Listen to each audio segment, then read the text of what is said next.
Yeah, probably not a scenario where I could click boss swap normally when these two options are available. We'll see. Oh, Hexa Ghost.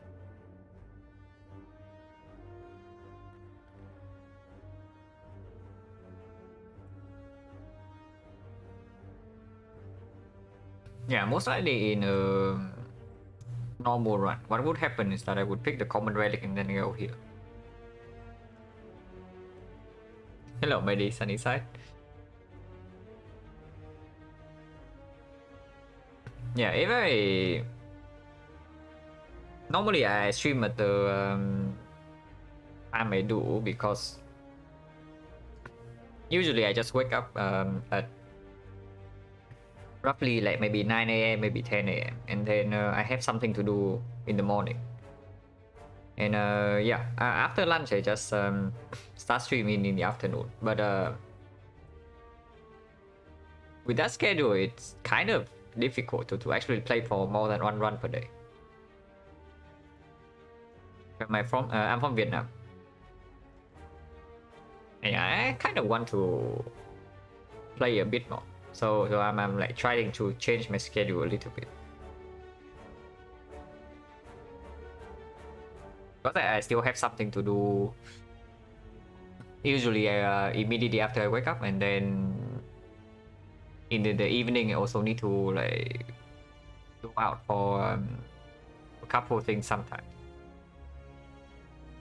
So I'm trying to find like a time where I could somehow squeeze in 2 runs at least. But yeah, normally if we are not boss swapping it, in normal run mostly just common relic and then I go here. And if I can take this, then excellent.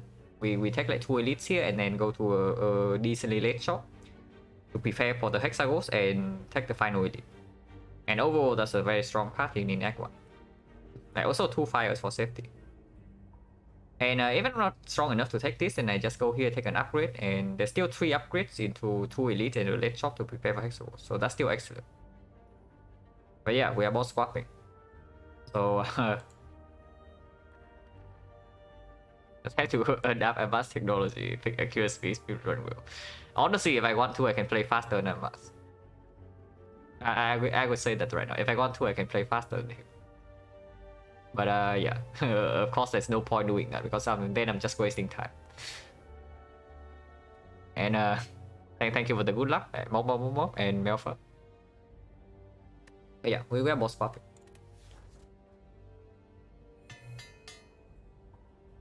Okay. Okay, here we go again. And then this time it upgrades the defense, so that's worse than the strike. And this potion is definitely worse than the shift potion, so immediately we are worse off compared to the last one, and the last one was not very good. Okay, at least we get an excellent cut.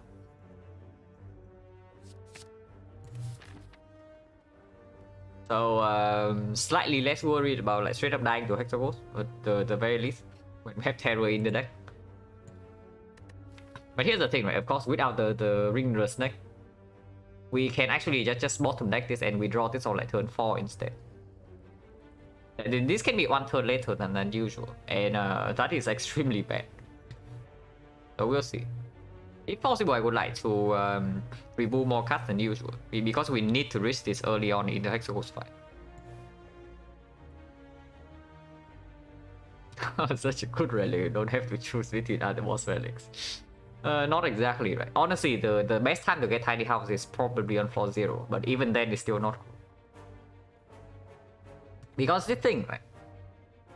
After you get out of like the first half of Act 1, this thing no longer has any value. So basically you are just losing the starter relic for no real long-term power. And converting this quote-unquote short-term power into long-term power by taking like a more aggressive part in Act 1 is also not a thing. Because yeah, Silent starts with the garbage deck.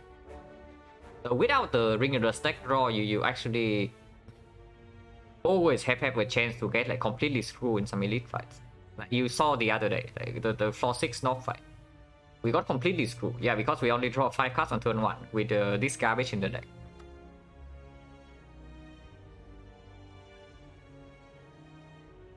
How to trade back prep for tiny house upgrade is terrible. It's always some garbage card. Yeah, basically. The goal barely means anything. The goal is probably the best part of it. And maybe the potion is better, because the potion at least means that probably we can try to take an early edit. But yeah, with a 50 gold from the tiny house, this shop is actually a thing. We can go here and we can afford like any rare, common or shop relic. And yeah, we take 4 fights. Now having an initial potion means that we actually don't need to buy a potion here. We are taking 4 fights before the first edit. Oh, that's already something. If we let you pick an upgrade, maybe it's better, but not on floor 1. Even if that is okay, the tiny house probably still a very weak boss relic. If it gives you a free, like let's say a common relic for free, then it's probably reasonable. If that's the case, it would actually be a fairly decent boss relic, but and definitely a good squad. But there's no need, because some boss relics need to be bad. Not every boss relic should be as good as the pyramid. No, white T1. We got you 400. You can go instead of 4 house. Yeah, sure. Just give your old coin for free. Would be pretty neat, yeah. Yeah, I would probably trade back a prep away for like 400 gold. But yeah, of course, like going here instantly shut down the possibility of taking 3 edits. And honestly, with Terror on floor 0, like I am pretty interested in potentially taking this part. Because yeah, I as I just said, right, after we get out of Act 1, this tiny house no longer has any real benefit. So if we don't want to be like severely behind in Act 2, we better get some value out of this thing in Act 1. And the only way to do that is by taking this 3 elite part. And we still go to a shop here, so the 50 gold from the tiny house does not go to waste.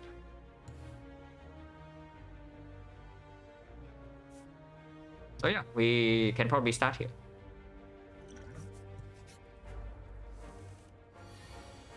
Upgrade the defense.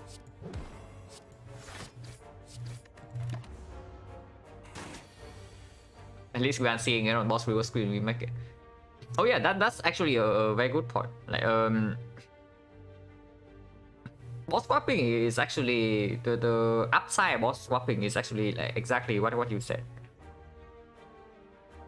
It prevents the starter upgrade from showing up, and it also gets 1 boss relic further into the pool. Also, it just makes some boss relics suddenly like so much stronger, you know, like things like Black Star or Snake Eye, right?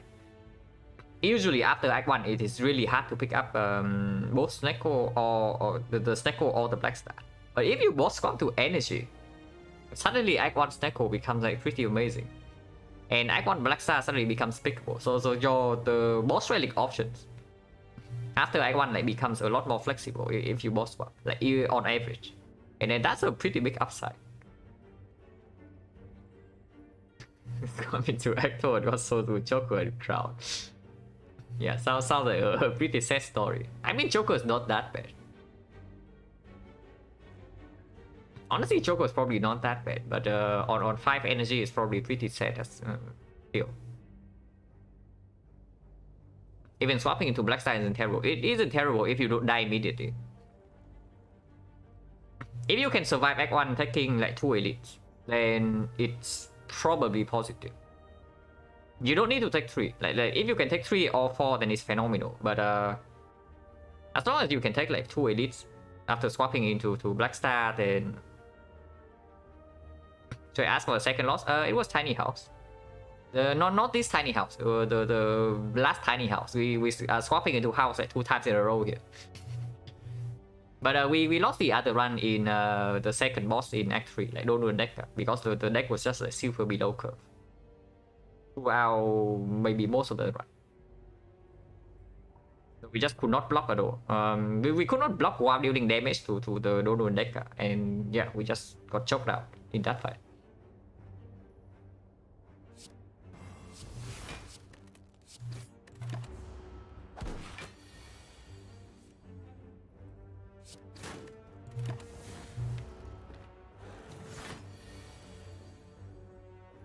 Always lethal next turn, so we can block. Hammer still worst squad confirmed. Yeah. Statistically, Hammer is still the worst squad. Red potion. Immediately getting a potion right here is not exactly what I want, but at least it's a potion that's usable. Okay. So here definitely some good cards, and then we do have terror, so definitely like one of these is either of these would be like pretty phenomenal. And now which one is better? We did not swap into energy, so that makes predators instantly like a little bit sad, because normally when you boss swap, this card usually gets better because most of the time you just get the force energy, and then the draw is like phenomenal. Also, the draw is still very good here because yeah, without Ring of the Snake, and we draw this garbage. But yeah, 2 energy is a pretty big commitment, and it also needs an upgrade. And yeah, the way we are going here and then here, and this doesn't get an upgrade until this point. If we are taking the good path. But then also feels trash into Laka. We are not scared of Lagavulin. We already have a Lagavulin solution from floor 0. I mean, I say solution, we are probably still taking like 20 damage in that fight. But with this card, we are not dying there. Usually, I value Predator roughly equal to Blade Dance, but only if this can get an upgrade. Without an upgrade, Blade Dance still like... Blade Dance is probably stronger. And yeah, Terror is also not getting an upgrade either, so...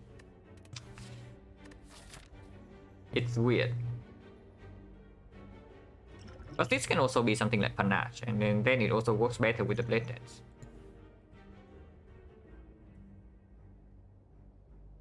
Now, if you say that we go to this fire, and then we commit to the 2 elite part instead of 3 elite, then yeah, Predator is probably always the pick.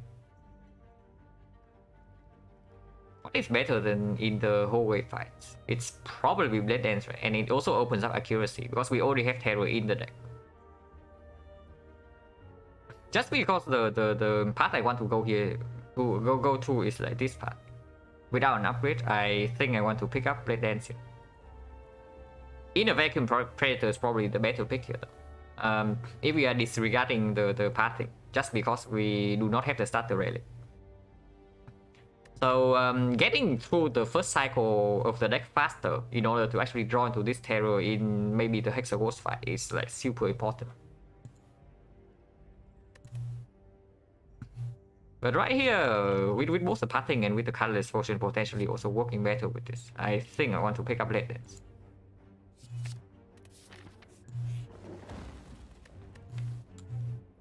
Okay, I would like to get my Predator and upgrade it, please.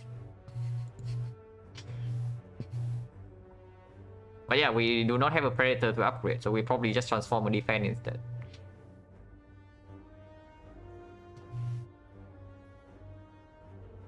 Oh yeah, transforming defense probably fairly clear. Both better into the knob and into the Hexaghost, and into Lagavulin we already have this.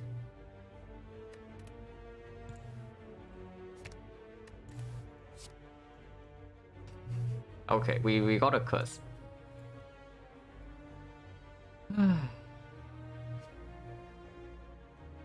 Do I plan to do 100 on swap 2 or fewer?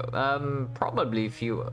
I think I'm going to do at least 50, and then after I get roughly after I get a rough estimate on the overall percentage, right, I'm probably going to focus on some of the harder swaps, at least the ones I'm not comfortable with, because eventually the goal of this thing, right, is to sometimes incorporate like boss swapping into my normal runs.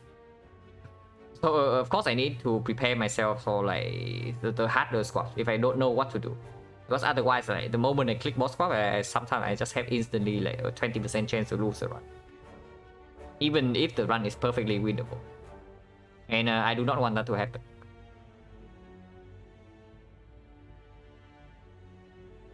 In this case, maybe Terror upgrade not good. It's definitely not, like, because we did not even pick up Predator. If we pick up Predator, then maybe you can say that, because Predator is expensive, and we need to play this card whenever we draw into it.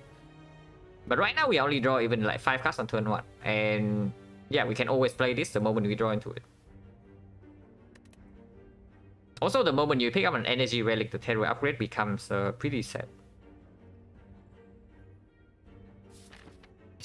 Poison it is. I think you mean like Bonfire Spirits.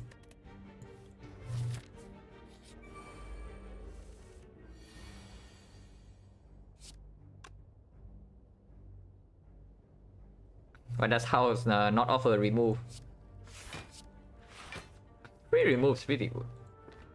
But yeah, because this is Blade Dance, it's not Predator, and this guy has 23 HP, we probably should start here over playing Terror. And yeah, instantly proven wrong. I say that we can always play Terror the moment we draw into it, but here we cannot play it. Because like Terror on this doesn't give us a kill on its next turn, but Strike on it will. Now potion chance right now is at 30%, so using this doesn't make a lot of sense. But if we have to throw away a potion, we would be really sad, because this potion doesn't give us real value in the elite fight. But for battle or worse, we are not losing HP on this turn, so this potion is not even guaranteed to get like more than 8 HP.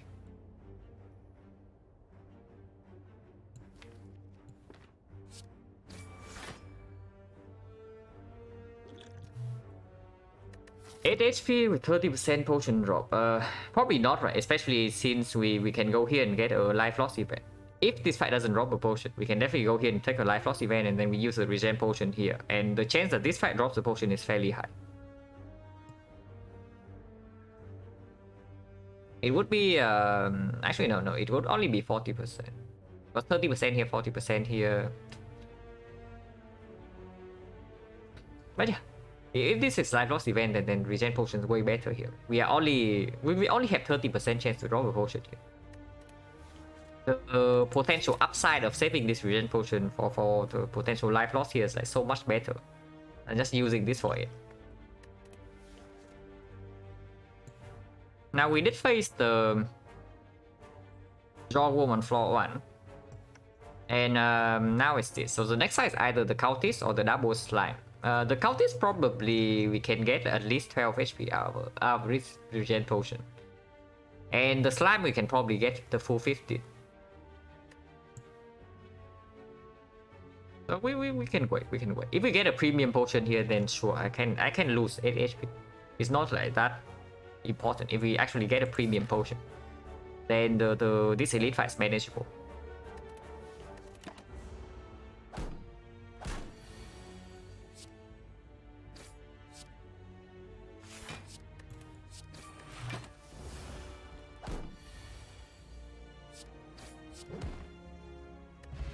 Okay, no potion. yeah, deadly poison to go with our freaking catalyst. Oh my god. I mean, we are already decent against Lagavulin with the freaking terror. And if we pick up this card, like we are pretty terrible against the Nob. Yeah, skill.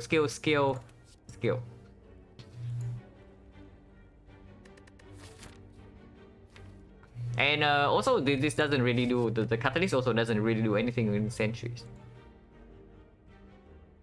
Who's the boss? If it's not slime, it's not even the worst. It's Hexaghost. So in theory, this is good, but we only have the terror to solve the Lagavulin and potentially also the Hexaghost. And this deadly poison is just going to break us in the North fight. And if we are trying to fight 3 elites, then yeah, we are facing the North. By the way, when new emotes. Oh yeah, I should really get to maybe thinking about some new emotes. I just completely forgot about it after I did the first one like some months ago. But yeah, probably can. I should probably be thinking about it at some point. But yeah, if not daily poison, then is it freaking slice? And yeah, slice would also work better with the predator, by the way. So like super mega punish you. Because if I pick up the predator and now I have predator plus, and then I pick up a strike, a slice here, then actually this deck is quite strong. But yeah, now I'm stuck with a freaking blade dance and catalyst. That doesn't do anything.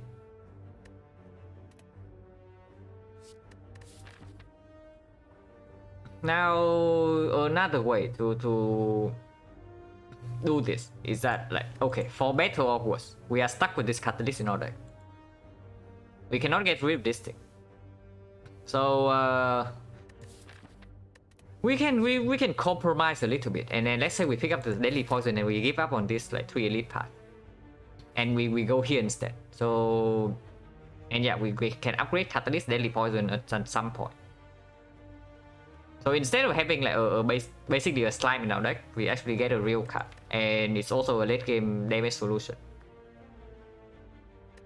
And yeah, the compromise is, of course, we give up on elite, but yeah, we do not have a slime in our deck.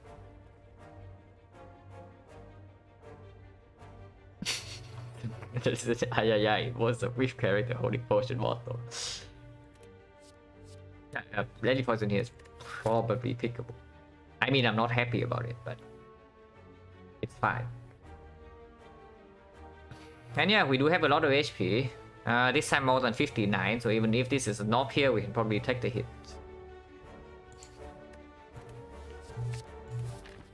Still go here because still I'm still interested in life loss events. Okay, this is a bit too much life loss though. The problem here is that if I take the 7 max HP, then this regen potion is even worse than usual. Because yeah, if I don't use it in if I use it in the next fight, it heals for 1. But if I don't use it, then suddenly 40% of the time I'm just tossing away a potion. Taking this 24 is very greedy. Because yeah, maybe we get 15 back from here, and then we upgrade here and we take this elite. But if this is a knob, yeah, you saw what happened the last time we fought the knob and we draw badly. It can kill us even from 60.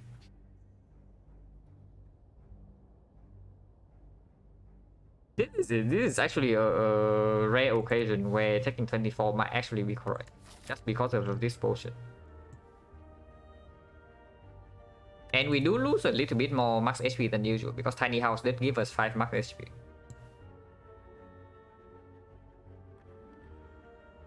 Good evening, Jaja Classic. And yeah, this is still an easy hallway fight. If we are only taking 2 elites and 3 fires, then sure, right? We just... I guess I can take this. Revelation happy. That one is too good for me.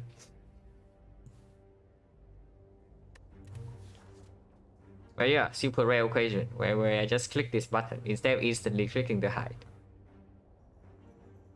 So we go to 39 and we heal to 54. 54 against the freaking knob. We do have 1 potion. But if we bottom deck like let's say deadly poison or the terror, I think things can go very badly. What is a swap? I just trade my starter relic for a boss relic randomly.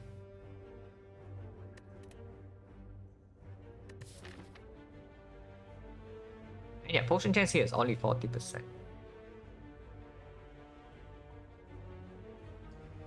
It's probably okay.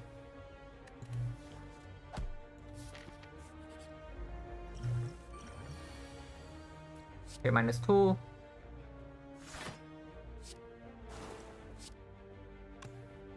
Exhaust this as well.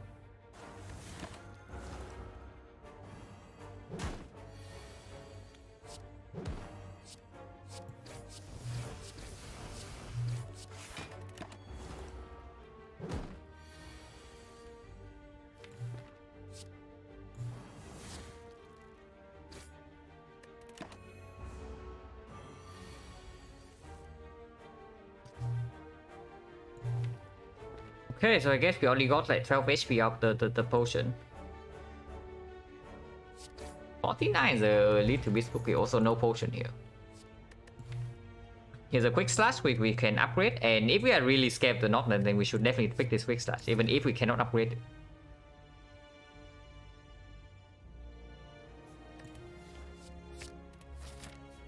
We didn't remove a defense, so honestly, even if like these 4 our skills, our draw against the knob is actually not that bad.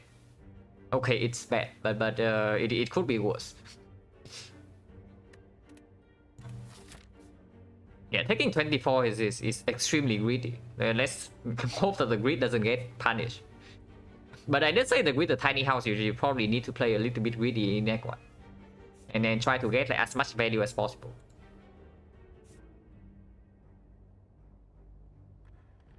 But there's no way we take this. Absolutely no way. After taking the 24 damage here. Even before, it was probably not a thing. Now, if we say Lagavulin, we're already not super scared because with the Terror, then upgrading Dead Poison here doesn't make a lot of sense. Which probably means we upgrade Quick Slash first.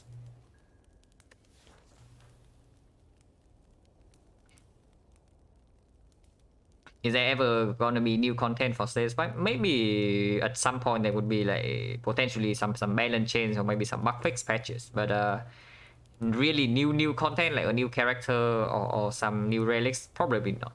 Because I think the localization quote unquote team for this game has disbanded.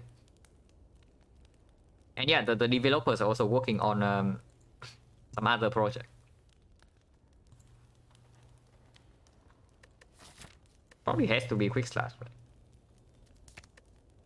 It could also be Blade Dance, but without any synergy with this, not really. Because if I draw these two together in the knob fight, like sometimes I don't even want to play the Blade Dance because it is a skill.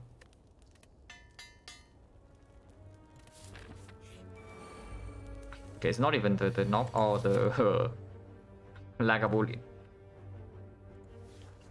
And yeah, Colorless Potion, right now potion chance like 50%. We do have on anti-slots, but Colorless Potion you always think of like the bomb in this fight. Apotheosis also pretty amazing. So Apotheosis, Panache and the bomb, fine. Panache also work with this. Sadistic Nature in this deck actually can do even Sadistic Nature can do something. Yeah, Panache. Panache is basically 10 AoE whenever we draw into the Blade Dance, and then that's basically it. Or I can pick Good Instinct, but it has to be Panache. Because this is basically amounting to like pretty much 20 AoE damage in this fight, or at least it's an Explosive Potion, which is also very good. Can Colorless Potion with Hand and Reach? Yeah, absolutely. Now I can also do Secret Weapon to get neutralized so the Terror actually comes down, and then Quick Slash like, with the Terror for 18 damage, but probably cannot be better than this.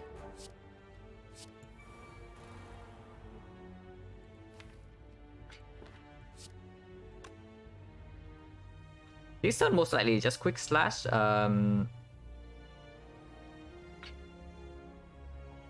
Let's assume it's Quick Slash Strike Defense.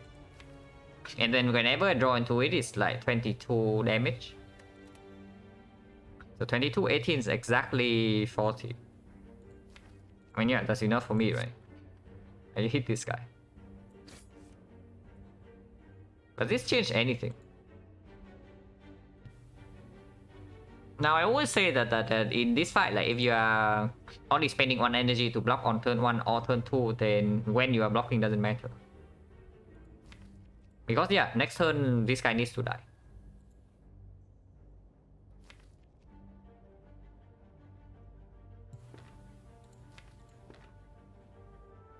If I do Terror Deadly Poison here, it deals 9 damage. If I do Deadly Poison Terror instead, basically the same.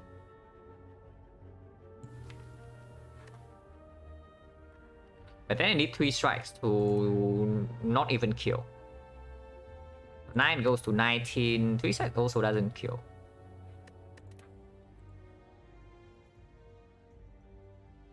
Remember correctly, you can get Rip from Pot, not 100% sure. I think you can get him Rip from Colorless Pot.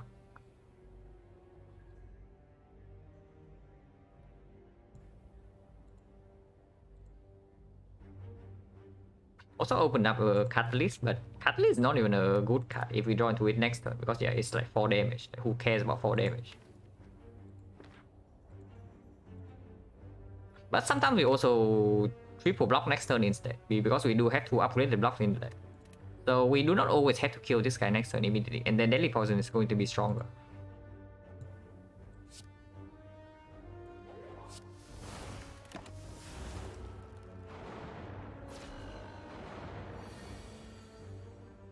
Yeah, in this case, we can survive her here in triple block.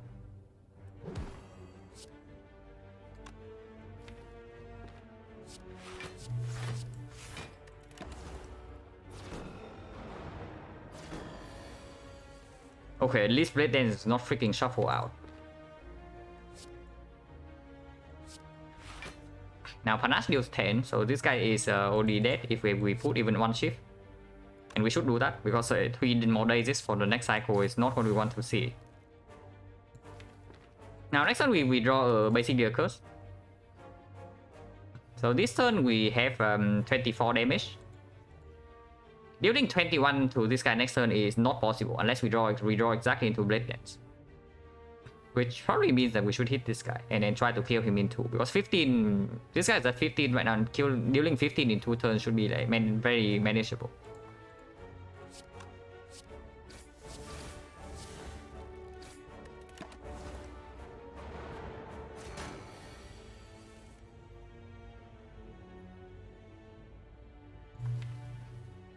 Yeah, 12. 12 is 2 strike range. Also open up Deadly Poison as some damage card. And this can go away.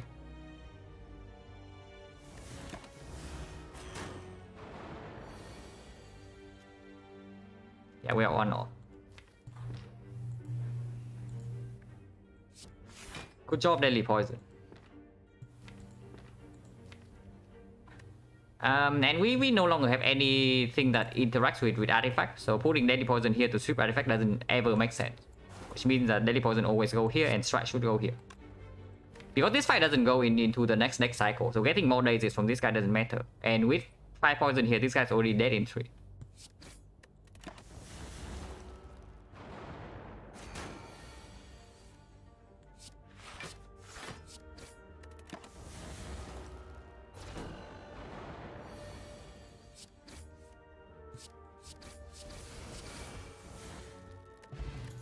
Strike damage is okay. We do have 5 strikes. But yeah, potion chains 1, 2, 3, 4 fights. So 4 fights and 1 potion is 60%.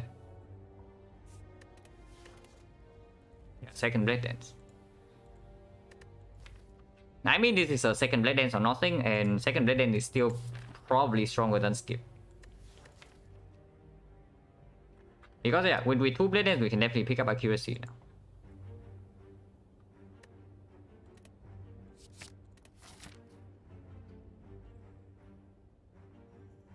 And with potion chance being 60%, I probably want to go here, because with our HP at 30, like at 30 right now, going here and taking the potential life loss from maybe scrap ooze, maybe some other nonsense like Wood of Group. I mean, I guess Wood of Group is strong because the shop is right here and we can rest once, and our rest is stronger because we have like 71 max HP. But it's still not good, right? Taking a potential 60% potion drop here also saves us some gold. Because otherwise we also need to buy a potion here in order to take this elite. Also just another chance to see accuracy. Yeah, catalyst. Now the unfortunate part is that this guy attacks every single turn, and we just drew 2 of our best block cards on turn 1 without terror or deadly poison in play.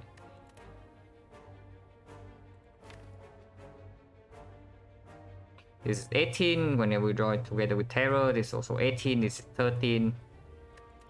So striking once here actually gives us potential lethal with like terror, blade and strike, which can definitely happen, right, if we fail to draw block. So I'm honestly down to just take 5 here. Is poison or shift build better in general? There's no such thing as poison build or shift build. It's just that like which one you use as your damage at any point in the run. But generally speaking, shift is better as a damage source in Act 1 and Act 2. And then poison is better as a damage source late Act 3 if you have a catalyst. like late act 3 or act 4. But do not think that's poison build or shift build, because like honestly my runs usually end up with both. Poison focus or shift focus. My runs usually like recently my runs also usually are just like early game with physical fun load from like bed dances. And then late game I just like in act 4 I just don't play these cards at all, even though these cards carry me through act 1 and act 2. In act 4 I just use a catalyst with a potion to instantly blow up the hut. And then that's my build. So I don't even know, like, is it shift focus or is it poison focus? It's just a different solution for different parts of the run. If I have a catalyst, yeah, if I have a catalyst. Yeah, I'm down to take 5 here. I mean, we are taking less than 5 next turn, unless we draw like literally 0 block. If we fail to draw both of these though, we potentially can take 6. And we don't always kill. In order to kill, we also need to draw terror. So maybe taking this damage is not good.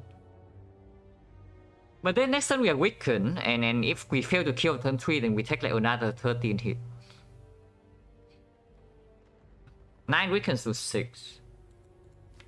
So 6 minus 12, it goes to 28. 28 with terror with weakness. With weakness, this goes weakness vulnerable, this goes back to 4. So 12 tail, it doesn't even kill. So yeah, that also doesn't work out. So we actually need to strike here.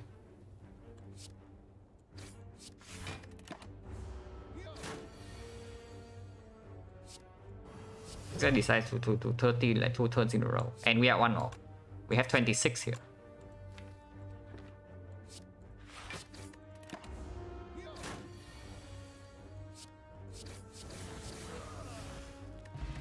No potion, okay.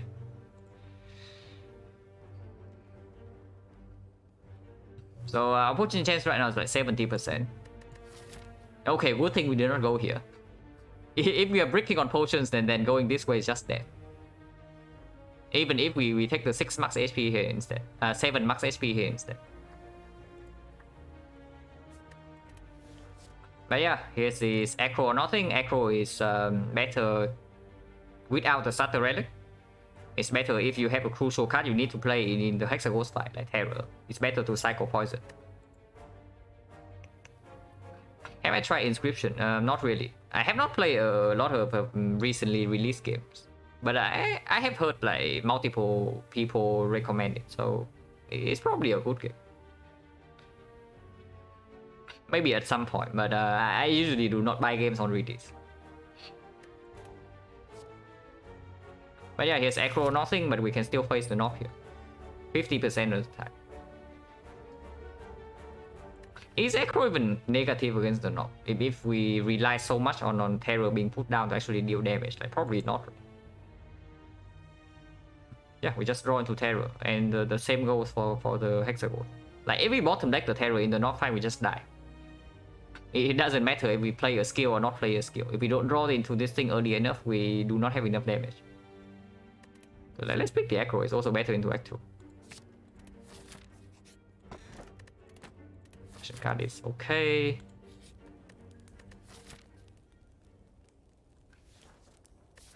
Potentially there's a waffle here, so even if we rest once in here or here, we never rest in this file.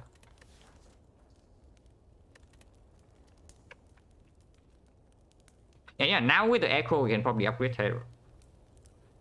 Now is when I can see upgrading Terror is fine. Of course the Terror upgrade doesn't play into Lagavulin at all, but against Lagavulin we are already decent. We have like all upgraded strikes.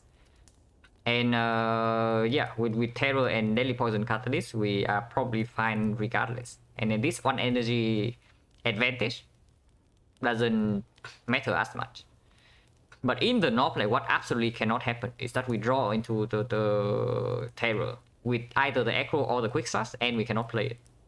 That is the absolute worst case scenario, and it cannot happen. Also the same for the Hexagons. If we miss this card in the first cycle of the fight, like we can probably place Abandon Run.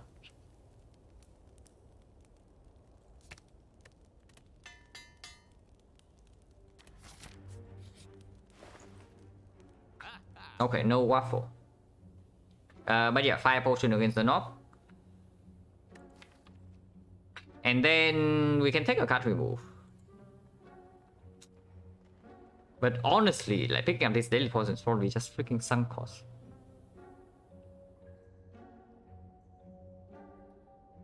If I do not have a Deadly Poison now, I just straight up remove this card today. Because yeah, all strikes are upgraded. And we are potentially facing the knob immediately.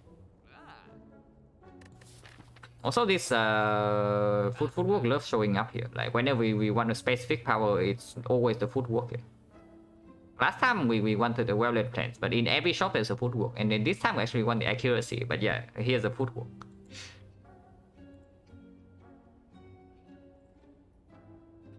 And buying a third blade dance doesn't make any sense. So this is mostly just 5 potion and card remove. If we are really scared of this guy, we can buy Cultist Potion. And then that guarantees that we always win the Hexaghost fight. Yeah, missing out on that, right? So slightly sad.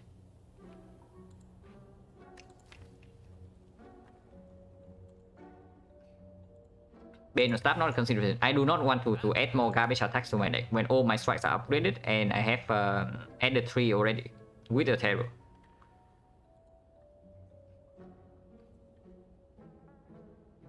Because honestly, I can even see footwork. Maybe you say that we are scared of Act 4, but yeah, footwork doesn't help against the not much, but we have a 5 potion.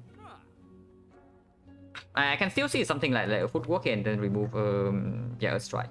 It's a strike plus. It sucks a little bit, but whatever. Or you can say that we backtrack out of the sunk cost and we just remove this catalyst. But with the question card, we can probably get something good to go with this eventually.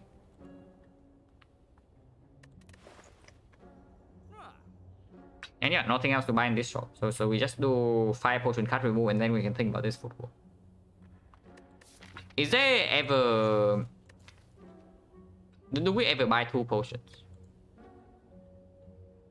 Because the Blessing of the Force also reasonable. And then right now we can also spend our gold. Early question has to perform only if you take fights. And then here's the secret. If you are behind in Act 1, you cannot take fights in Act 2. So are we ahead or behind right now? Wait, this is very clear. We do this first. And we still have enough gold. And yeah, it's true. In order to get value from this thing, we actually need to take fights in Act 2. So I would like immediate power. That's about it. And we also have event protection in Act 2 already. Which means that going into a super early shop in Act 2 in order to avoid the complete garbage in the first half of the act is also not that necessary. Now this potion would make it easier to upgrade the last camp. Is good on 11 gold. I always upgrade at the last campfire, but the potion I'm talking about right here is the Blessing of the Force, not this thing. The potion I'm thinking of buying is this potion, not this one. If we buy this potion, we never die to Hexaghost. But we probably do not die to Hexaghost as is. Because yeah, these strikes all deal like 30. Some map currently, fire elite question mark fire boss.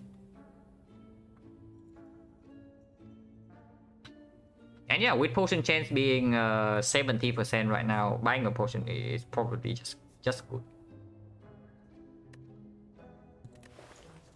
Because even if we only need to spend 1 potion in the elite fight, right, we still have 2 potions for the Hexaghost and we don't have to throw away anything.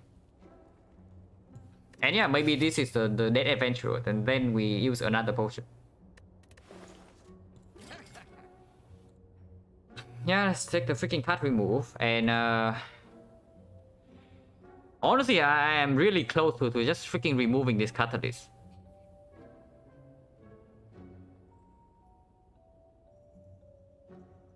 Because right here we only have right now we only have 1 upgrade.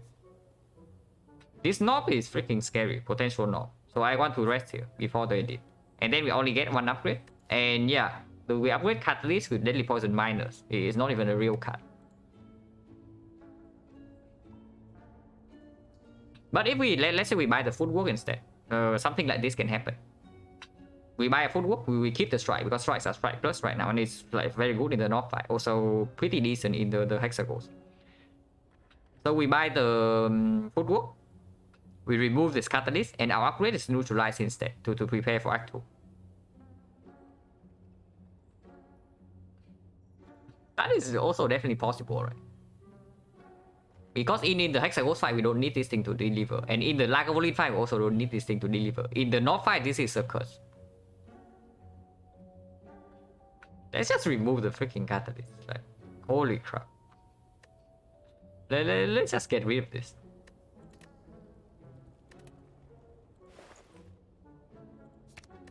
Yeah, goodbye, catalyst.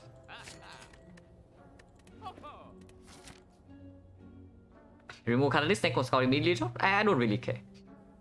With the question card, where if I want the catalyst later, maybe I can get it. And if I see Snake Scout, I don't even need catalyst as a poison source in late game.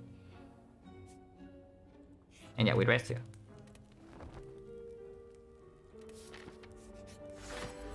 Okay, not turn off. And Terror on turn 1. So this is a decent open for sure. 2 strikes, the Blade Dance, a very heavy attack. But we also still have a footwork to set up. So we can probably wait.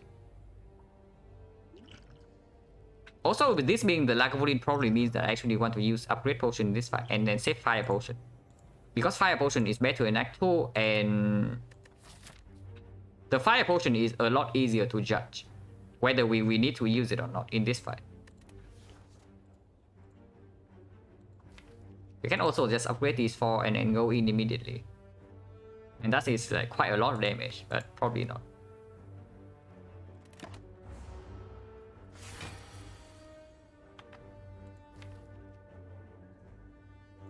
Yeah, footwork here. Is that 2 tiny house squads in a row? Yeah, 2 tiny house squads in a row.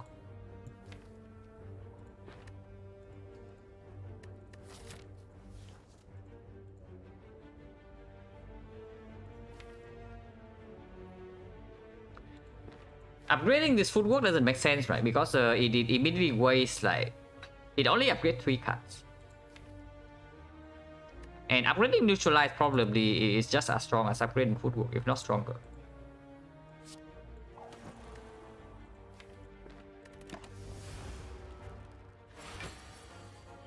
Yeah, this hand we can upgrade.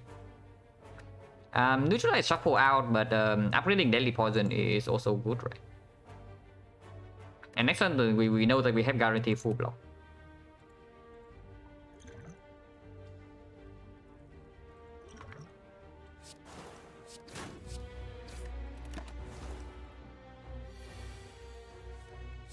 Okay, we are drawing like too many blocks here, but we have aggro in the deck, so maybe you can do something about that.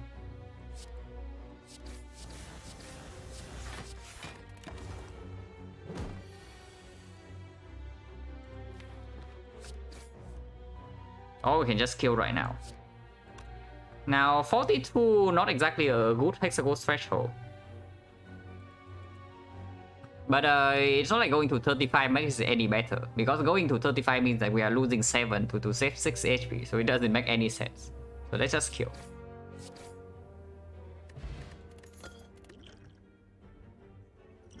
Okay, maybe catalyst remove was not so good. Just say. But yeah, now that we have a footwork, we just remove we remove a defense already.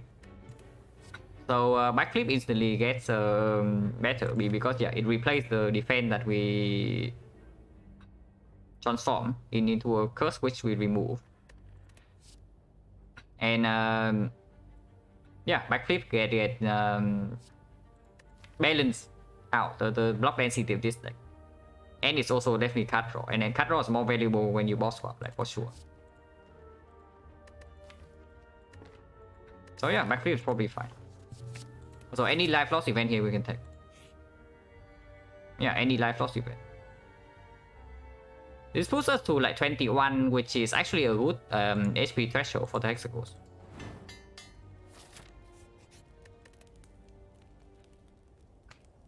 So yeah, neutralize upgrade for Act 2. Footwork upgrade for also Act 2.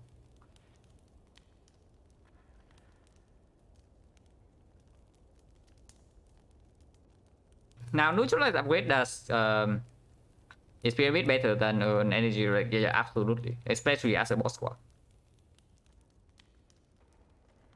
You swap into pyramid and you immediately trivialize like 2 out of 3 elites. Yeah, the sentries become a complete joke. And the Lagavulin also you don't care about. Only the knob is like a little bit scary, but then you only need to prepare, like over prepare for 1 elite. And then in the boss fight, Hexagos, pyramid immediately insanely strong because you can save piercing well for the Inferno. Or you can always line up like poison with some other stuff. And the Guardian pyramid also trivialize that boss. So again, only slime boss is slightly scary. But if you over prepare the knob, then you also over prepare for the slime boss as well, like in the same way. So the things that you need to do in Act 1 when you swap into pyramid is a lot less than usual. And then after you survive Act 1, the pyramid is just overwhelmingly strong.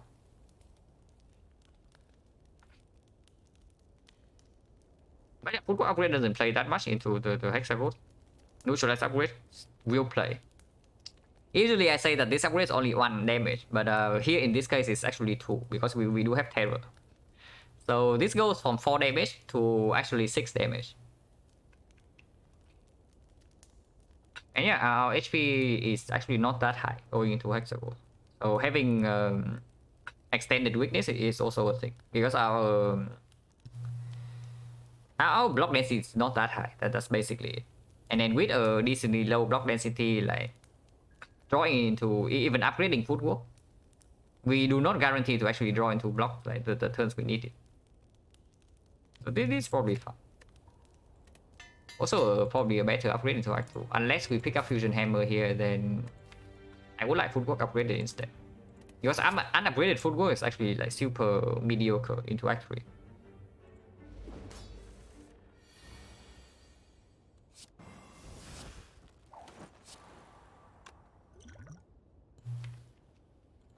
Terror on turn 1 probably means that we can get away with not using New Pot on Deadly Poison. Also, it's just Deadly Poison minus.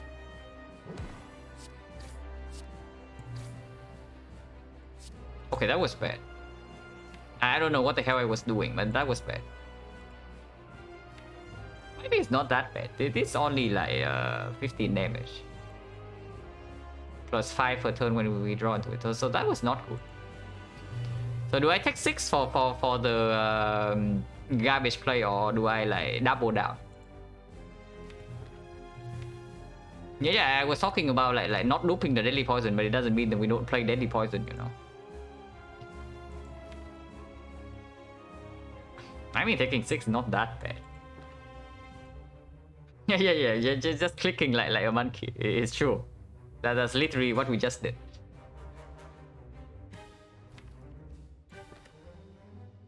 And yeah, with White Beast, I'm definitely using a potion here. Now, Duplication Potion is way stronger later on, but immediately into Act 2, Fire Potion is probably still the better potion.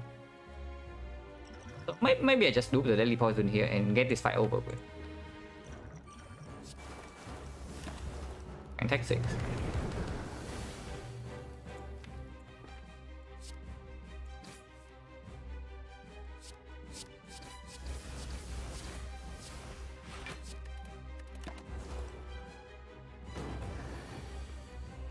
Now we shuffle out like 3 block cards, which is not exactly ideal.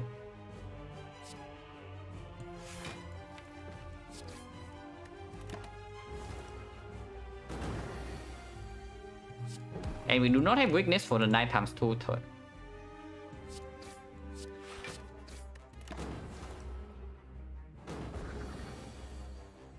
Okay, at least we are guaranteed to draw into Survivor next turn.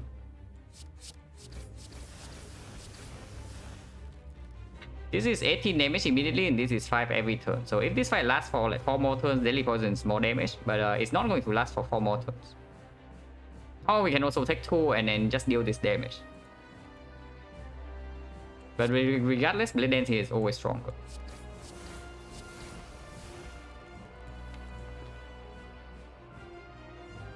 $654, so it's at 26 with vulnerable. We always kill. And next turn we are guaranteed to have at least 10 block. So we also never die.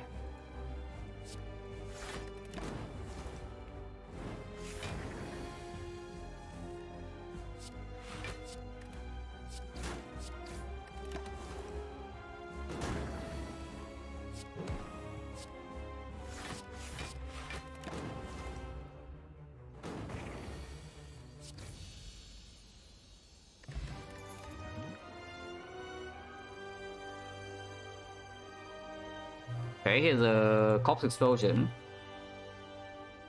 to deal with AoE problem. Single attack will already have terror with all upgraded strikes and upgraded blade dance as well. Corpse explosion works better with the deadly poison, and we can pick up a catalyst again when we see it like in the second half of Act 3, for example, or we see the burst at some point. Then again, there's like the malaise, which works well with the footwork, but it works slightly worse with the neutralize upgrade. Now here's the thing, usually you pick up corpse explosion to deal with slavers in Act 2. But against slavers, we already have like guaranteed potion with the white piece. And our physical front load is already quite good. So if we draw decently well, we can almost always kill the rest slaver on turn 1. And then the corpse explosion is not even like super relevant.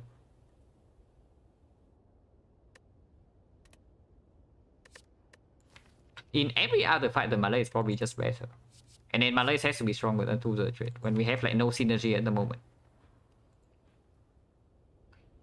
Of course, such a good card. Yeah. This card is like very satisfying to use.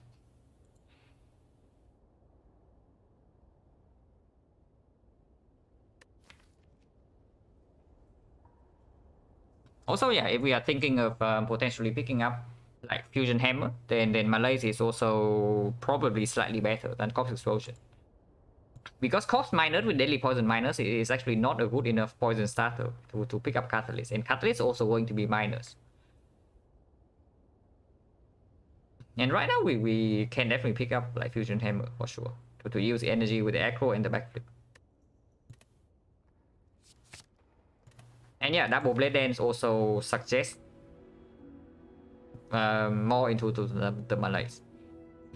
Because if we end up picking up an accuracy and then use that as our damage source with the terror, we need a time eater soul. And then this is what actually allow us to have a decent time eater fight. Wise unload a rare card because you rarely pick it up. Okay, I'm sorry.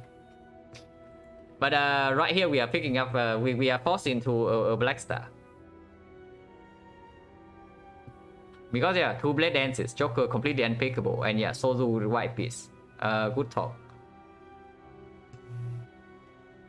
So we are being forced into a black star here, and hopefully white beast is strong enough to carry us through. Because we are playing black star with 3 energy without the +2 draws on turn 1 in Act 2. These are actually like some of the worst relics, energy relics we can see. Like probably also only Master Crowns on the same level. But unfortunate. But that's what we are stuck with.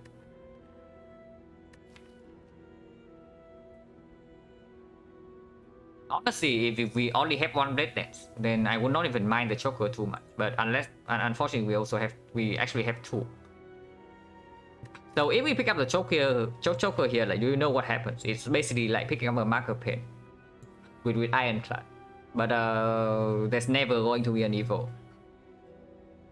We draw into the blade dance, we cannot play it. And then also these are basically our best damage cards.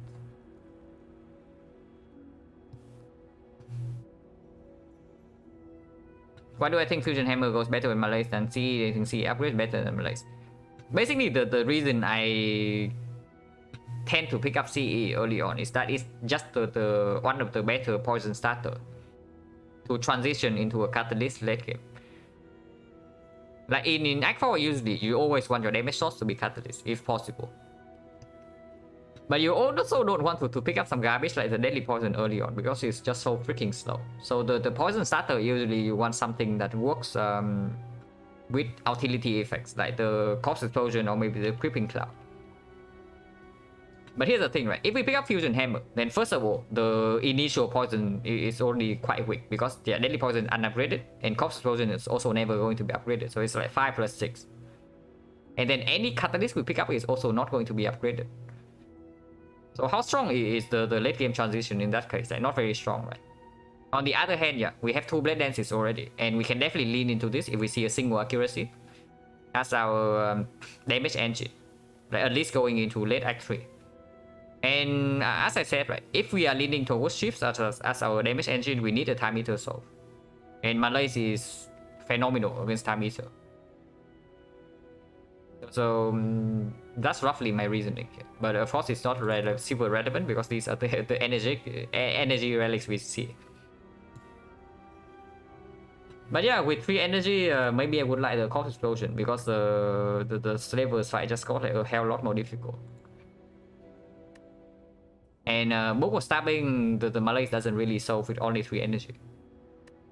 But we'll see. Right here we are forced into the Black Star, so no choice. Black Star is still better than Skip, so we pick it.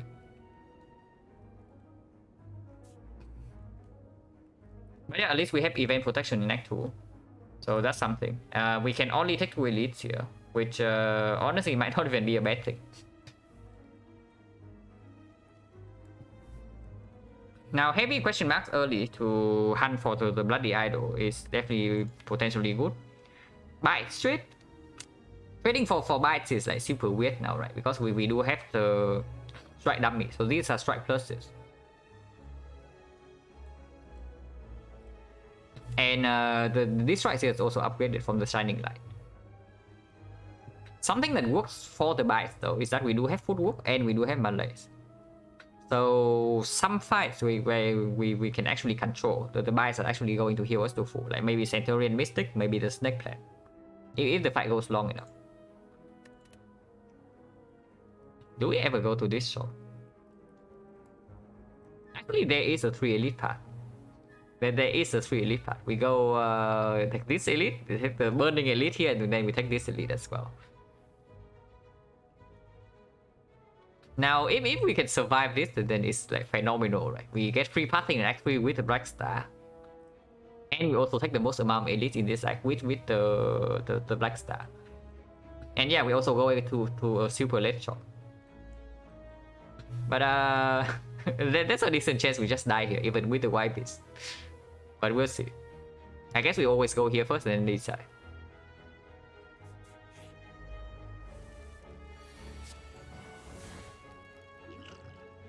Now, Fight Potion is probably still better than an Attack Potion. But before we have a reason to, there's no reason to pop this Attack Potion first, right? Because it can be chopped, it can be Grand Finale, it can be dash to block sometimes. Like, before we awaken, there's no reason to use this.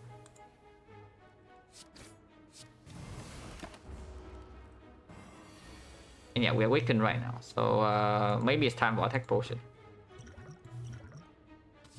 Would have been Grand Finale. I don't think we can set it up though, so not too bad.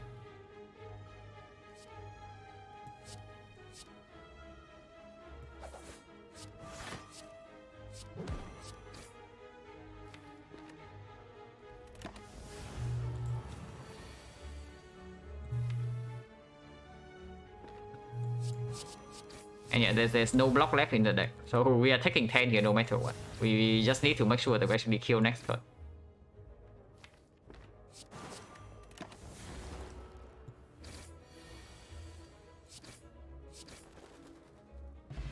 And no, I do not want to throw away the 5 potion, because this potion is phenomenal against the potential slavers.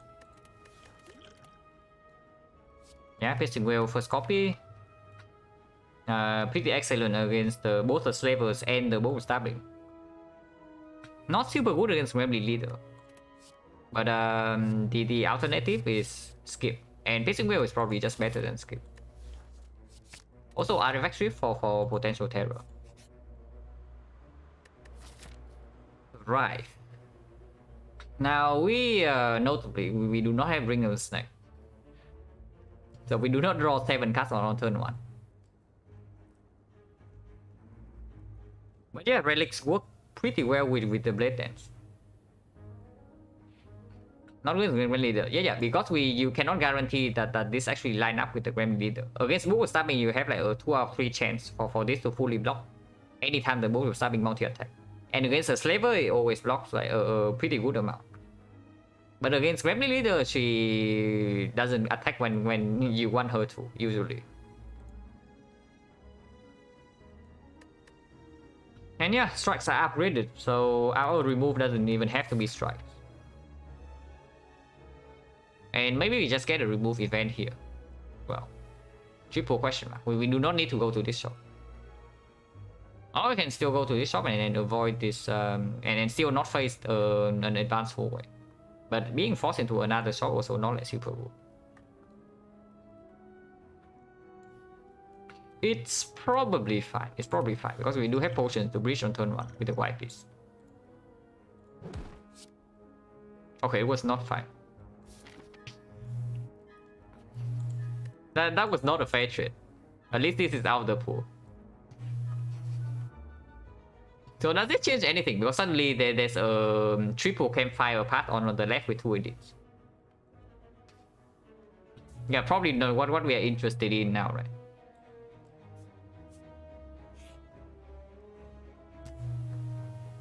And yeah, they're here.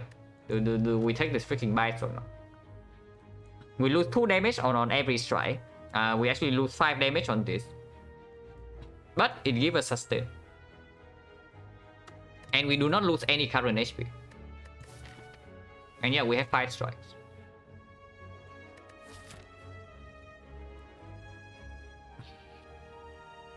I mean, yeah, the moment we click the bite, this relic is dead. But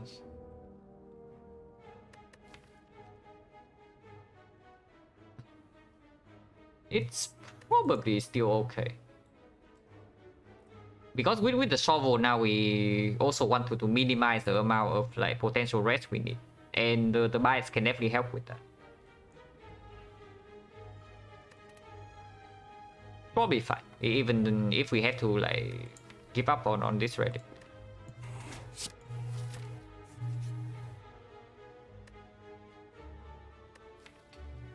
Yeah, we just pick up the bites, so we definitely do not pick the transform tool here. And yeah, I know, Jax with bites with Blade Dance, but probably not. Mutation is definitely worse than usual because yeah, we have a freaking right in our deck. So all 3 options not super good. What are we doing here?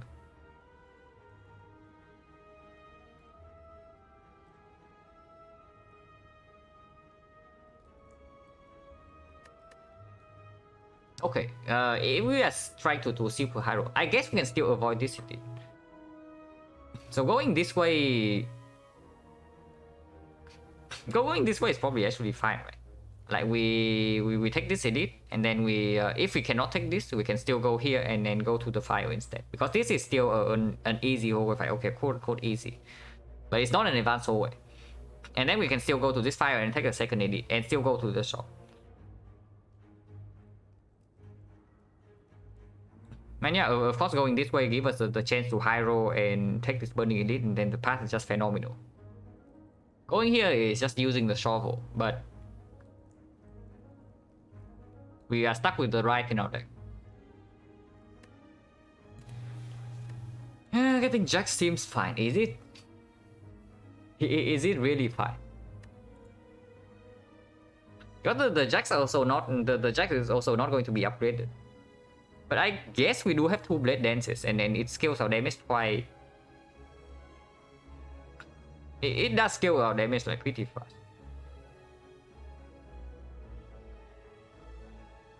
Yeah, we can heal back up, but do we don't really have the real card draw to support it. But it is probably okay, just because we have like no transform target at the moment. Technically, we can transform Deadly Poison and the bite. Because Deadly Poison is complete garbage in this deck, like for sure. And transforming one buy into a colorless card, like maybe it can give us the apotheosis, I don't know. Maybe Panache would also be fine. Good Instinct would also be good. Honestly, the only there are only a few like colorless cards that are like completely garbage transforms. The Forethought, the potentially the Mayhem. Maybe Mayhem less so for us, but we still do have a piercing will. Because we are on 3 energy, so maybe Mayhem Plus is not even that bad. But we are not upgrading the Mayhem, so I guess Mayhem is just a complete pick. So Mayhem, Magnetism, Forethought, Mind Blast.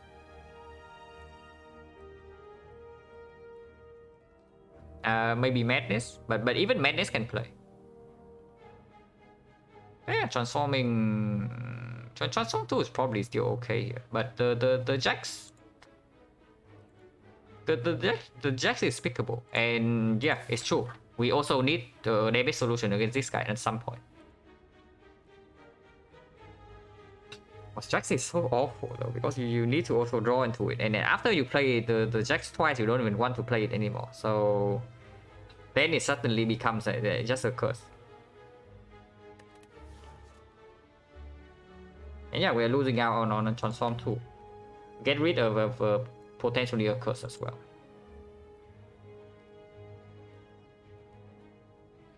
Brain says Transform Hurt Ajax. Probably the same for me, because I do not get a lot of opportunities to actually pick this up. This is also very bad against the elite, by the way, because yeah, it bottom decks and then what, and we cannot store the elites to bite them up. And yeah, we need to take elites with the freaking Black Star.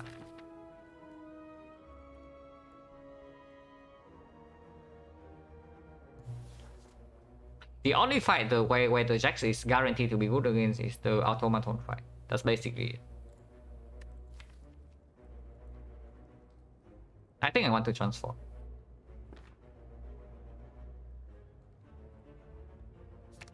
Yeah, transform 1 by it is fine. I do not want to lose any of these cards, and with the football I also don't want to transform Elite. Okay, we got a very good card, and I don't know about this one, but this one is good. And yeah, here's your Jax. This is Jax, but just better. This is actually just Jax, but better for our case. But this one I don't know. Maybe we can do some funky stuff, because honestly, this is one of my favorite colorless cards when it works. But yeah, we can probably still go here.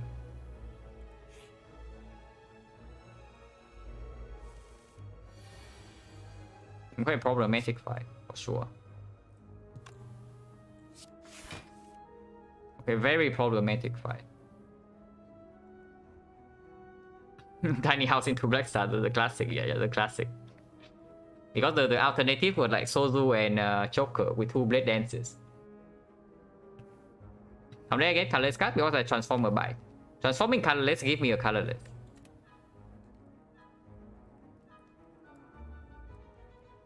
Why not curse? You want to get like a normality or pain or what in this deck. Transforming a curse give you another curse. But yeah, we are taking this debuff no matter what. So what are we doing here? Turning it straight into this elite, I also don't want to have to waste the fire potion. So, ideal scenario. We kill off Romeo and Bear. And then we malaise Pointy, and then we just bite ourselves up against this guy. That's the ideal scenario. But I don't know if that's possible to set up with this kind of draw. But I will see, because there's no point in using any of these right now.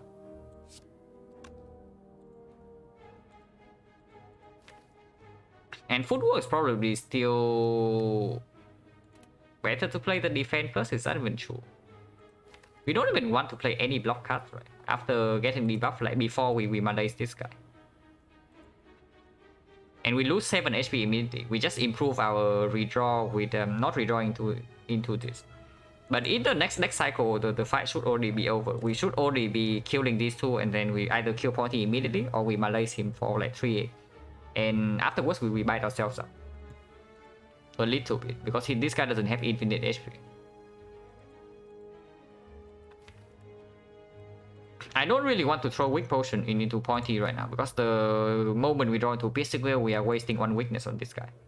And weakness can definitely play more into Romeo or Bear like later on.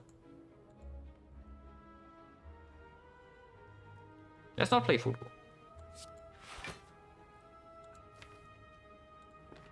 And which one are we hitting? One of these two, for sure. But which one?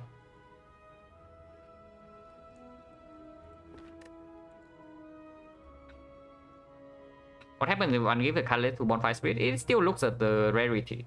Like if it's common, if it's a common uncolorless, then you get +5. If it's uncommon, then you get full heal. If it's rare, then you get like max HP. It's the same.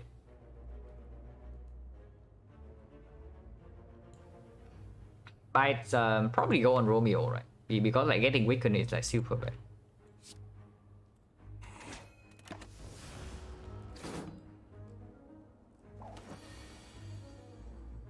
But this is not a good draw. In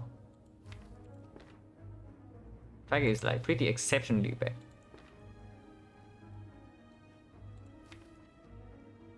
So no accuracy and then no blade dance. And also no piercing veil this turn.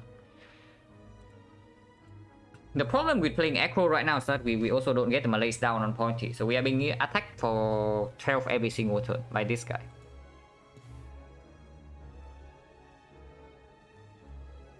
Yeah, we can kill Romeo right now with the fire potion, but we also waste the terror, and then we only malaise this guy for 2. Okay, that's very problematic. But playing aggro here, if we brick on this aggro draw, then it's even worse because we only malaise for 1. I guess malaise for 1 or for 2 is the same, right? This guy goes to like 3 times 2 for 1 turn. So aggro is probably okay. Okay, that's not good. That is definitely very bad. So no piercing veil here, no blade dance, but at least accuracy is down. No piercing veil. Piercing veil this turn would be phenomenal.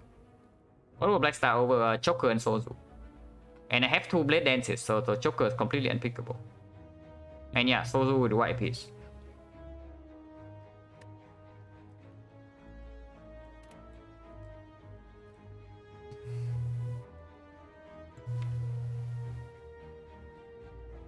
Okay, this is bad.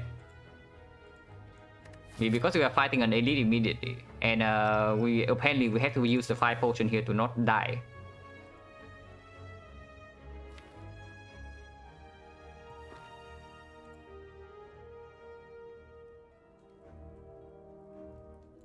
And yeah, accuracy has to come down, and we actually need to kill Romeo this turn, so the line is like super force.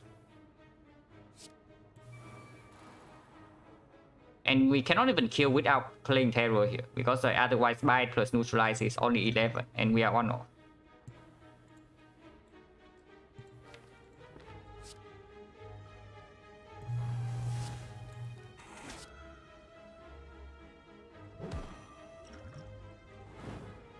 Yeah, malaise can stay in the deck because eventually we still need to block this guy.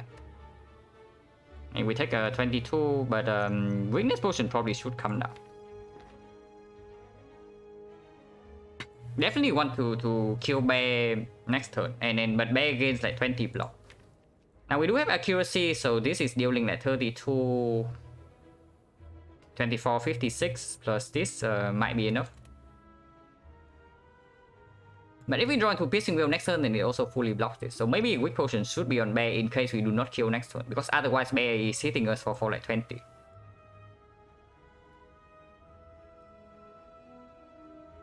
Really needed me to be on right now. Hello, passion for Jay Walking. You came at the right time. We are like dying here, kind of. Probably not in this fight, but maybe here with the freaking Black Star.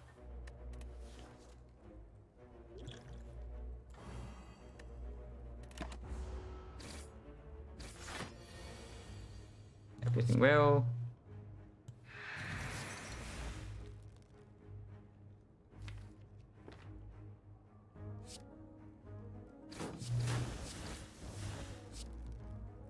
This block for 2 and this block for 4, but they also deal 7.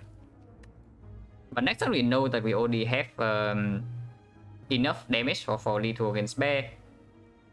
Now can we kill both of them next turn if we buy it here? It should do 8, so it has like 8 plus 12. So we still have 3 more, which is 31. Which is 3 off.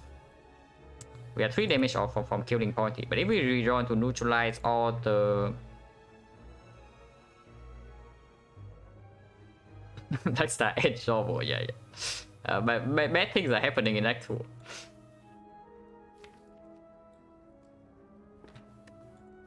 If we redraw to Malays, we would also like to maybe play it here. Or 2 energy. Yeah, but I think only costs us 2 HP at the moment.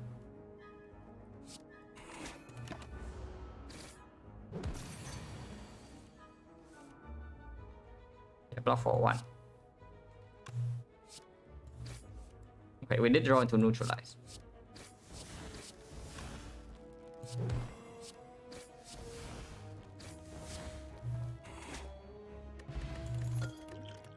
Attack potion release, second accuracy. Now that's super fishy, but maybe we need this.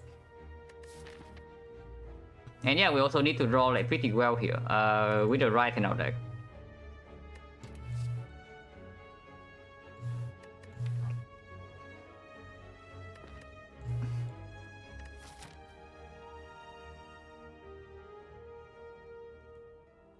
Okay, that is super scary, but we don't really have a lot of choices.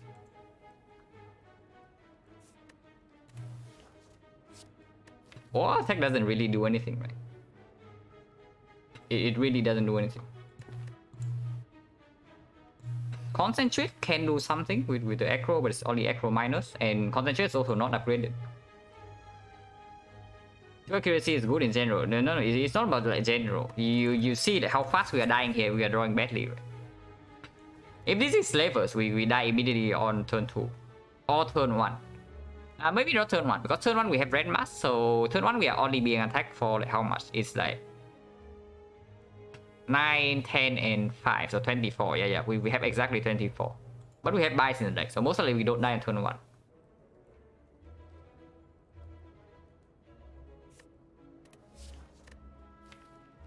The accuracy, second accuracy, just probably make sure that we draw into at least one of them before the blade dance, and then terror can come down.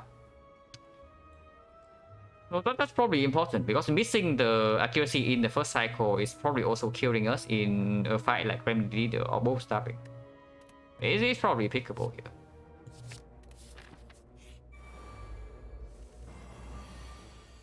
Okay, she attacks on turn 1. Her attacking us on turn 1 is actually like very good. Because apparently we cannot kill a Gremlin here. Like, we cannot guarantee a kill on the Gremlin. But yeah, we can attack potion right away, even before the terror, because we still need to kill these two at some point. I want the information, because it can be choked.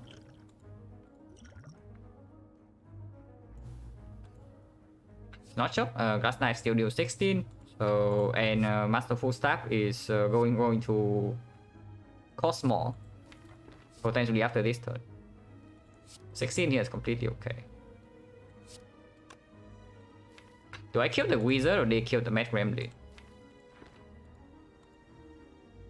And do I even play the block cut over like maybe Chrysalis?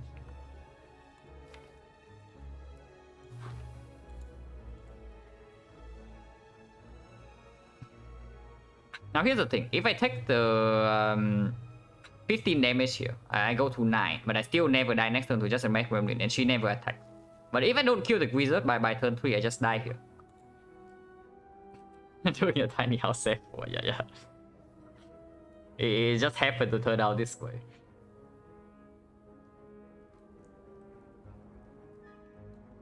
Tiny house into Black Star, yeah, super bad. It's definitely super bad, but unfortunately we could not pick the other two relics.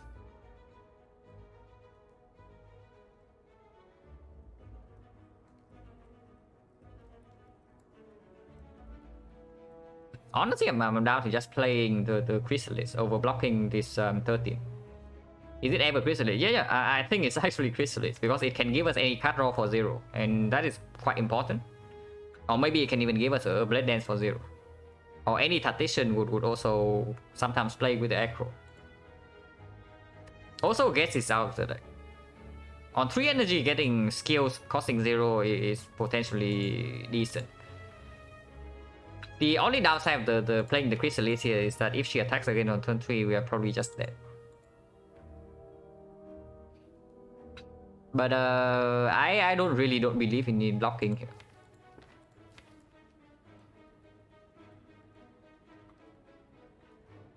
Because we block now and let's say we block now, right? Next turn she resummons and we still have to waste 23 damage on the wizard, and then she attacks on turn 3. What the hell happens? I still have to pick Black Stars gone to Tiny House. Yeah, the other two relics were Choker and Sozu, and I have 2 Blade Dances as my main damage. So no Choker. Also White Beast with Sozu, so no Sozu. Now I was hoping that the White Beast would do a little bit better and bridge me through the earlier fight, but apparently we are still in this spot.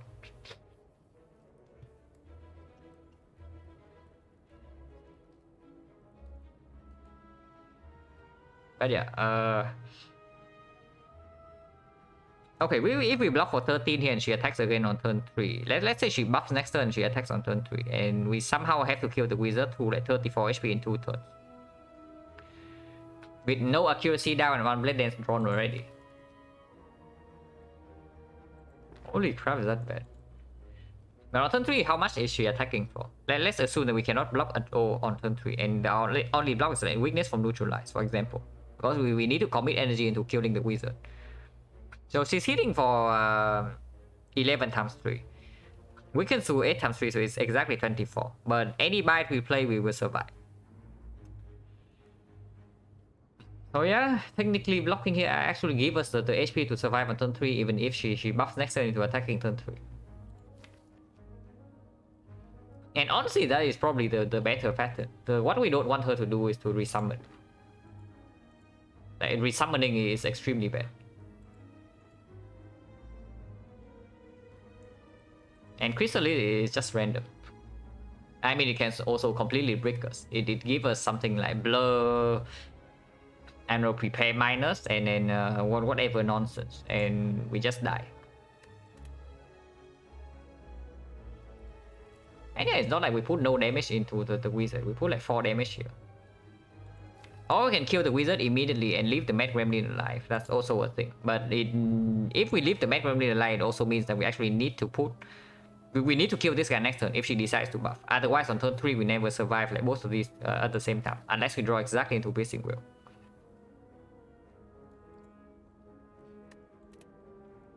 Now that's pretty bad. yeah, I took Mausoleum and it gave me the shovel.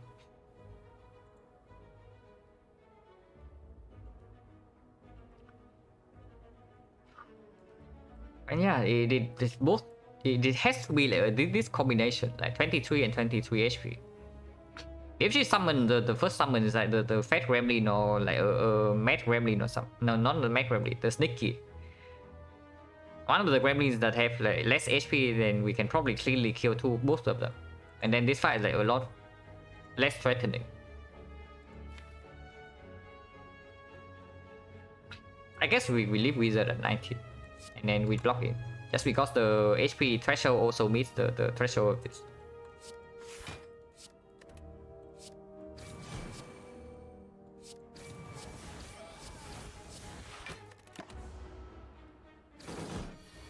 Okay, that is bad. At least we have exactly a kill on this. And we can get accuracy down. Okay, now she summons 2 Sneaky. So yeah, we have to take 10 here unless we draw exactly into Blade Dance right now. If we don't draw exactly into Blade Dance, we have to play double bite. I mean, we can also take 50 next turn. But no. We still have to play double bite because without killing this, we are taking 20 immediately and then just kills us next turn. Now, not drawing here gives us a chance to actually bottom deck this Blade Dance, and that also kills us. So probably have to play aggro and then potentially just giving up on this accuracy, which is the reason we pick up 2 in the first place. Okay, yeah, I'm also scared. I'm also scared, like, for sure.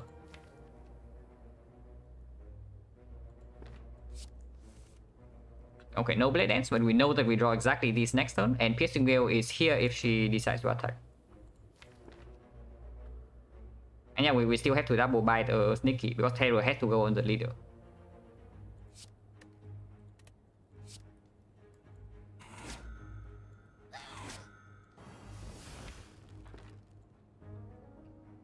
Now, neutralize on the Sneaky can get save 3, but if she attacks next turn, then this is going to block 9. Is it blocking 9? She attacks for 11 times 3. But with the Piercing Veil, it goes to 5 times 3. So with 5 times 3, it weakens to 3 times 3. So it only blocks for 6.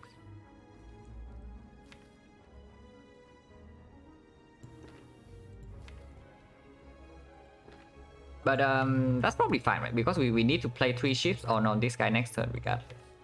So we cannot even push damage on the Gremlin leader that quickly. Which means that mitigating the worst case scenario is probably what we want to go for. I mean, her attacking next turn is not even the worst case scenario. The worst case scenario is that if she resummons again next turn. And then we just get completely destroyed. But hopefully it doesn't come down to that. And also right here, right, she blocks for 11 for this guy, so 3 ships exactly kill this. So this 4 damage is also going to waste. But we put here is 6 damage that always plays. It's probably fine to just take another 10.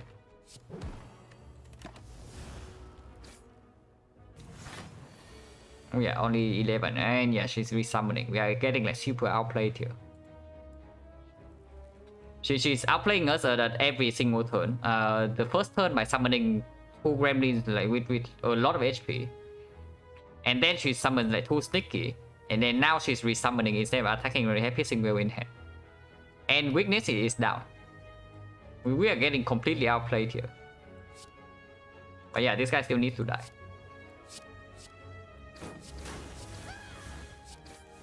It works now. Yeah. Yeah, we are dead. Okay, good run.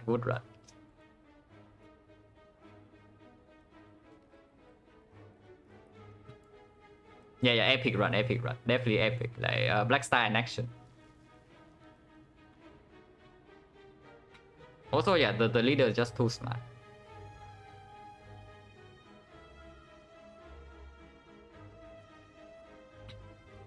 It's so bad. It's such bad idea. I mean, I did this to myself. I could just also not take the mausoleum. Replay and test Chrysalis play. Probably. I also want to see what the Chrysalis could have given us. Feel like when you saw well next turn, we should have taken the 10, so it attacks next turn for sure. No, if you do that, then you die to the Mad Gremlins. Because we could not kill both Mad Gremlins. And then this turn, we would have taken 15 from the Gremlin leader and 9 from the Mad Gremlin. From the Sticky. So we are still facing 24 here, and then suddenly we have a buff like a Sticky Gremlin. And no longer have Piercing Veil in the deck, and she is still at full HP. So that line is definitely losing.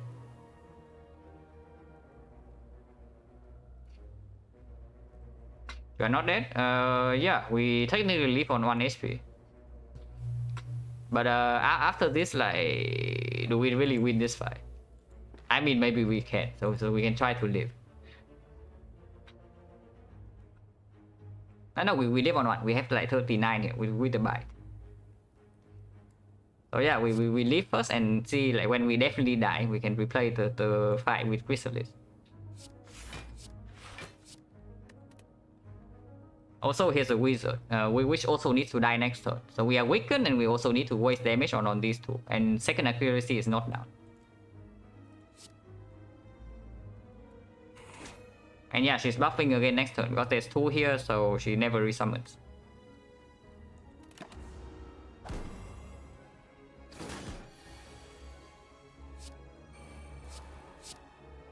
Also 9 damage.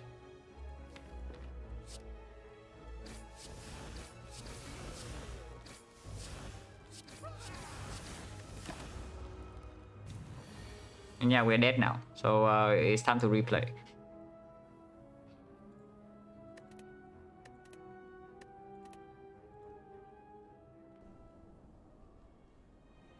They can elite. Not when we have like golden idol for bloody idol, right? We got the red mask gang and we also drew badly in that fight.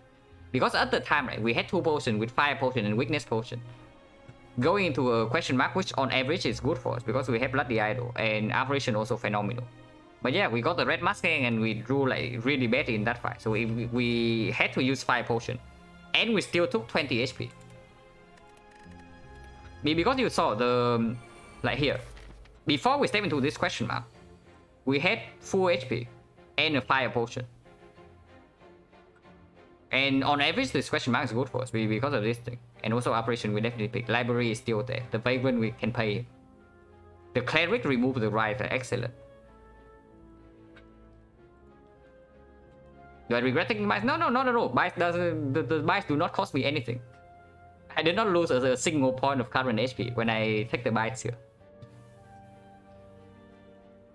I mean, maybe the only thing you can say is that the bite might have costed me some little potential in the red mask gang fight, but not really, right? Because we still had to use 5 potion on turn 2, and then afterwards we could not even play bites to heal up.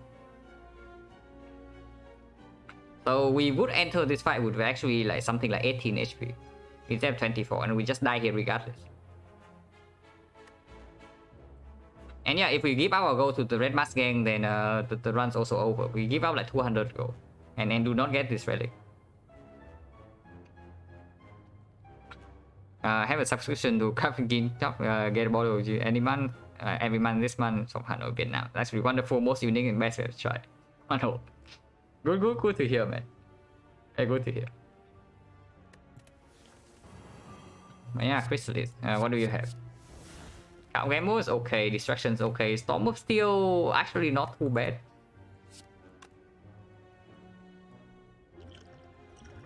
Wait, the ING changed because I played Chrysalis first. So let's not do that. We actually need to play Chrysalis second. Wait, edit stream title first before I forget. So 5-3. But yeah, 5-3 is like closer to what I expect of the boss squad reward, boss squad win rate. So this that one is going according to plan. Do I think Chrysalis Metamorphosis is better in a deck with enough draw? Always Chrysalis. This can actually change a super losing run to a winning run, but Metamorphosis is just bad. Like the only like niche use case for the Metamorphosis is something like a deck with 041 or 4 defect, but even that is not even that strong. But this card can definitely turn a losing deck into a winning run. The high roll potential is definitely there. But yeah, we actually need to attack potion first and then to get a glass knife and then do this. Okay, a slightly better hit.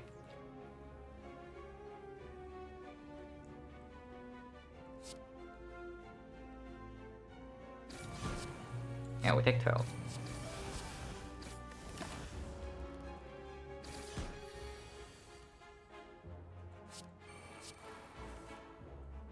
Yeah, definitely slightly better hit, I have to say.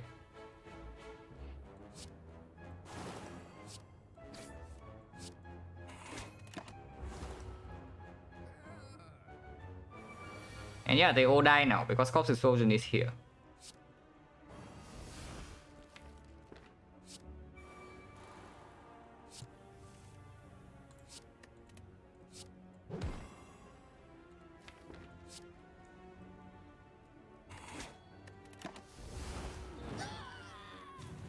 and she does not attack.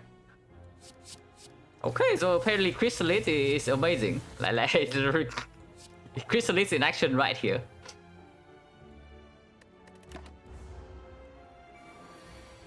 But only if we kill her this turn, and we do. Okay, so yeah, Chrysalis. Okay, we lost 6 HP. And now we get a freaking kunai. Yeah, okay. Okay. I understand,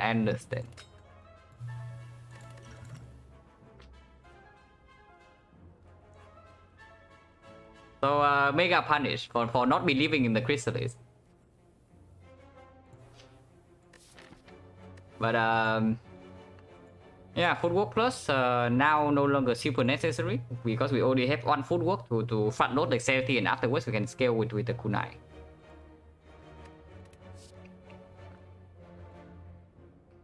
Yeah, cost explosion insane hit, and the draw order and attack pattern would also like line up perfectly with that cost explosion hit. And also expertise, the expertise from the Chrysalis also draws like 2 cards for free to get us reach to let us reach the cost explosion and the blade dance like in time. Predator plus probably cannot be good. If I don't pick up the footwork plus here, and then it's just nothing, and it's probably just nothing. Now we are still not out of the woods yet. We still have to face 1 whole wave fight. But yeah, suddenly pretty good, right? Even turn it to guarantee that we can actually block in the first cycle of the hard fight.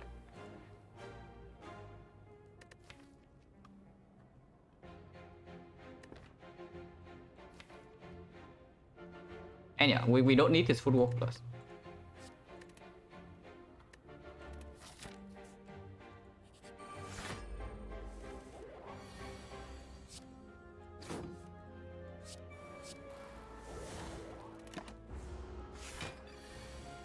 Now we can buy this guy up.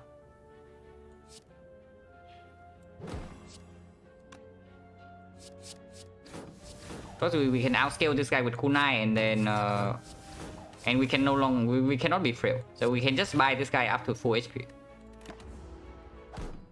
So yeah, suddenly the run's looking pretty decent, yeah.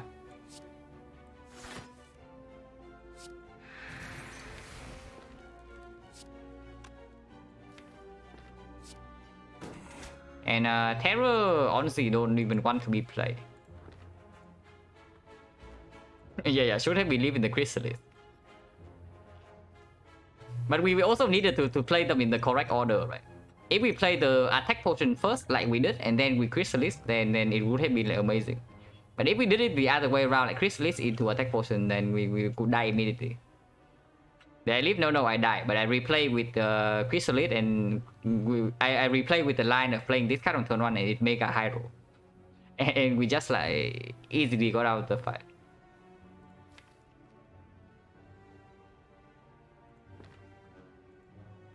But yeah, I don't even know whether I want to play Terror here or not. Maybe I do, and then I just get out of here.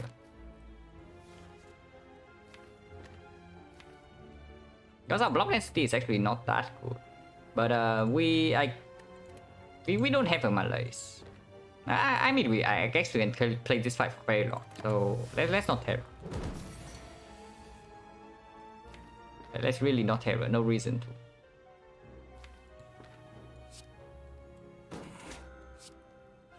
Yeah, scale dexterity first, and then we still have to play this to get it out of the deck to not redraw. So 3 decks with this 5 decks is probably enough. So now I stop playing Red Dances because it just kill this.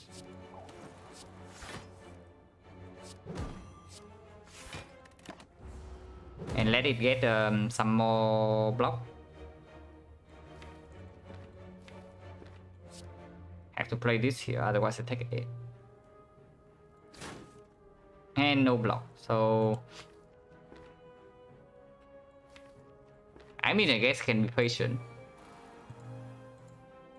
Yeah, sure, let's be patient. And yeah, I guess Terror should be played, looking at what's happening here.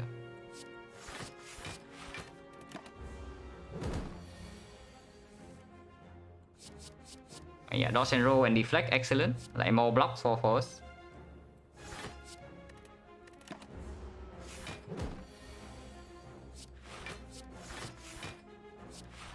But we'll be here for a while.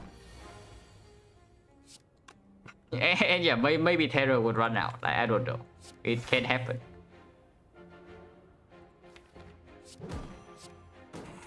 Yeah, another kunai stack. Continuing this run or playing another. I think I want to finish this run first. And most likely I still have time to play another one after this.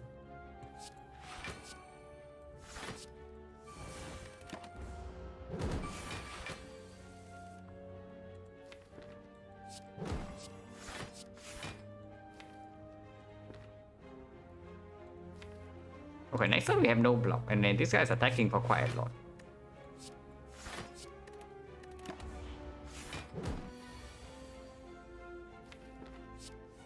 And we shuffle out all the attacks.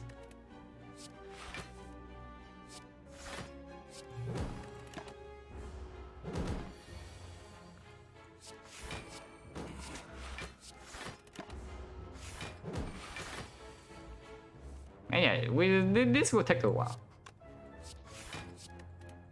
Because every 2 turns this guy only regens for like 15, and 1 bite will do 10.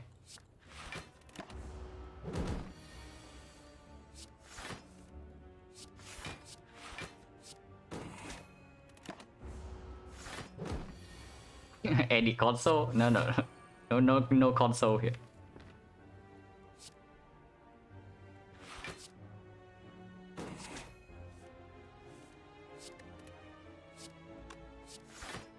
And no need to play neutralize. Because next turn, like, 1 defense blocks in regardless.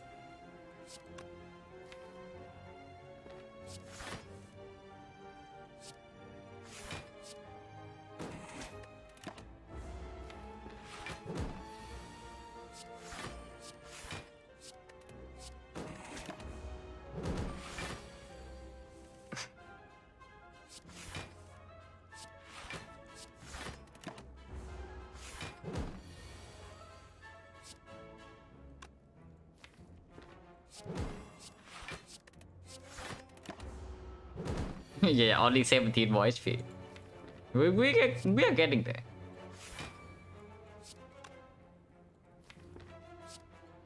Alright, soon. Oh, we are forced to kill this turn because we draw no block, but did not happen.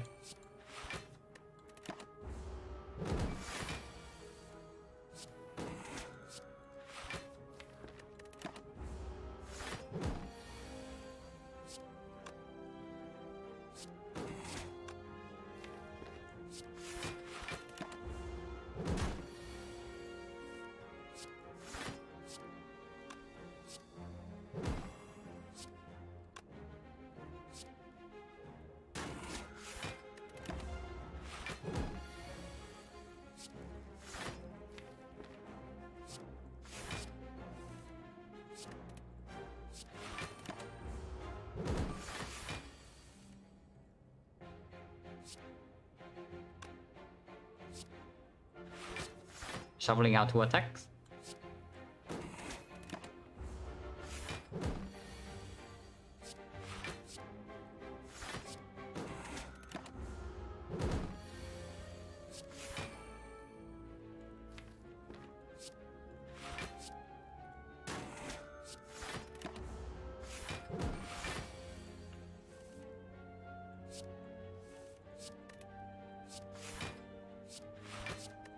And yeah, 1 more bite, then it's over.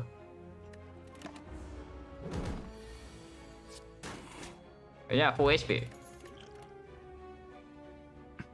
And here's a glass knife, which we definitely do not care about.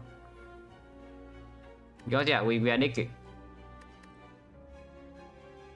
And also yeah, the run's kind of back on track, right? As the moment we survive this fight was yeah, suddenly now we have like kunai turnip, we have red fast flat load, we have 2 potions, and we are at full HP. So it's just a freaking chrysalis. Now with kunai, the dodge roll definitely gets a little bit better, and we did see from the baseball fight that block density is actually quite low. Still, even with the backflip pickup. So picking this up is not super bad because it also plays in this fight. It's probably fine. But only one copy. I do not pick another unupgraded dodge and roll. Also, yeah, we are digging. Yeah, more max HP. And here's the Secco score you guys were talking about. We no longer have any poison in the deck, so it's a key. And we remove the freaking right here. There's an Orrery.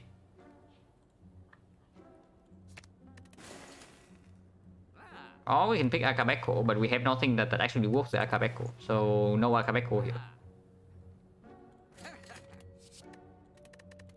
Yeah, Gamble plus, another Blade Dance. Another Gamble. Yeah, poison package, too late for that. Another Cow Gamble. Okay, that's too many Cow Gambles. Escape Plan though is definitely good with the kunai and the footwork.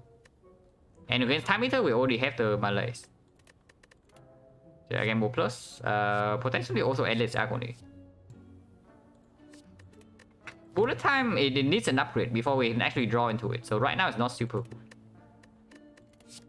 I would like to see some energy regeneration here, but I guess a Blade Dance is fine with 2 accuracies in the deck.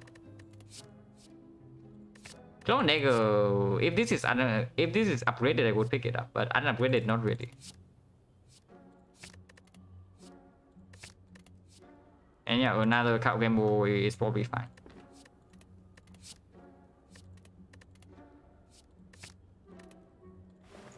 So nothing else. And hopefully I can die to this elite, so this run can end. Unfortunately, we draw both accuracies on turn 1, so it doesn't look like we are dying here.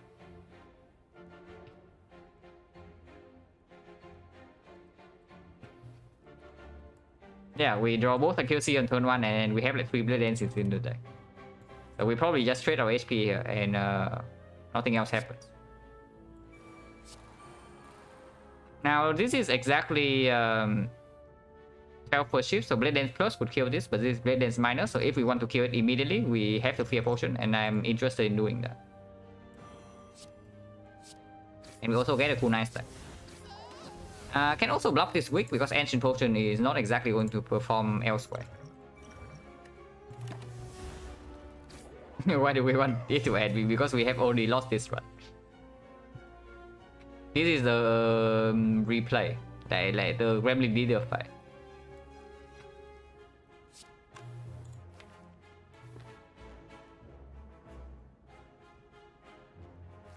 I want to attack with the Blade Dances, right? So something like Bite, Defend Malaise is also probably fine. Or we can just attack. Like this. This doesn't matter. We don't have that bad of a deck. No, our deck is quite good. If we survive this, act, we are like in super good shape. But yeah, of course, if I don't die here, then just play it out.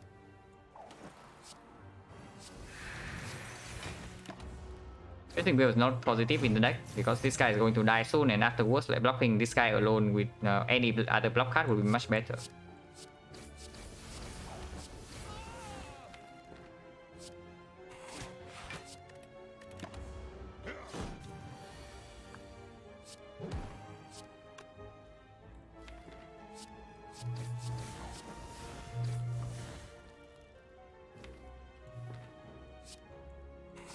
And this cannot miss. It gives me full block no matter what.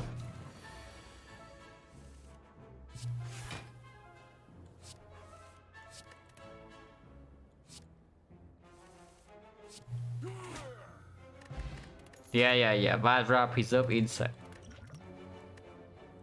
And another Malaise. Okay, whatever. But yeah, right now this one is suddenly like, as long as we survive this fight, this one and get a decent energy relic, this one is like actually over the curve now. It only took the only thing that it took was to believe in the Chrysalis. And yeah, believing in the Chrysalis is the difference between us getting like completely outplayed by the Gremlin Leader to just killing it. This one already died. Yeah, we died to Gremlin Leader here. We just replay and use Chrysalis on turn 1 instead of other stuff. And we got mega carried by the Chrysalis. With a 0 cost corpse explosion and 0 cost expertise. But we are already dead in this run. And yeah, 77, no reason to go here. Advanced over is a little bit weird, but we do have kunai and bites. Okay, this fight is definitely weird. Honestly, this fight is probably more dangerous than elites right now. I die, yeah, I die. I replayed the fight with Chrysalis, and instead of dying, I just got out with 6 HP loss.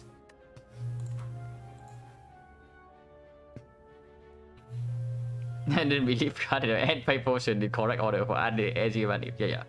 And yeah, it's true. We also need to play the potion and the Chrysalis in the correct order. If we play it in the other order, we just die immediately. Cost explosion is good here. Yeah, it's fine. We have cost explosion in the deck. Like it's coming. Just wait for it. Want to play this one to the end? Yeah, probably. Yeah, it's right here. Okay, no Chrysalis this time. Probably should have played the other thing then. Because the bites also deal damage and give us 1 dexterity, but too late for that now. but honestly, we can probably die in this fight.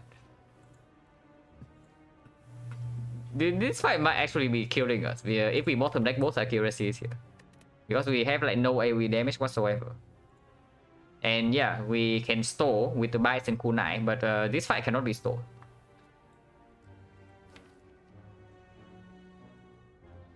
Universe probably was playing for 0. And this can be gamble. Single is fine. But drawing right now, if I draw into accuracy, I have to play it. Actually, it's attack potion, can be choked. Okay, it's not choked, but it's also not very bad. So 10 AoE, at least 18 pinpointed, or 21. Yeah, potion first to get CE, maybe. How important is AoE damage actually? Instead of this finisher, when I have like 3 blade dance in my deck. Probably finisher. And draw here, if I draw into blade dance immediately, it's also good. Okay, no blade dance. This is 28, so 28 plus 8 plus 5 is a kill on this. We do that.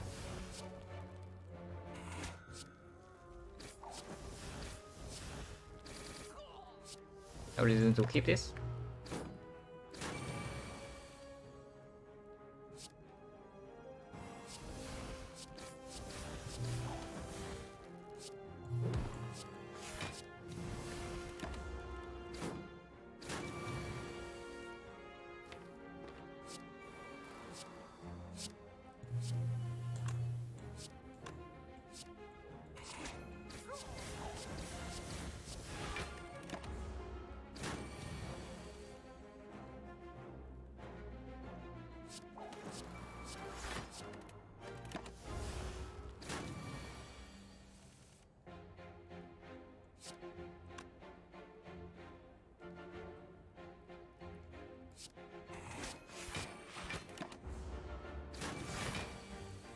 Still alive, yeah, we are winning this fight with this draw.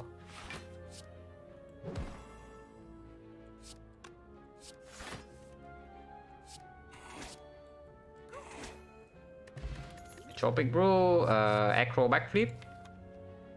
Now with the kunai, like Backflip seems straight up just better, and then the football already.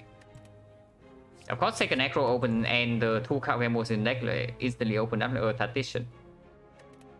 But probably not better than this.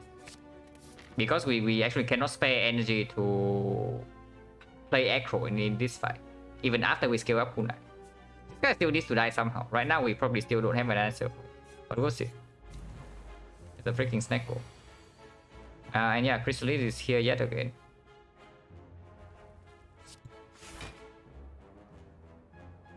Probably open this.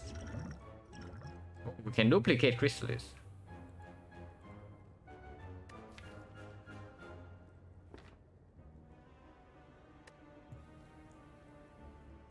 We are dead to the first hyper beam. Are you sure? Are you sure we're actually dead to the first hyper beam? Because with the kunai, you can pretty easily outscale the automaton.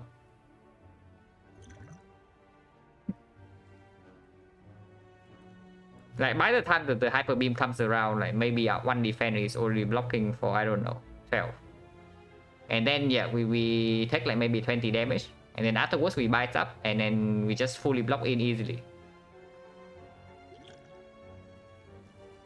Yeah, do chrysalis. Honestly, I actually just want to do Malays here, I think. If do Malays, what happens? This guy is base 18 and most, so with the Dupe Malays it goes to -6. So base 12 weakness vulnerable, it goes to 13. Yeah, 13 should be easily blockable. Maybe not so easy, but it can be blockable. This list gets overwritten by confusion. Yeah, it does. So there's no reason to make Chrysalis here.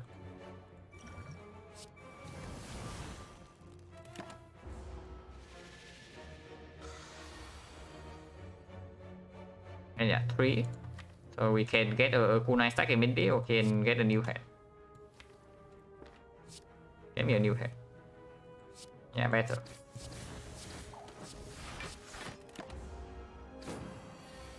Yeah, 4 now, because we are vulnerable.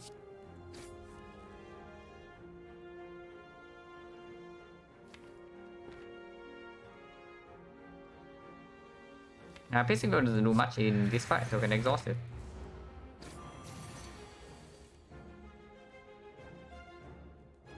It goes pretty rude. But we're still blocking.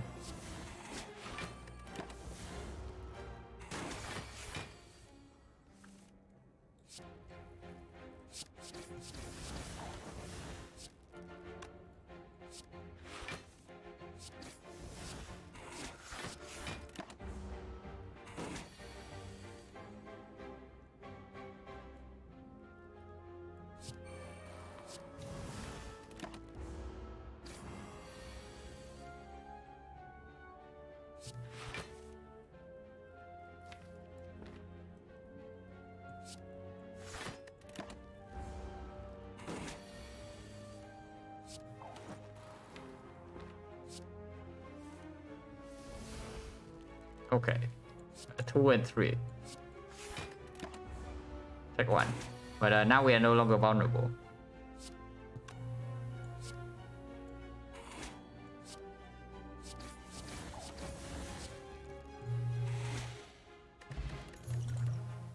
Passing flash burst, definitely not needed. Blur if we care about it.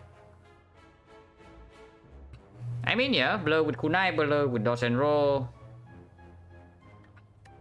Blur without having to take like front load elites in Act 2. Blur against automaton.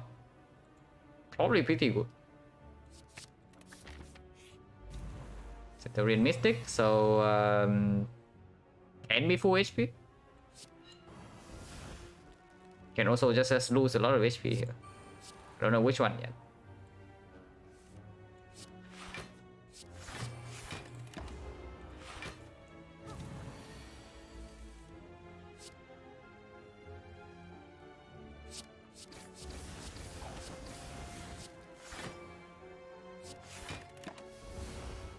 Yeah, no reason to potion here if I don't have to.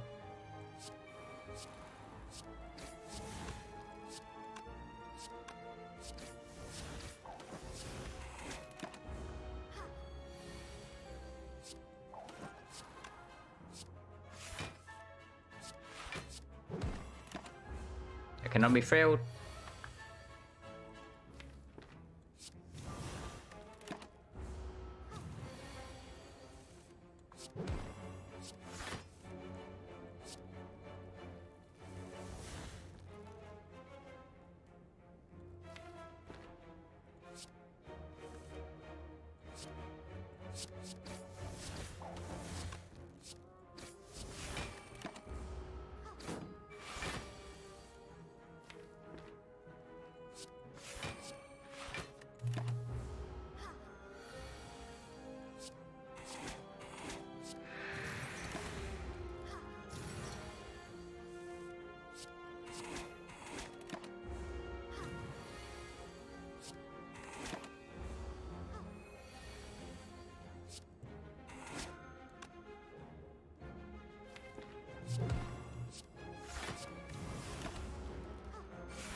Yeah, full HP. 5 option cannot be better than this. Deflect plus with okay, we are picking up like way too many block cards now. But I mean, this deflect is like pretty freaking good. But we are picking way too many block cards. And then again, there's a reflex with like 2 count gambos and an acro, but this gambo is not upgraded. It's not even that. Hey, Dirtcraft, thank you very much for the raid. I hope you had a good stream. But yeah, honestly, all of these are pickable. Maybe it's actually just the reflex, because now we have the blur, so cycling back into this blur is also maybe what we want to do.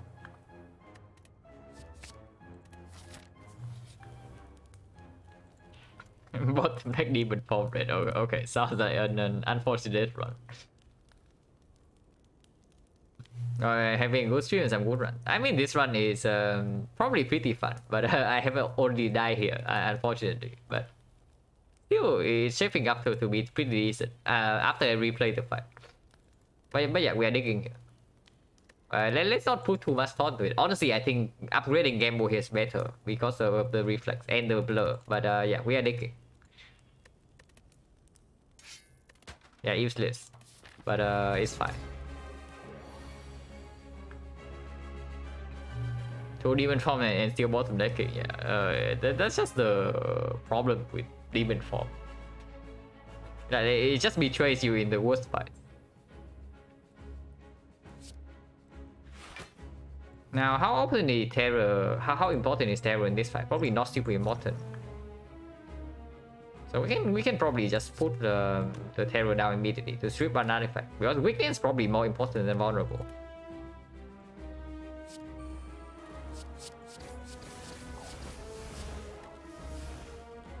And this card combo wants to stay in the deck, so it can be here. Yeah, Crystality is here again.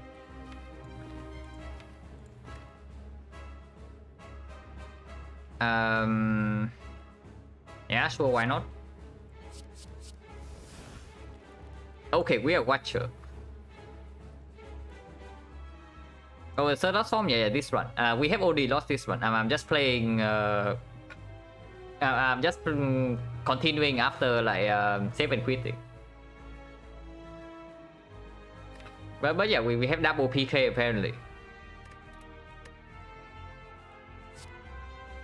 But that probably means that I don't do anything here, right? But maybe double PK getting stolen, and that's not very cool.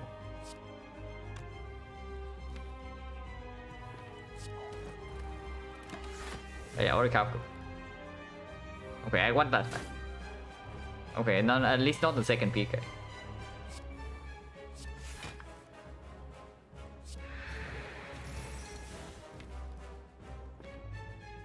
Now, Malaysia doesn't really do anything. So let us keep drawing.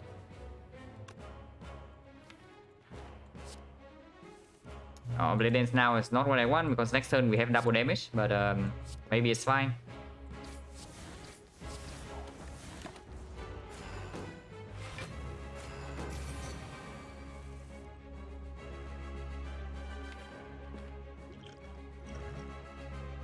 I mean, I did not think very much about this play, like Liquid Memories, but it seems that it's strong, so I just do it. Holy cow, 120.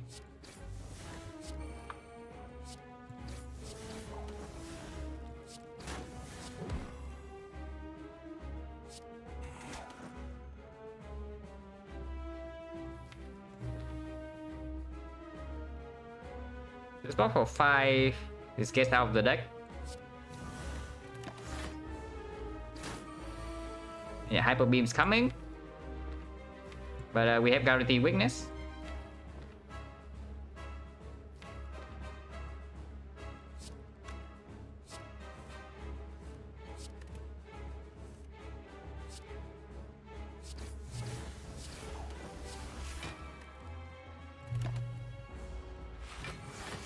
And yeah, we easily block this, right?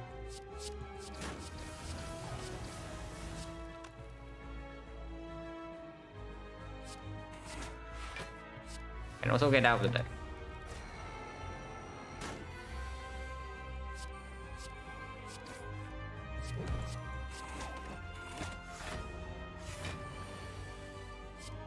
I mean, playing fast and then not thinking about runs is like, not thinking about lines is like so liberating, you know.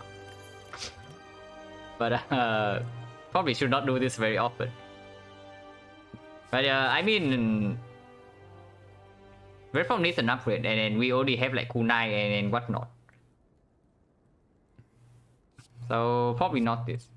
Because yeah, Fusion Hammer is still on the table, and we definitely want the Force Energy. And we have like Blur and then all that, and a Footwork.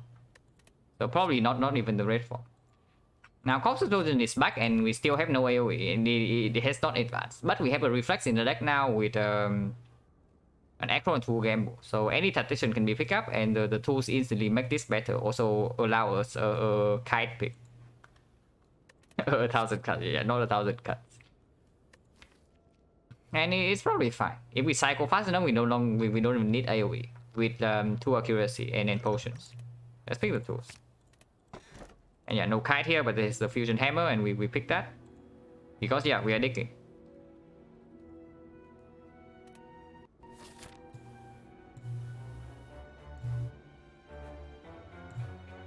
Prepare for the see that pick up 1,000 cards. Okay, what the hell is this? Force Pathing allows us to only take 1 elite in this act with Black Star. And the path that cuts off is immediately before 2 elites. No, that's a very rude. That's extremely rude with the Spire, but it's fine. We're just getting wing boots somewhere here, right? So we're just getting wing boots. So no worries.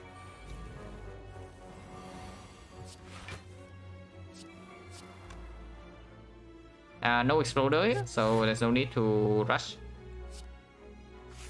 So Malay can get out. Wait, hang on a second. How are we solving these spikers? We actually do not have anything to deal with the spikers. Okay, Chrysalis needs to do something here. Oh, I don't know what's happening in this fight.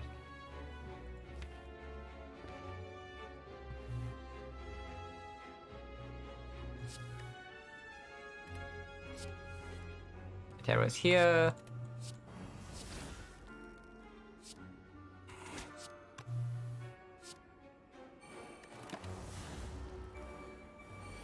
Can't kill the spiker. Yeah, we actually cannot kill the spiker. Okay, no poison. What is our plan in this fight? Because right now I don't know. Yeah, 1,000 cuts could be good here. It's true. I mean, we can maybe stack up some blurry kit stuff.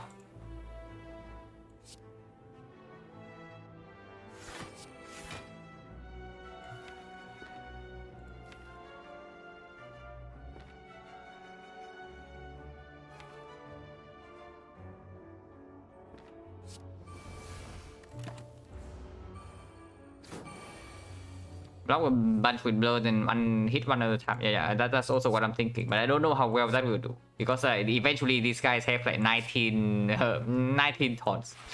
And blow simply doesn't block enough. But yeah, Fear Potion this guy then. Should probably go in. Ouch.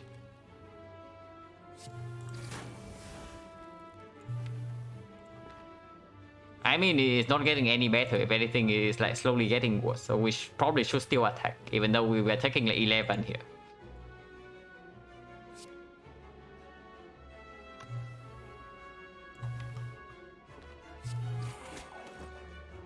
And we can Malay this guy instead, because now he will never deal damage to us again with Orichalcum.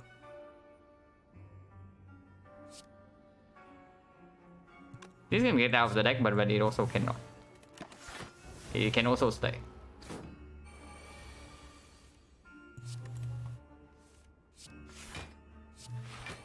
Aha.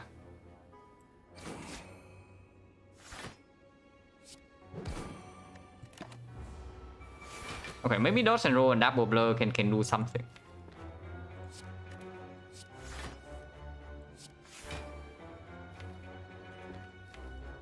But playing Blade Dance is like pretty bad, right? Because it just leaves some chips in the deck. So I guess we slowly chip it down with Quick Slash and maybe the buy.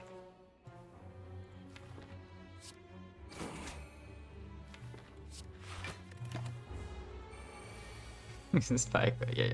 Spiker, very fun. Very fun and an interactive enemy.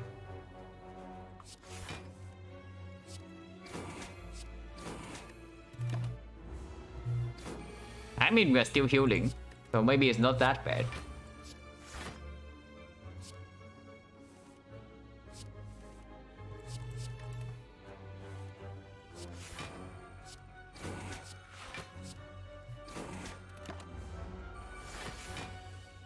Yeah, it's not that bad, right? We were actually like healing a decent amount here. Gamblers Blues fine, Fume Plus way too late. Unupgraded Cloak Dagger not interested.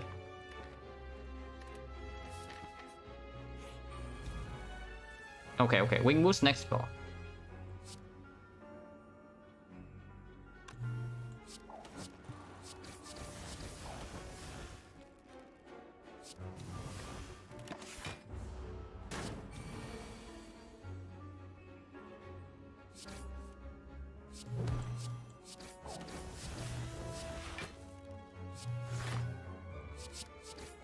We drew all three Blade Dances before the accuracy. Now, that's not exactly a good thing.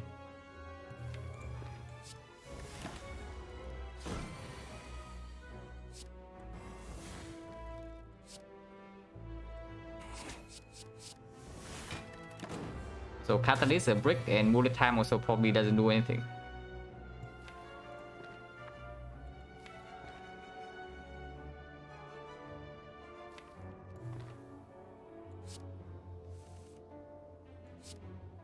Okay, bad idea. But we only take 2.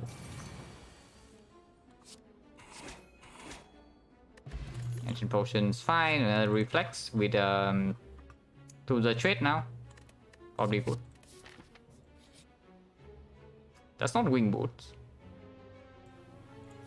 But it's immediately before the shop, so we can buy the Wing Boots here. And that's also not Wing Boots.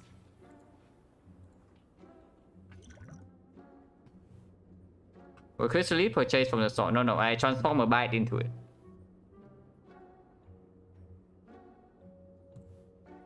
Yeah, pellets is probably okay. What do we even want to remove? Like, yeah, what do we even want to remove in this deck? Honestly, I don't know. I have no idea. Like, if we remove anything, it's a Chrysalis. Maybe it's actually time for the Chrysalis to go. Maybe. War doesn't do anything. Pellets is probably like really good. And there's no other shop in this act, so we can actually buy even Sundial.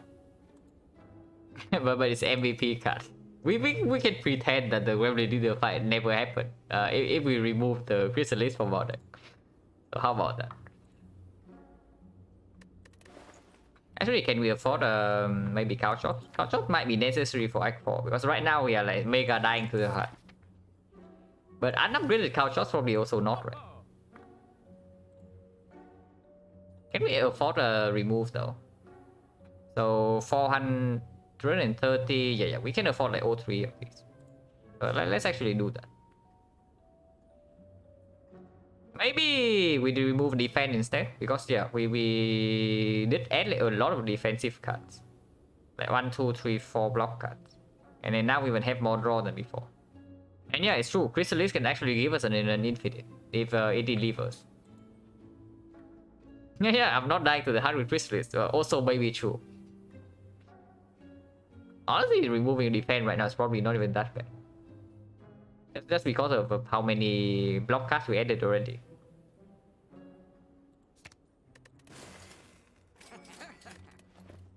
And yeah, it's been a long time since I last bought a Sundial, but here we are.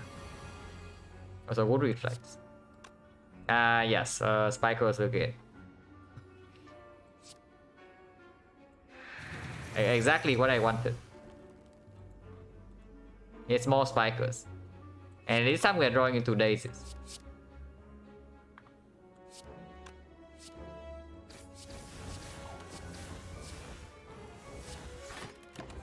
At least we get some free dexterity at the start. So blocking in would be like a little bit easier. At least.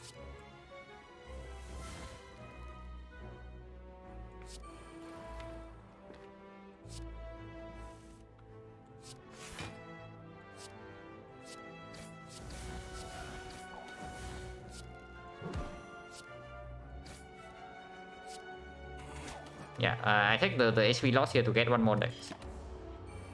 Yes, we actually need dexterity to block against the freaking spikers. Okay, another blur.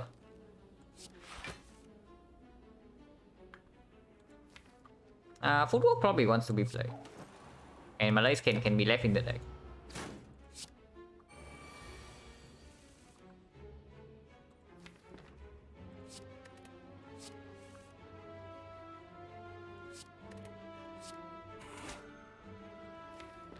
Accuracy not super necessary.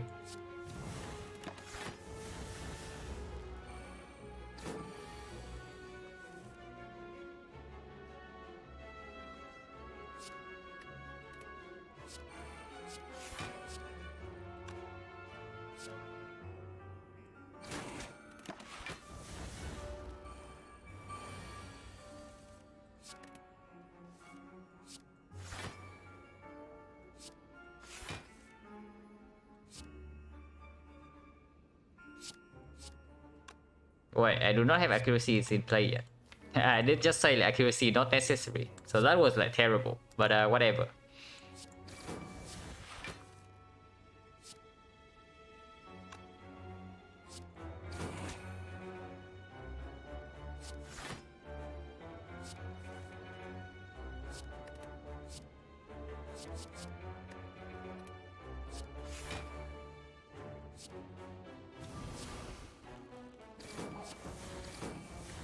Yeah, take one. At least got rid of all the shifts. And now this guy is like -3, so he never deals damage to me again. Which means that I can actually slowly kill this guy. Keyword on slowly. And 6 dexterity should be able to block decently well.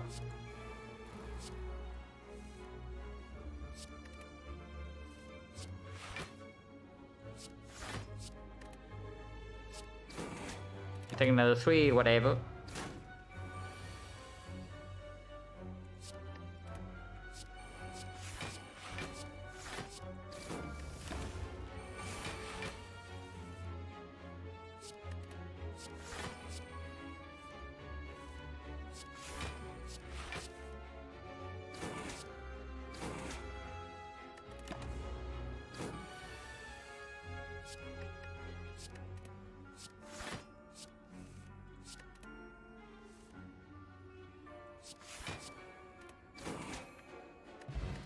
Yeah, the export is fine. Definitely not this.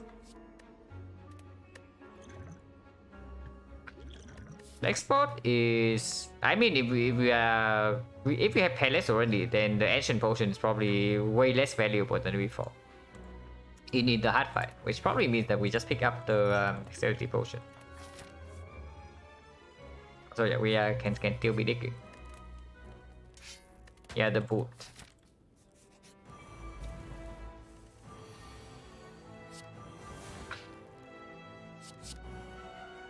The boot doesn't even get to play here because we have both Vajra and Terror.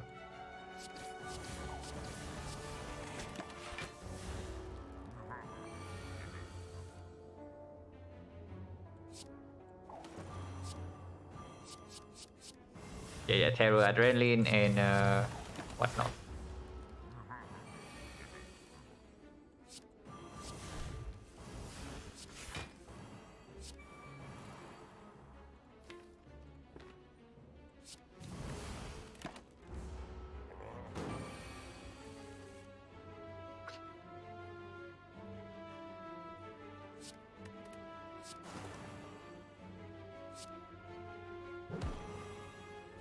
do this first because I'm not sure whether I want to play the bite or not. Get this to get cool 9 proc.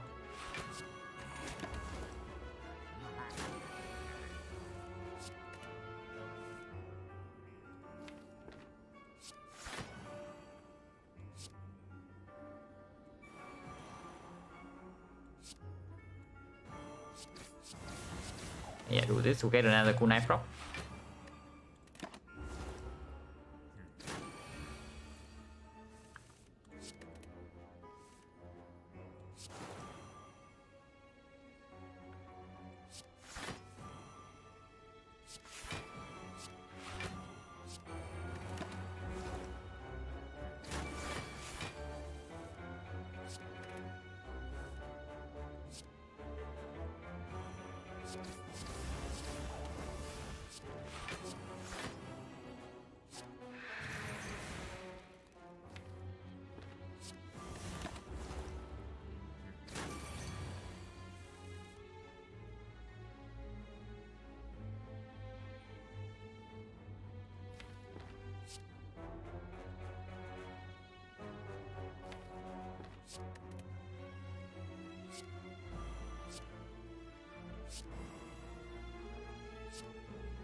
Okay, no wing boots.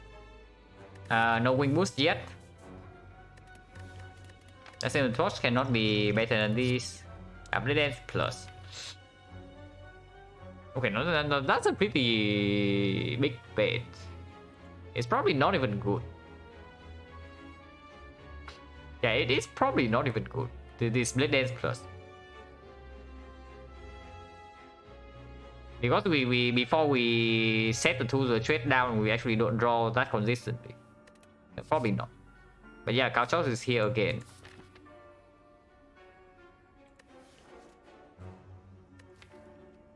I mean, yeah, it's true that we are like super mega dying to the heart at the moment.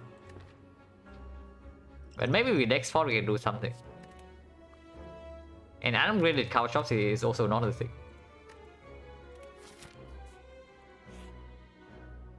Okay, no wing boots here. And no shop, so we cannot even take this option.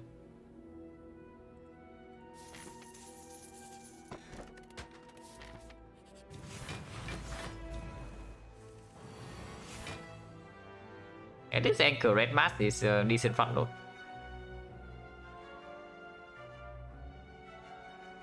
Oh yeah, the boot time.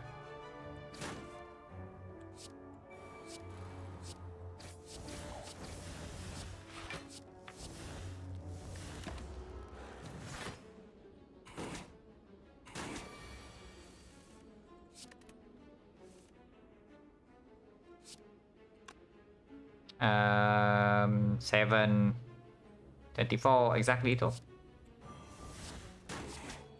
Oh yeah, more than lethal goes to the boot. Okay, apparently Chrysalis just give us blur like every single time. That's probably just good, but it's pretty weird.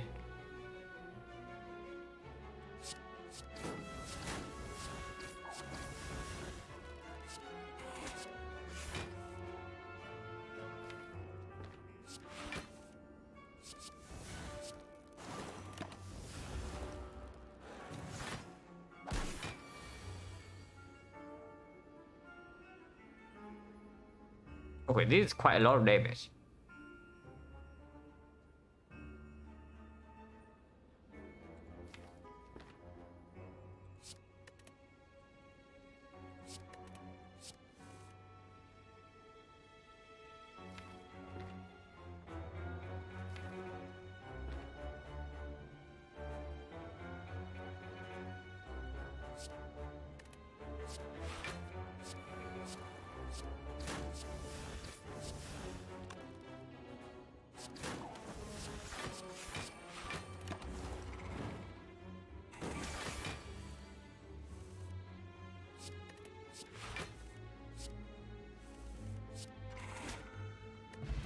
Another Gambler Screw. Another Malaise. I I mean, we only don't really play the second Malays that often. Having the third one is probably just bad. So let's not.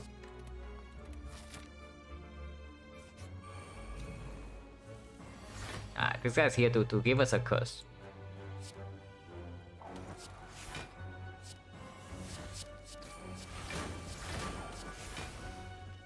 But I mean, we don't really care, right? Okay, maybe we care a little bit. We are set the most damage to -12. Probably only relevant in the time eater fight. Because it also bricks our draws pretty early on, and the hurt just get rid of the debuff.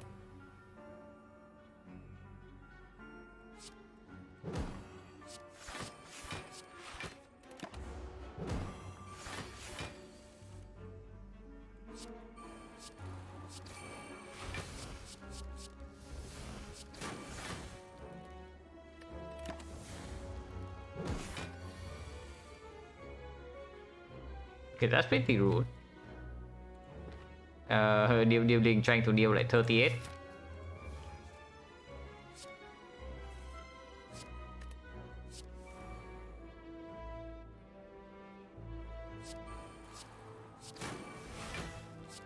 Trying to curse. I mean, 9 times 3 is also pretty annoying. But this is a lot more manageable. So it goes to 15, it goes to 11, we take 5, with this we take 4, but Malays is not down. So I guess playing Malays is fine.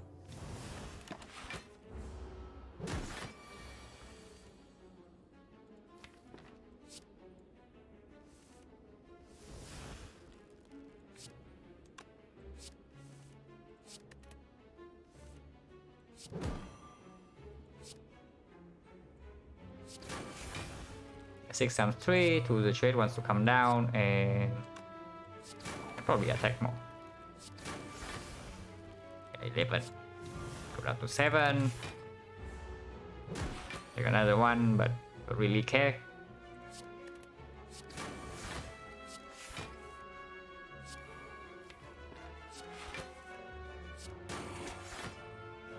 Yeah, this cannot be the curse.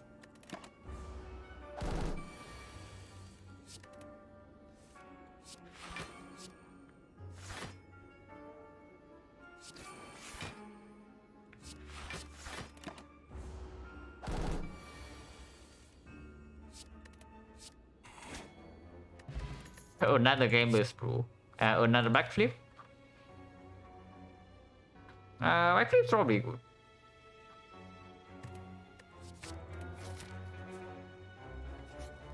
And we can recall here. But in reality it doesn't matter, right? We're just digging. So let's dig first. Okay, tungsten rod. That probably helps a lot in the hard fight. But we'll see.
Gen 4 not needed, and here's a wildlife plants, which we definitely pick up with the pellets and the piercing wheel.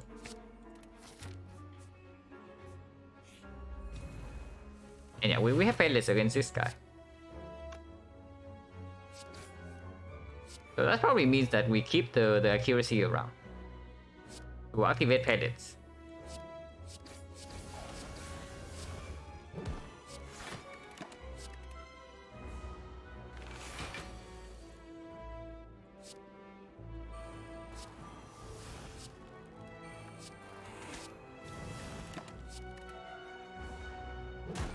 Take 6.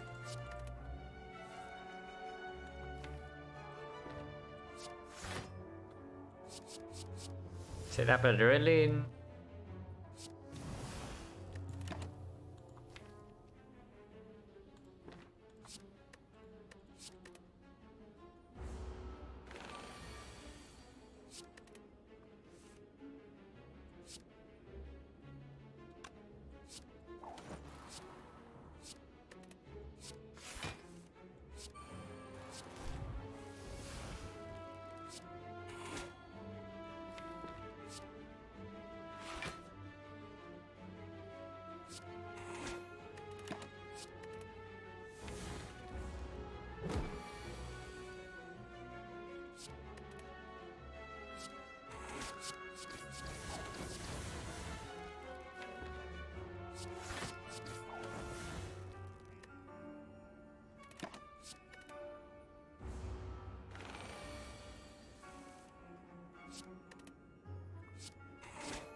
Let's spot cannot be better than this. Dash is another card that actually works with kunai, but we really don't have that much energy. Honestly, we have a lot of card draw, but our energy generation is pretty garbage. So probably not. We can never spend our... We can probably never have enough energy to actually reasonably play this over other cards. Like we have like 3 backflips, right? Yeah. We have 3 backflips and we also have an acro. And then we have like reflexive.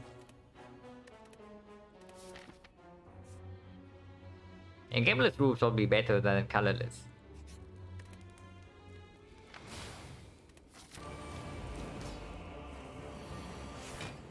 And yeah, this fight we have bites kunai, so it shouldn't be a problem. As long as we can kill these cultists quickly enough. And we should be able to do that.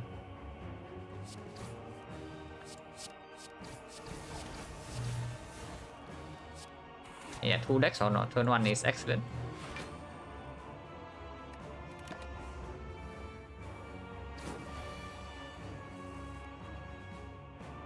You can do footwork, dodge and roll malaise.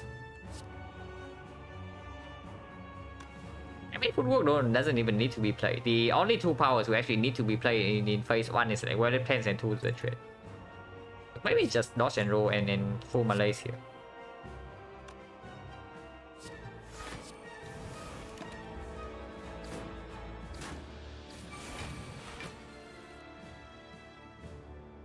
Okay, this doesn't look very good, to be honest. Terror can actually go on one of the cultists.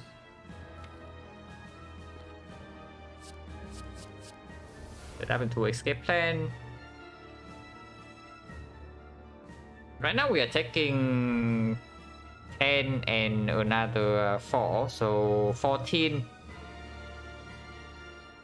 plus whatever we are facing here after playing powers. We are at least playing this. You give me 2 cards, 3 cards, cost 0. It was 2 escape plan and a setup. So yeah, it discounted the setup.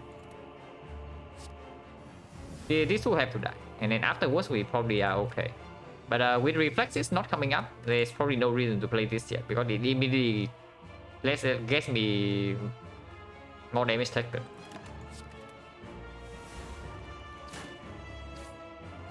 Because I'm like pretty close to death here.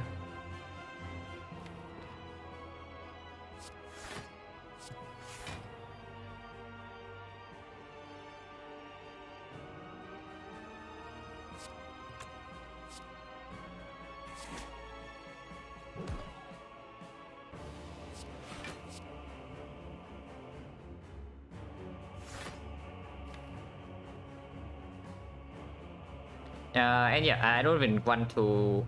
I probably want to play the tools right now, to be honest. I should do that.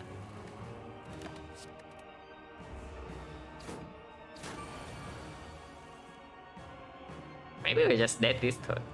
Because we failed to draw like our 3 backflips. So maybe we are forced to use this. Yeah, we are probably forced to use some potions here. And we might still be dead anyway.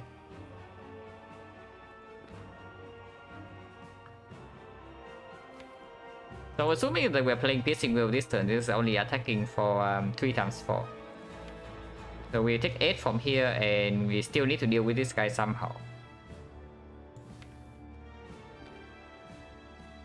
The 12 each, this is the... We only have 3 energy to deal with this guy too though.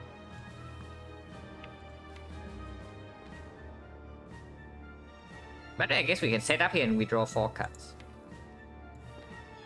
So this is 5, it is 7. So 41. 41 exactly off by a little bit. We actually need 1 bite. So it actually has to be something like this. We set up the blade dance. We play the bite here and then we game for 3.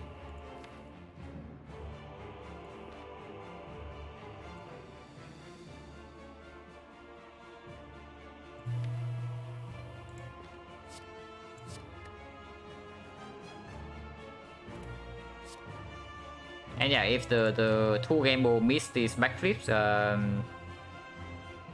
even if it hits the backflip, we are still dead. Okay, so maybe that was just a bad play. But whatever, this one is like... Don't care too much about this one anyway. So let's see, if we die, we die. And yeah, we are dead.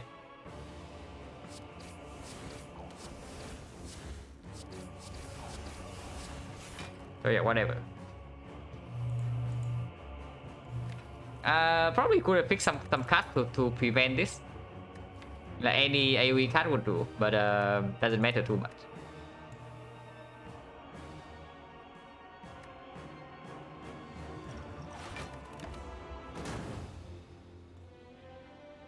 But yeah, at least it's not an easy win after like that Remney leader fight, because that would be pretty tilting.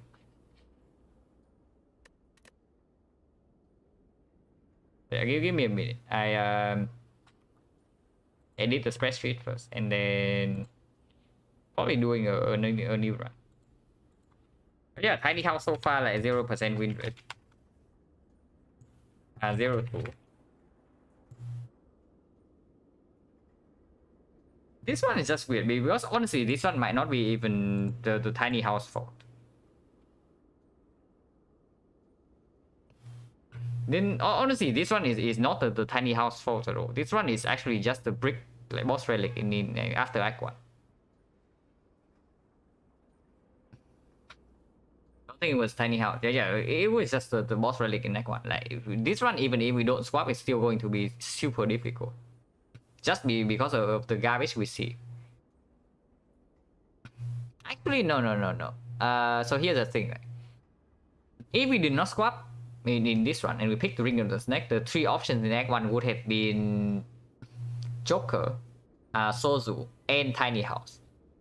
Instead of this Black Star, because Black Star was on the bottom right, and as far as I know, the bottom right is the relic that's the most that's the most far away from the queue. The start of the queue is the middle, and then the bottom left, and then the bottom right. So Black Star would not have been even seen in Act 1. So we would have picked the tiny house in this run if it's not a swap. So that would have been pretty interesting, like for sure.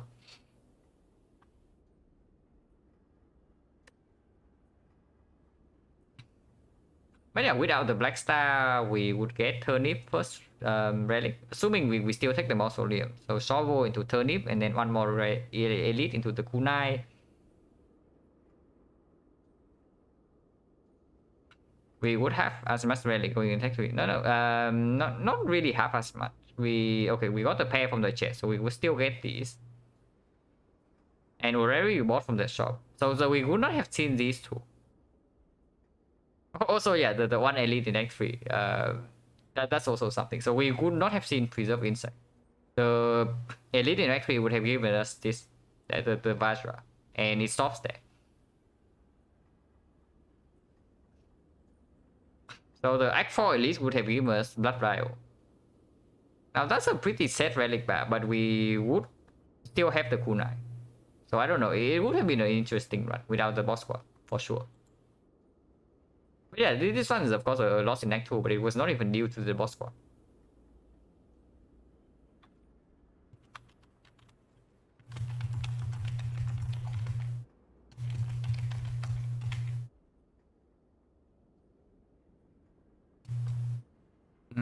Chocolate Sozu, okay.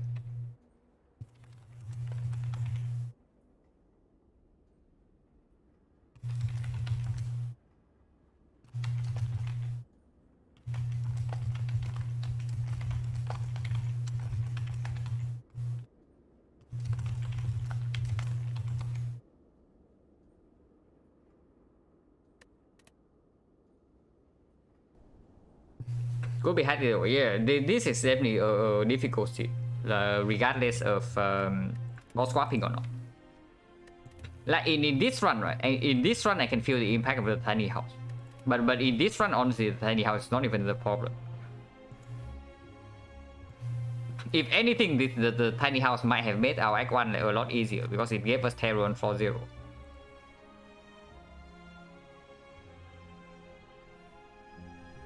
And a potion. Because we also like completely brick on the potion. Yeah, the colorless potion gave us panache in this fight, right? Which actually dealt like 20 AoE damage. So even without the swap, honestly the tiny house actually improved our Act 1 like quite a bit.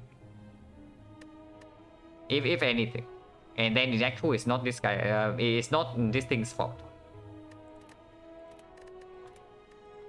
So I don't know how meaningful the data from this loss is, but maybe can think of something after I review this run later. But yeah, I do the swap first, and then I go take like maybe a 5 minutes break. But I want to see what the swap is first.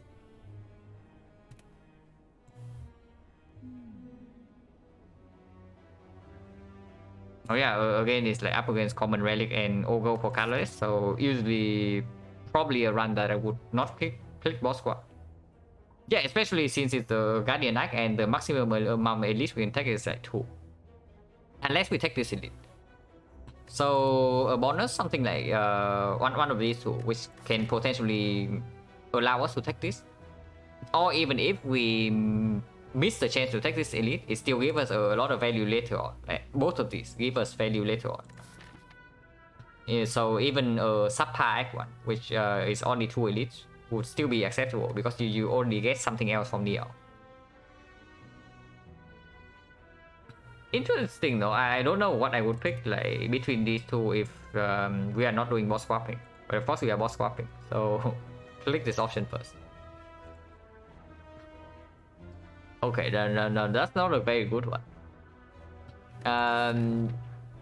This thing can either be free energy or it can also be completely useless. It depends on which cast you see in Act 1. But we will see. So I'll be right back in like maybe 3 minutes. Taking a short break.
So with the kite, it probably means that we need to see a lot of card rewards in Act 1.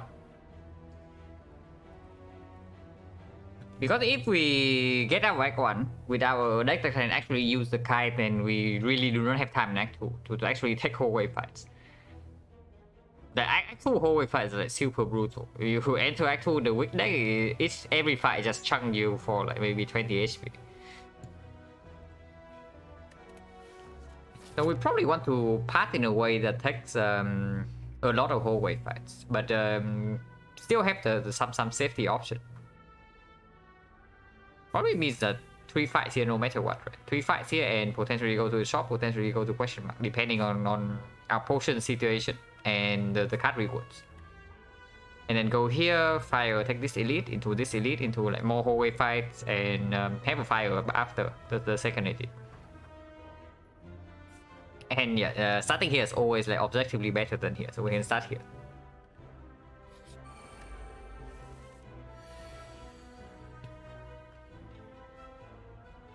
Fighting an aggro gamer with really sick, no idea what to do. Gamble would not really do much. It's actually just aggro and maybe dagger throw, and maybe prepare if you can spend an upgrade on it. Because without card draw, right? Without any real card draw, you pick up a card gamble, yeah, you gamble, and then you get 4 cards, and now you have 4 energy. You just simply cannot spend the energy most of the time. But here we can make the kite happy to... we can inflate the kite stat, even though we don't need this extra block. And yeah, this guy attacks next turn, so we need to get him in lethal range.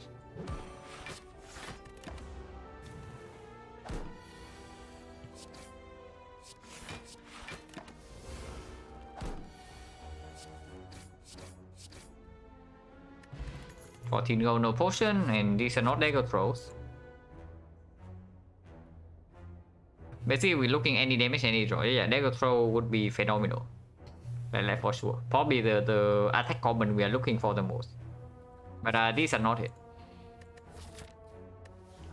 So I guess if we are looking to pick up something like aggro, then both of these can play. And Skewer, I don't really think so, because it's also a card that demands an upgrade. And if we pick up a prepare, I probably want to upgrade it first.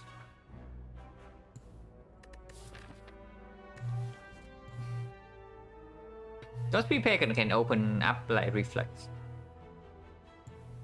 And with the kite, we are picking up most discard that we see. Also instantly open up like eviscerate. So probably never Skewer, and if we cannot upgrade, then Flying Knee is technically slightly better than Poison Staff. But Poison Staff is the better card against like both the Guardian and maybe the Elite in Act 1. That's probably fine.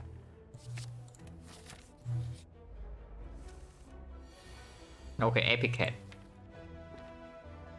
Now let's see, sub deals 9 damage compared to the Flying Knee's 8. So 9 plus 6 is actually lethal to this, because this guy decides to roll maximum amount of HP. But nothing makes sense other than like triple block here, right? Taking 4 immediately doesn't sound like a good idea. I know this guy attack every single turn, but this guy can also not attack next turn. Or he can do this. But I mean, we draw 0 block either way, so taking damage last turn would not have prevented this.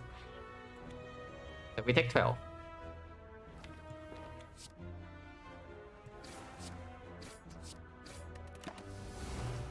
So yeah, for now we save 4. Again, like inflate the kite start a little bit to make it like happy.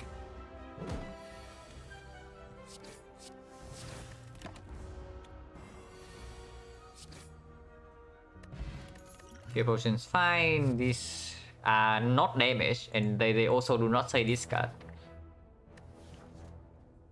If we pick up anything here, the footwork, because it does do something against the Guardian, and against the Knob, it's not like... I mean, it blocks one draw, but it's not the card that we cannot play.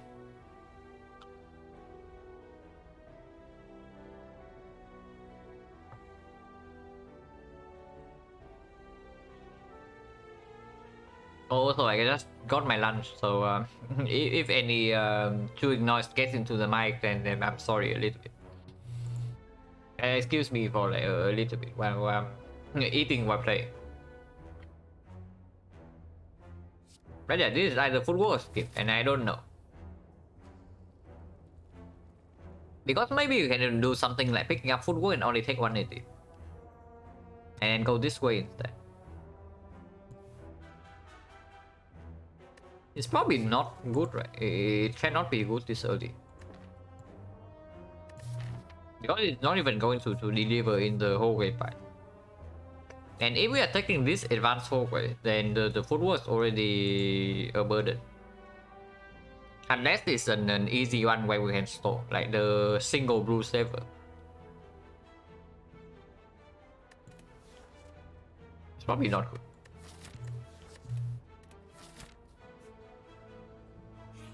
Okay, definitely want to. If the first card reward screens are like this, I definitely want to go to the shop to maybe even buy some discards.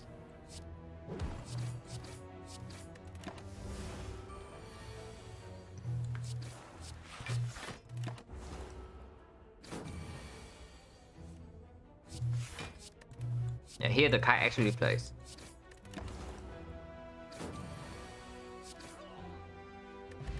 Different memories, so I don't need to buy a potion. With 2 potion drop, there's no need to buy a potion here. And potion change 30%. Well, they are not this card, but at least Terror is a good card. But yeah, shop, right? If we want to even have a chance to take this.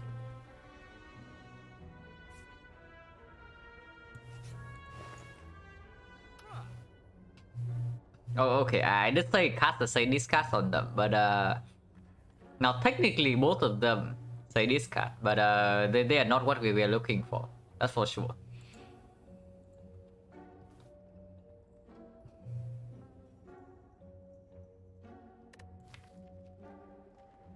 Okay, if we are so here's the thing. Right now we are only scared of the knob. The lack of volume only have damage solution in both terror and poison stab. And the sentries, if we pick up the Violet Fancy for example, and also buy the Sneaky Strike, we probably can deal with the sentries because Violet Fancy is super good in that fight. Any button may have with elite. No. If I'm buying any card here, it's Violet Fan and Sneaky Strike together. Because yeah, we say that we pick up like any acro, any dagger throw, and then they do not actually cost energy. So this Sneaky Strike will eventually play. And right now it's also an attack that is added to our deck. We need more attacks, otherwise we just die to the knock, even with the terror. And card remove, like removing strike before potential knock when we are already super bad against it, is probably not a good idea. And removing defense before guardian is also a little bit weird. So it's probably fine to just buy Violet Pen Sticky, because Violet Pen is also very good against guardian. If the boss is not guardian, I don't think I would buy this Violet Pen here. But here we can probably do that. Just because it also lines up with this thing. We can hold either the survivor or the sticky strike, and then it will always line up after this thing is down.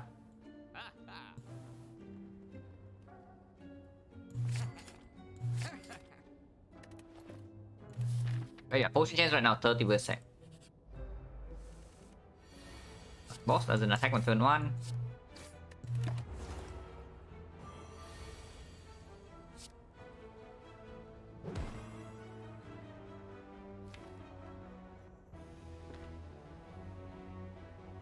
Take 4.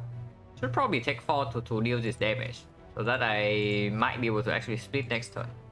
If this guy decides to attack again. If not, I can get Warrior Plans down with the terror and maybe I actually get a good split. So 2-1 here is 3, so it goes to 46. With this it goes to 40. Yeah, what strike needs to be played either way.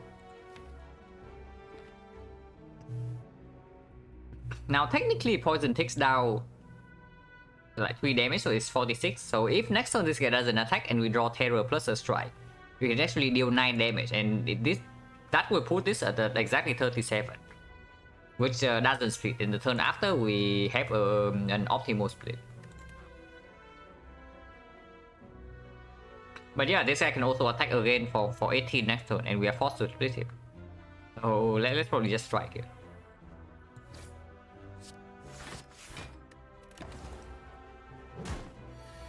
Okay, no attack. But we also don't draw wallet plans. Okay, that is very problematic. That is actually very problematic because we don't even have a guarantee attack in our hand next turn. Anyway, also probably... If we split immediately, how is it? Fear pot? No, why do you want to fear pot when potentially the knob is coming up? If you use a potion here and the elite you fight is the knob and you bottom deck the terror, what do you do besides dying? Yeah, you're probably dying. So do not think that this potion is useless just because we have terror in the deck, because it's still phenomenal against the knob. If it's bad against the knob, it means that we are only drawing terror on turn 1.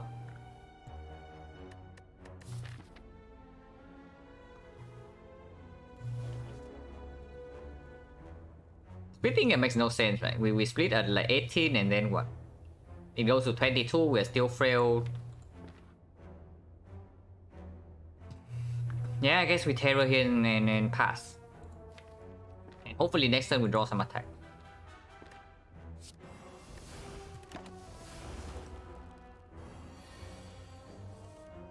Okay, 2 attacks and then wallet plans. It doesn't get better than this at least. Yeah, 22, but wallet plans is in play.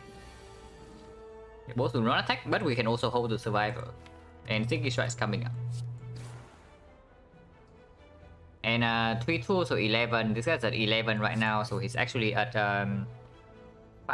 It means that one strike will kill this. So we can neutralize this guy.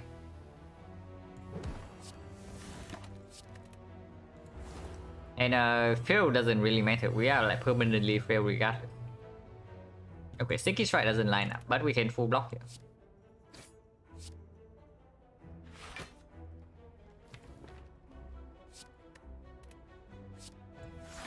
Or we can take 1 to deal this damage to maybe guarantee lethal next turn, because this guy can also attack again next turn. Taking 1 is probably fine. Either we kill this guy next turn or we draw enough block. So we kill. And we draw potion at 30%. That is slightly annoying. So right now potion chance 20%, and yeah, I guess cutting potion is too good for us to not drop this fear potion, because yeah, after all we do have a terror.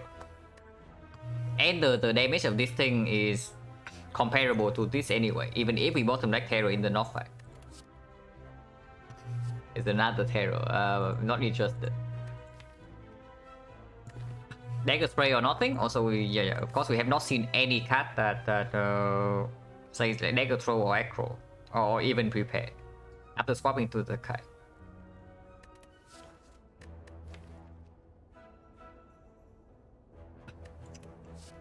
Now our sentry's fight is honestly not good at all. So maybe we should be picking up this dagger spray.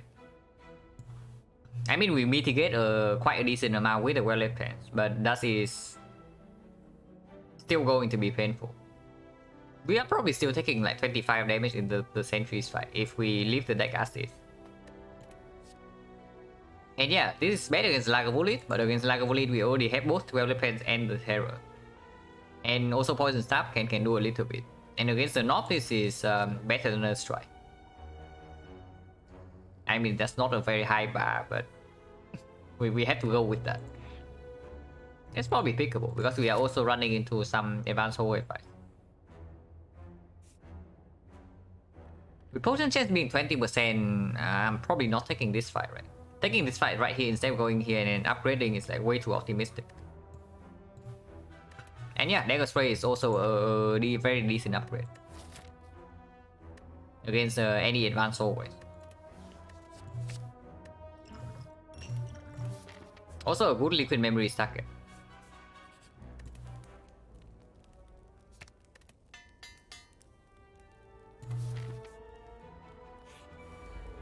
Yeah, like this fight.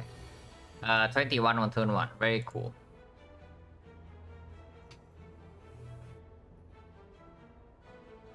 Okay, bad things are happening. And not to the enemy.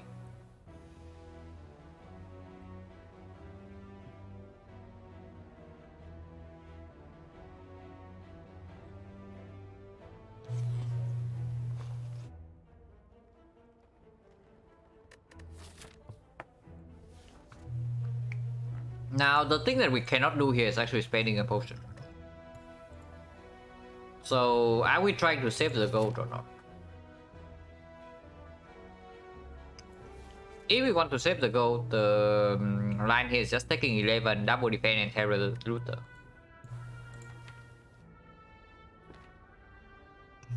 You know that this guy might not attack next turn. And this guy only attack for 11 on turn 3. When we are failed, this guy might not attack.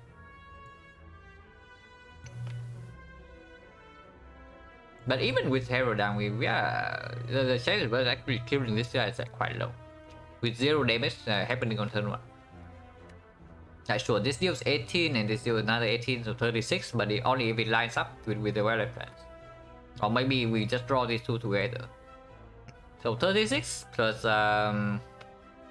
this is actually only 12 on turning base play. But I guess we can actually kill this, and after weather plan is down, we also don't take damage from this even when we are failed. But we can probably try.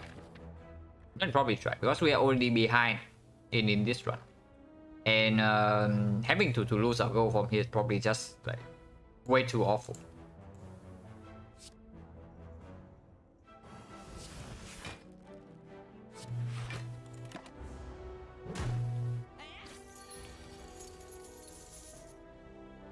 Okay, we did not draw the 60 try together with this. So next turn this guy attack, and if this guy attack again, we are mega crying. We are being hit for like 24 next turn. It's basically what's happening. And we never have lethal in the deck next turn, unless we potion. Whew. Okay, this is awful. This is actually like completely insanely bad.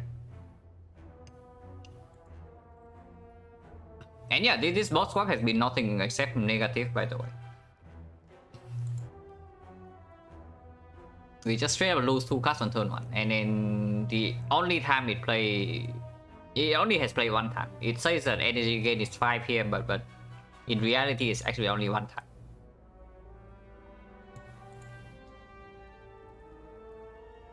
Even here it doesn't play because we already have full block.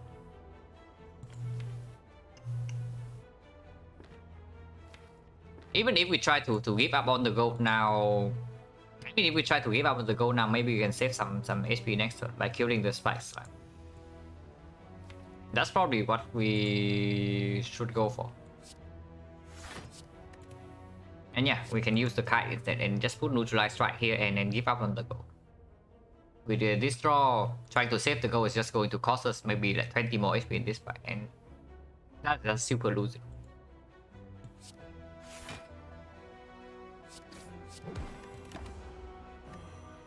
I mean, losing the goal is also super losing. Also, this guy decides to attack. Like, very nasty. Very nasty. But yeah, I guess maybe with this guy attacking, we can maybe save the goal.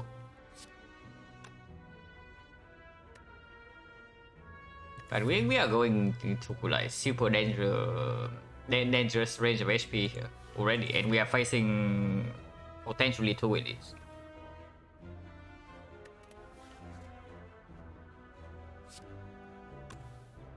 Now we can liquid memories the dagger spray plus, and that will end this fight immediately. But then we are down a very strong potion. And right now it's only for 11 HP. So is this potion worth more than 11?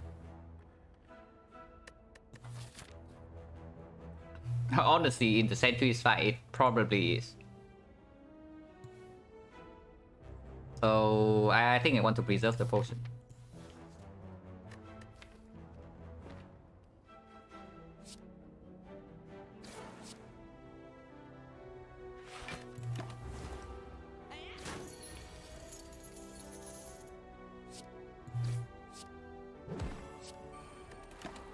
And we do not even draw into damage.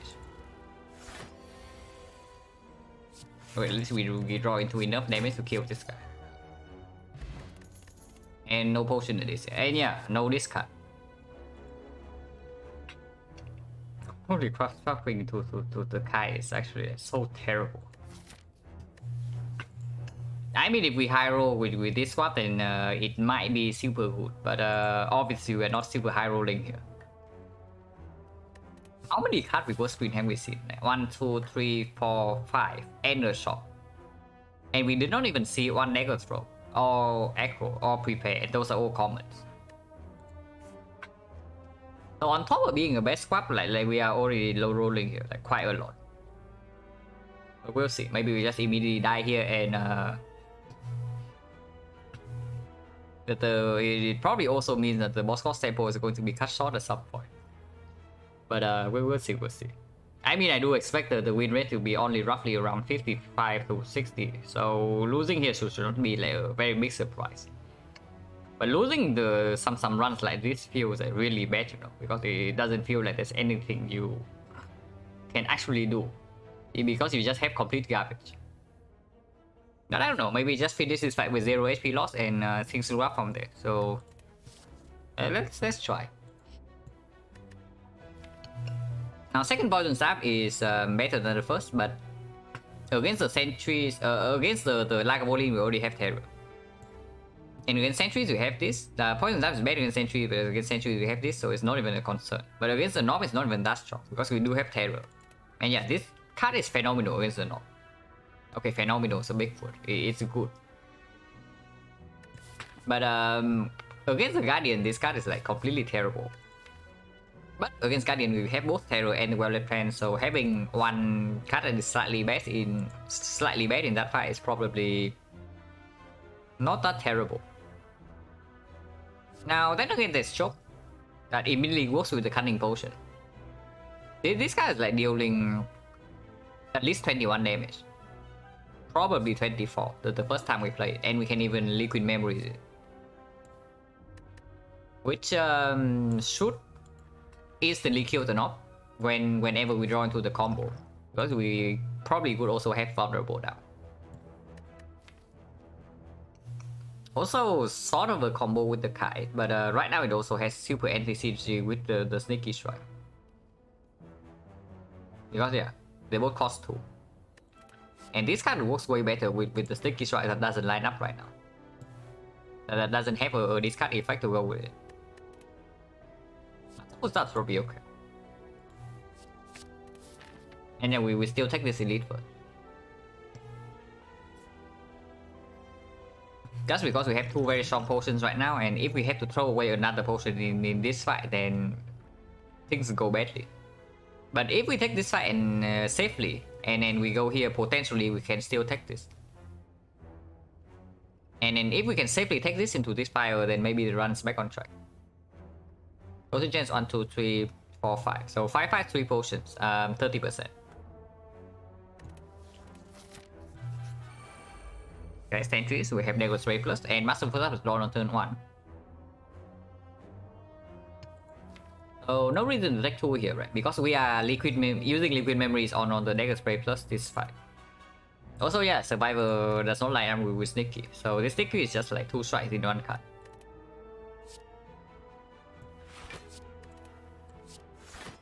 Now, if we are Liquid Memorizing, using Liquid Memories on the Dagger Spray, like whenever we draw into it, it's 24 AoE. So this 18, unfortunately 18 plus 24 is not a kill here, so we probably still target the 39 HP.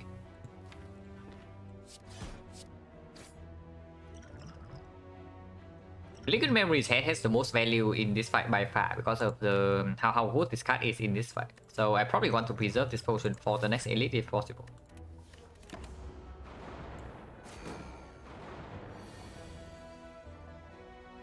Yeah. Okay, we can kill both of them, which is very good. So we do neutralize here, terror here, then double dagger spray, and then strike is lethal on this guy.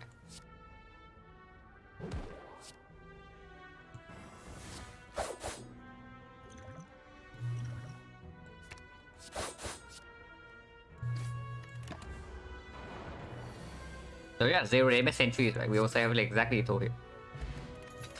Yeah, very strong relic. Exactly what we need right now. And still no discard. 3 commons, but no dagger throw, no aggro.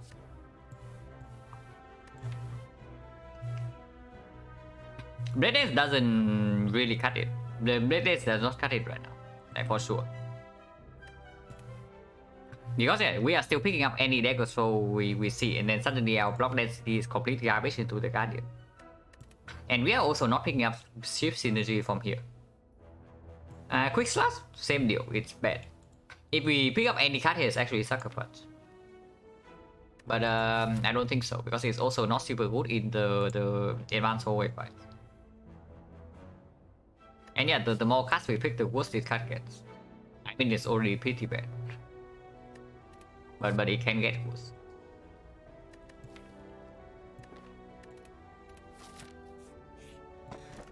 Okay, at least we have Strike Dummy. So this guy's slightly better now. And all our strikes are upgraded.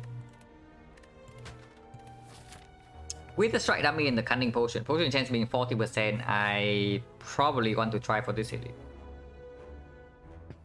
We just faced the sentry, so this is either the Knob or the Lagavulin, and the Lagavulin we have Terror Wallet plans. So we probably always kill before we have to take a hit after the first debuff. And the Knob or strikes are upgraded, and we have the Cunning Potion, so maybe we're also fine against the Knob. I mean, we can also draw exceptionally badly because we only draw 15 in the first 3 turns. Actually, let's see like what is the worst possible draw order in the North fight.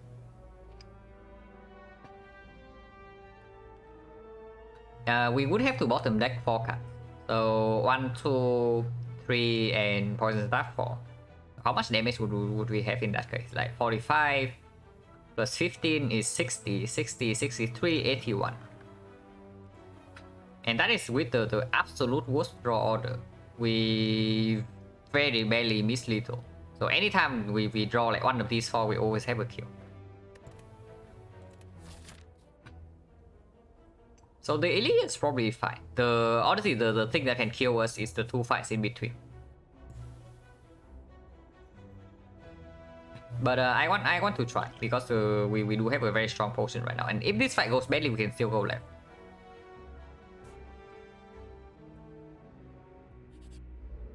Single rest level. Taking 4 immediately.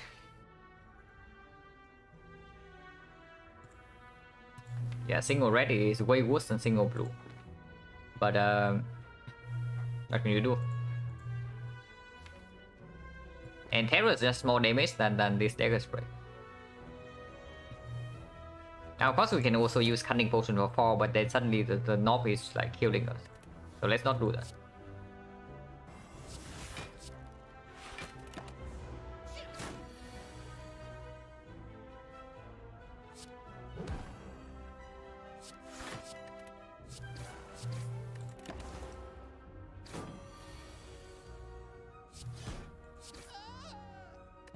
No potion, so 50%. Oh my god, it's an aggro with the card. I mean, we picked this up. I don't know how good it is, but I pick it up. Otherwise, the card reward screens are getting like too depressing for me. If I don't click this, we'll pick this up. Okay, how many card reward screens did we take until we see the first discard common? 1, 2, 3. Technically 4, like short is basically another card reward screen. So 4, 5, 6, 7, 8. So it took us 8 card reward screens to see a single card that works with this hovering card. Yeah, okay. What's up, Terrace?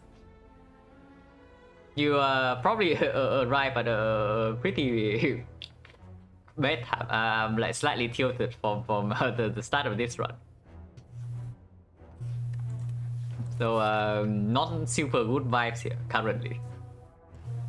But yeah, we can still run here. With the Cunning Potion and with the aggro now. The Lagavulin fight is probably safer. And the Knob fight also, with the aggro, we actually do not bottom deck all these cards anymore. Yeah, definitely don't open here. We need to wait for Terror and Elephants. say terror and violet plan. Please.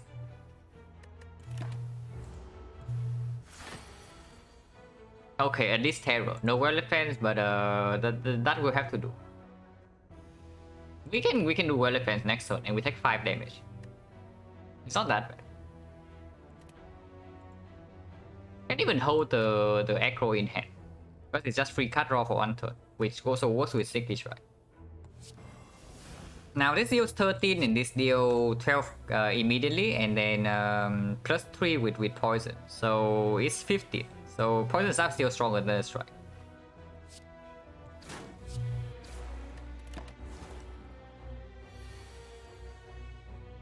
And no reason to play aggro right now because I actually want to draw defense next turn.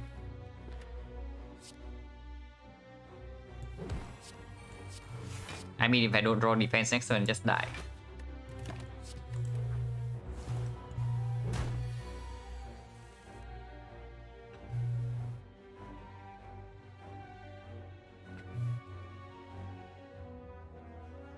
Okay, so we can actually take 2 here. Or we can take 7. Because taking the line that takes 2 this turn is... we also have to discard a strike. But I guess discarding a strike is not bad if we can hold this aggro in hand. It's probably fine.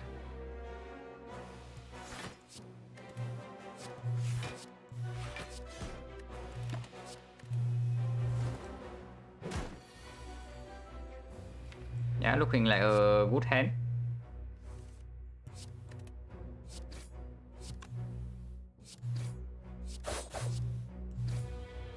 And yeah, next time we always have lethal, so potion preserve. But yeah, even with a pretty bad draw order in Slagolin, we only took how much damage did we take? We took 5 and then 2, so we only took 7 damage in the fight. No potion use, even with a bad draw order. And yeah, we get plus 5, and this is not the rare card I want to see. I want to see that who's a trade or something, but this is way too early, and we are in no position to actually pick this right now. And yeah, normally terror is a card I'm happy to see, but this run we have already seen like 3 copies, and that's not very good. Sticky Strike has a cost strike dummy synergy, and we have an aggro, but only 1 aggro is not enough reason to pick up another unupgraded Sticky Strike in the next one at least. So just skip here. We would never have a turn to play Nightmare in the Guardian fight. I mean, I say never. Maybe turn 1 we can do something, but what the hell are we Nightmaring? Like, only the aggro. And then we cannot split on turn 2. Yeah, it's definitely not... We definitely cannot pick this here.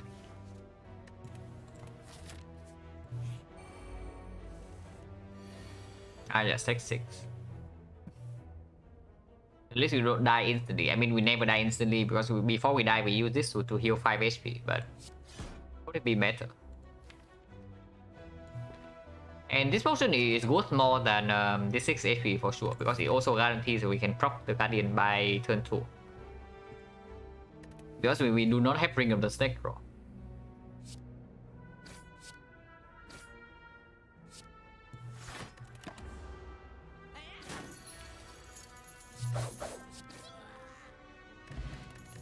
Okay, potion, so plus 5 HP. So potion change 1, 2, 3, 4, 5. By this fall it was 30 and then was 40.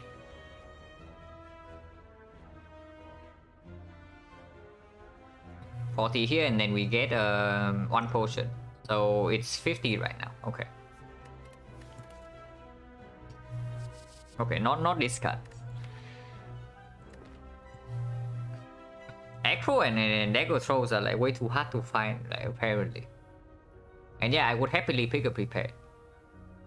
But they are certainly not here. Predator normally an attack card that I would happily pick up in next one. But here's the thing. we probably cannot afford to upgrade Predator before we upgrade some other stuff. Like let's say the Acro, maybe the Terror, maybe Weather Plans, maybe the Neutralize. Because we have to play the Guardian fight with low HP. That's very clear. So we actually need a defensive consistency upgrade. And without an upgrade on Predator, like the card, how strong is the card really? When our strikes are actually dealing 9 damage.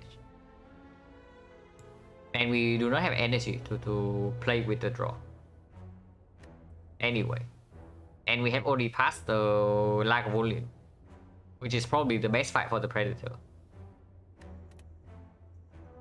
It cannot be good. But yeah, here we can break the Maw Bank.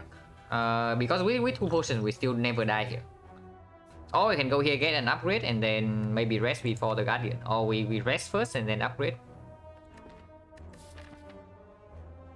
Because upgrading first here might mean that we are forced to use one of these potions when we don't want to in this fight. Because otherwise we just die on turn 1.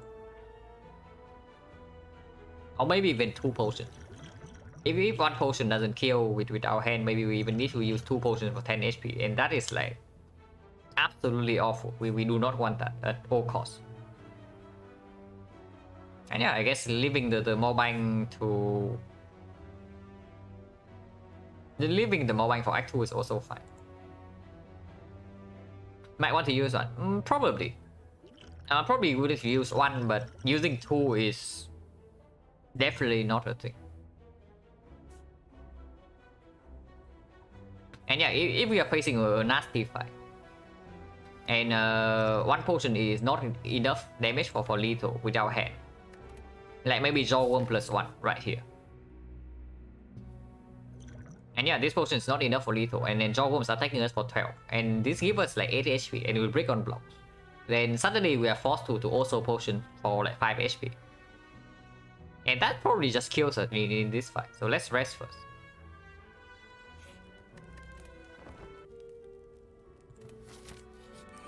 Okay, it's not Jawworm +1.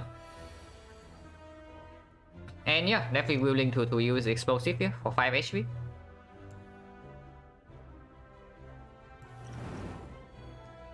Because it also plays immediately right here. I mean, the draw is free, so we can do that.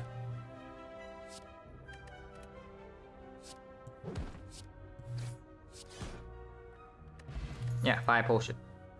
So plus 5 HP. Potion chance right now is 40%. Okay, again, no discard. Yeah, discards too hard to find. Like 3 commons that say draw and discard on them, but we see, yeah, 1 Acro in the whole act. Also, of course, like no card gamble. No to the trade. But yeah, maybe with the kite swap, at least like to the trade is a fairly good hit from the boss reward screen.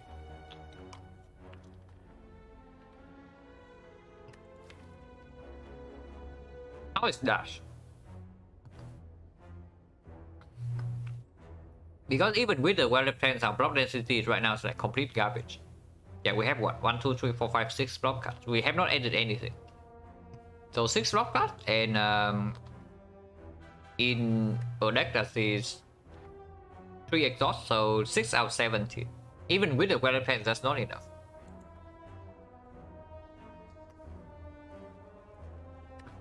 Now that's not really a real block against the Guardian. It's only real block in the turn where he hits us for like 5 times 4. But yeah, I guess even in other turn it's still like block for 6. But not too bad. Also somewhat reasonable in Act 2. Also, it costs 2 with a Sticky Strike, so it instantly opens up like potential Necronomicon in Act 2. And with the sustain from Toy on its top, we can definitely click the book. Okay, definitely a strong word. We probably want to click the book. At 27 with 2 potions and Toy on its top, we never rest here. So which one is the upgrade? Probably don't want to upgrade well depends in case we see pyramid. So it's one of these three. It's either neutralize, terror, or aggro. Like one of these three. Is it ever terror? Possibly, because we also need terror to come down whenever we draw into it. But maybe less so, because we do have 2 potions to help with the to help with the split already. Like if we already proc on turn 2 with the one of these 2 potions and the upgraded strikes, then this can slowly come down afterwards with the well plans.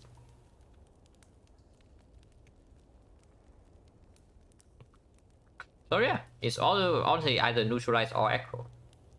Neutralize seems good. It is decent. It's decent, but is it better than aggro upgrade?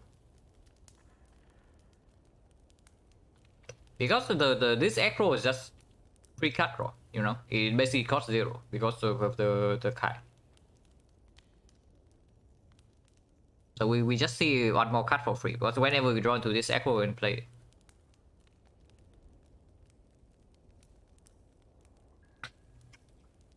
But is it not dash? The dash upgrade doesn't play that well into Act 2 regardless, and if we want to improve our block, then upgrading neutralize is just better than upgrading this thing against the Guardian. We kind of need the now more though. But yeah, that's my question, right? Is the neutral upgrade is even better right now compared to this echo? Because here's the thing, if our block density is low, then with the wireless plans we always hold one block card in hand, right? But our block density is low, so if we don't cycle fast enough, like eventually we just run out of block. And echo can definitely help with that. But then again, it is also true, like that is, if we can keep the Guardian wicked, then we also need to block for less. That's definitely also true. So yeah, maybe neutralize fine. Because right now at the moment we are super suffering in Act 2 with this deck. Neutralize upgrade can maybe mitigate a bit if we run into like something like the avocado first. I mean, if we run into something like the baseball, then we probably cry like regardless. Run into chosen, maybe this can help. Into double tips, then they're probably roughly equal. Two way will probably have an Act 2 a lot. A lot is a big word, but it will probably help. This is not the upgrade I make at the end of Act 1 like very often, but for our current situation, maybe it's fine. But yeah, terror on turn 1.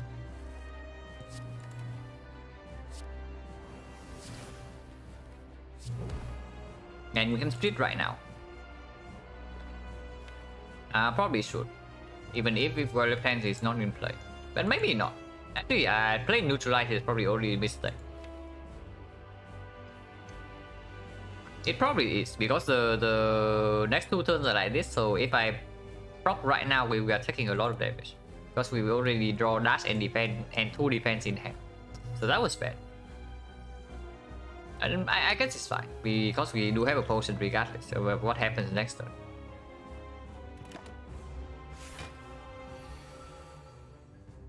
I'm gonna advance here.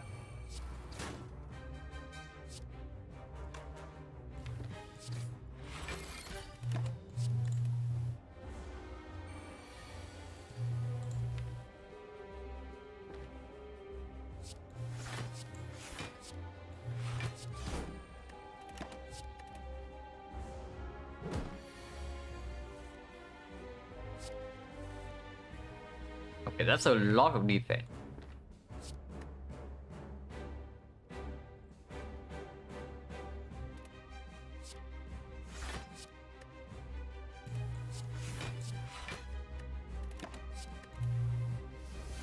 Yeah, send the main exhaust, so could be somewhat decent from here.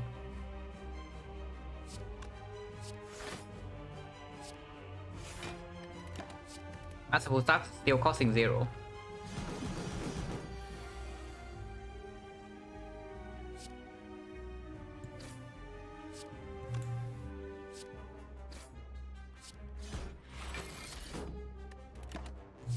So far this fight has been going very fine. We have been drawing like pretty well. So it's 7, so we need to block for 11, so we need to survive over here. So if we want to play neutralize without taking damage. And that's probably fine.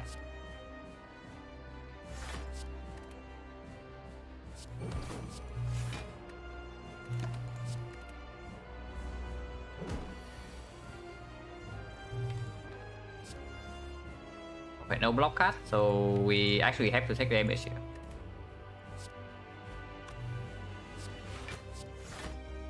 And Masterful Staff is costing 1 now.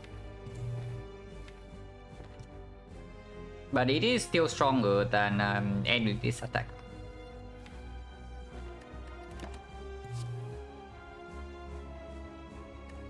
Maybe we should keep this thing in hand instead. Because next turn we are not even playing Masterful Staff, and then afterwards Masterful Staff is going to cost 2.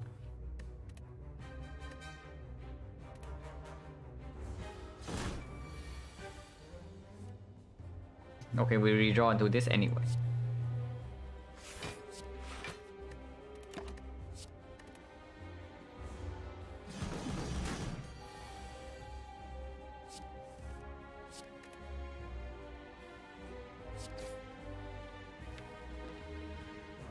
This is not exactly the hand we want to see.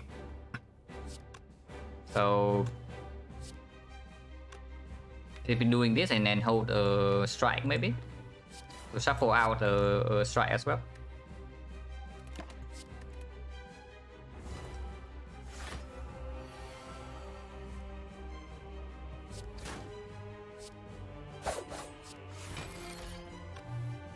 Here we can play the neutralize and hold the defense, but that doesn't block for too much.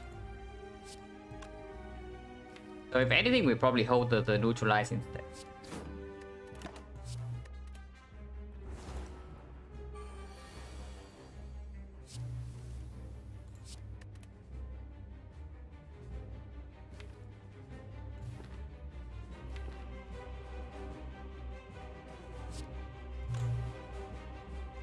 Yeah. Scary boss.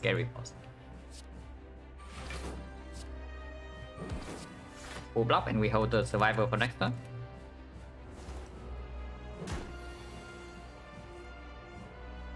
And it's lethal. And we preserve both potions. Using a potion right now heals for 5, but it's only like 1 HP to the next act. So I want to actually preserve these, because these are very strong at the start of Act 2. Even if I have to throw away a potion. Yeah, unload with the hovering kite. We get 1 energy after our whole hand is gone. Seems good.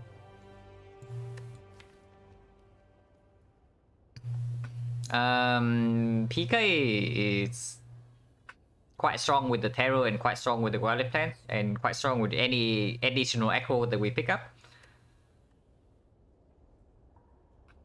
But is it stronger than an Adrenaline? Because Adrenaline, like right now, our deck is slow. And yeah, I say that we pick up any aggro, any additional aggro, but we do not have any at the moment. And we did not see more than 1 copy in the whole Act 1 after taking like so many fights. So there's no guarantee that we actually see one in Act 2. And our deck actually needs to set up quite a lot of things before it can function in Act 2. Like the Terror needs to be down or we cannot fight elites. The Wildlife Plant also needs to be down, otherwise Sneaky Strike is useless. And yeah, like also want to maybe have some front load damage early instead of like wasting a turn on PK. And honestly, the damage from PK might not even be needed after Terror is down. In our current situation, this guy is probably way too slow for whole wave fights. It most likely is going to be good for whatever Act 2 boss we are facing, but I don't think we are in a good enough position to actually be worrying about the boss at the moment. So we pick for immediately, which should be Adrenaline.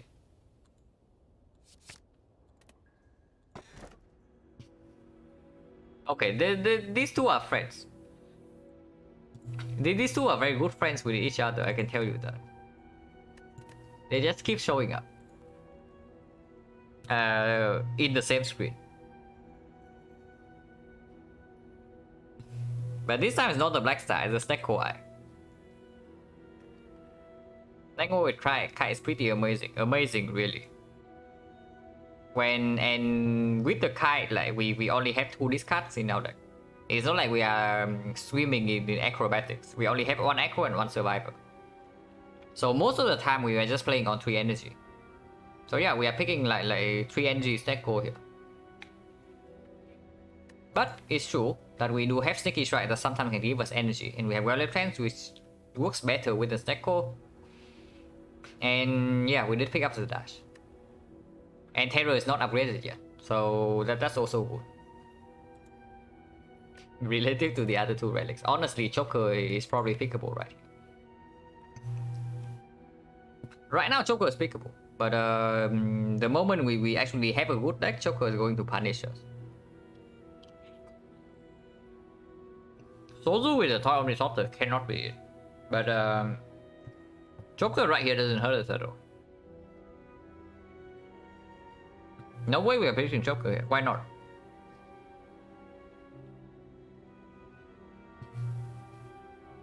Choker definitely does not hurt us at the start of Act 2.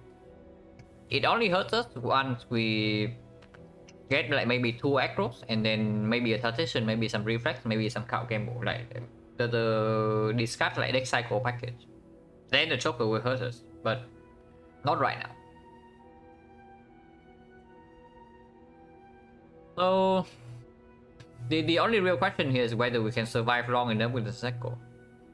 Because if the Sekko kills us immediately, then we should always pick Joker here. Also the freaking Nightmare. Just imagine we have a Nightmare right now, then the Sekko suddenly becomes like 10 times better. We do have sustain, yeah, we do have sustain. Not a lot, but we do. And yeah, I guess we can also pick up more sticky strikes and then eviscerate with the kite. And sticky strike can definitely give us energy sometimes, while being a reasonable attack with the strike dummy.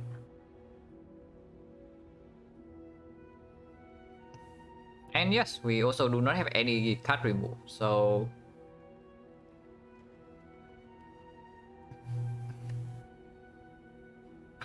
although even with the toy on the top isn't insane. It's just bad, right? It's just straight up worse than the Shocker, to be honest. In this spot. Because you see the problem with the Joker, right? It doesn't hurt us right now, it will hurt us later. This relic, it hurts us right now and later. So there's no way the Sozu is like better than Joker here in any way, shape or form.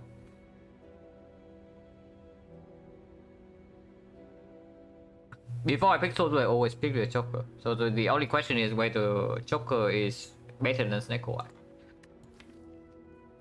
Yeah, this deck is honestly not good for Sneko. Like, what can I say? This deck is not good for Sneko. But sometimes with the Sticky Strike and then with the potion, we can get away with it. And we do have a very big shock coming up.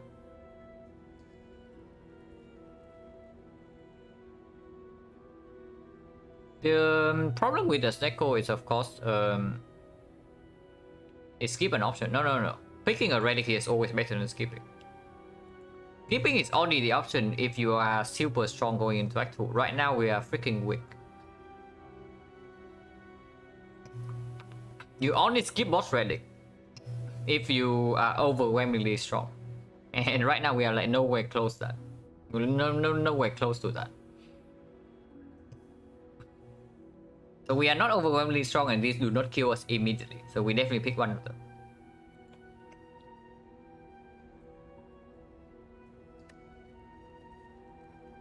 And yeah, I also want to believe in the Sekko. Just because of potential with this, and then we have like technically have some sustain. Sozu and hold them pot. Hold this pot like for what though? This potion do not do anything in Act 4. So Sozu instantly punish you in Act 4. And it also punishes you right now because you don't get more than 10 HP in Act 2 with the toy on the top.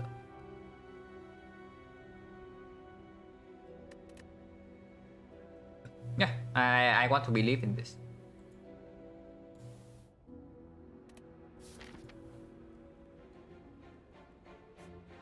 Okay, we need to go pack for this shop immediately. Now we don't have event protection this time, so also this burning elite is blocking the way. So no matter what we choose here, we are going to 2 events and 2 fights. Unless we want advanced hallway, but probably not advanced hallway.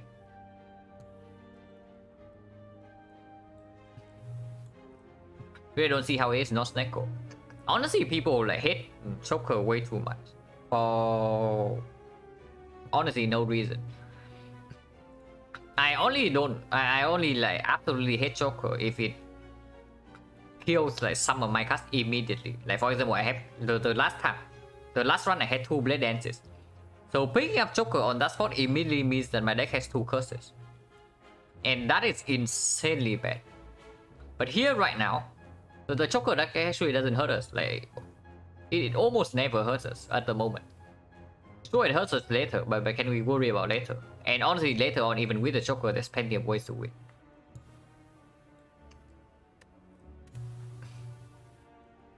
Left pass nice if I see question mark and shop and want to deviate. Yeah, exactly. Like going here, we actually have option. Not super good option, mind you, because like this is still an advanced hallway, but at least we have more information.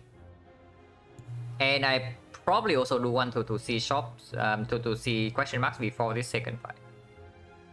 Because potentially one of these can be life loss, like the Forgotten Outer, or maybe the Ritual Dagger. I don't know what I would do with the Ritual Dagger with the Steko Eye, but I do have Violet Pants, so maybe it's still a pick. But yeah, or it can be like Red Mask Bandits, and then I'm happy to actually use a potion.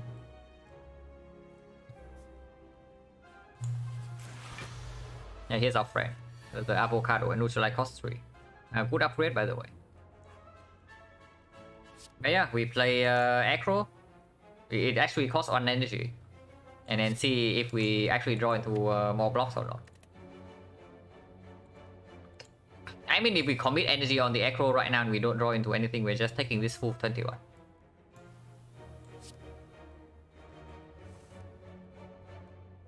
Adrenaline cost 1, so we get to reroll like some more cards.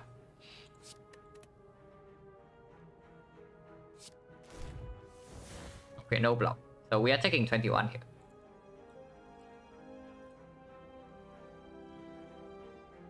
So Terror is probably better than Violet Plants, right? This fight needs to end at some point. So Terror 2 and then attack. I mean, we are just setting up HP for like apparitions here, like no worries. Apparition with Steko Eye, by the way, are also bad.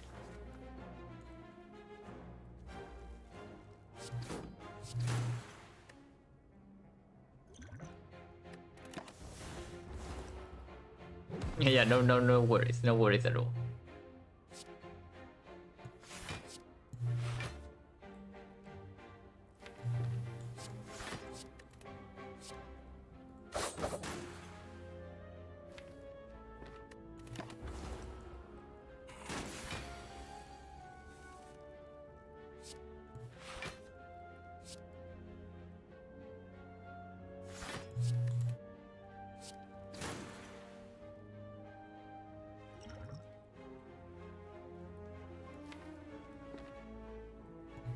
Now that is shuffled out, and we draw a lot of blocks already, and this Avocado attack every single turn. So about these potions, because potion chance is actually 40%, it's not 0.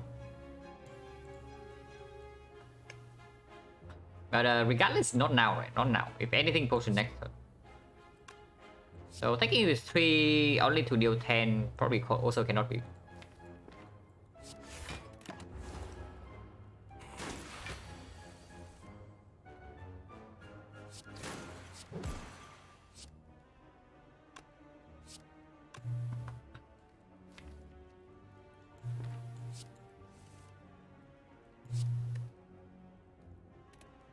So yeah, we actually need to potion here or we take 5.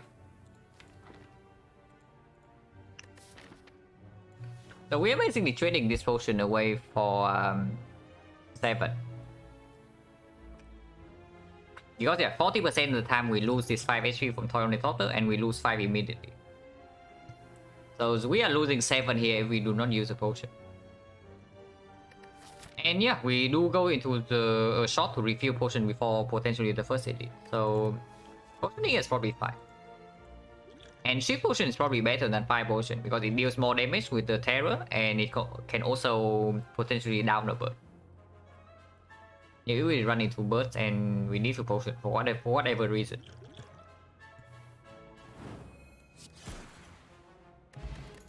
Okay, 50%, cost no discard and no expensive cards. 1 energy deal ignore the 1 energy. Like deal 12, draw 1 is not good enough.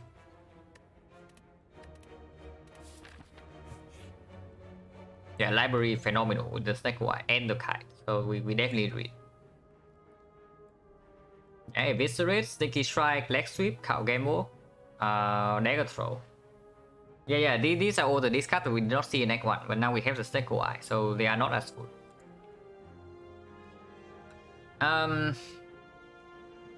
Probably one of these 3. But yeah.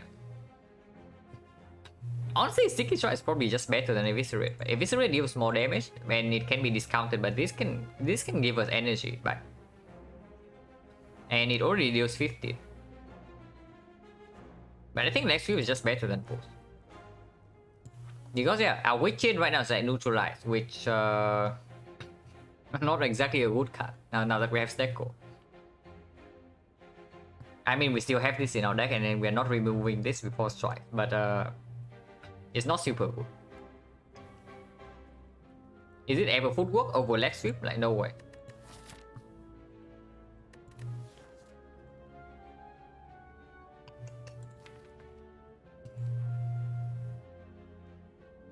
Because artifact sweep is also very good for this terror. Like the boss is automaton.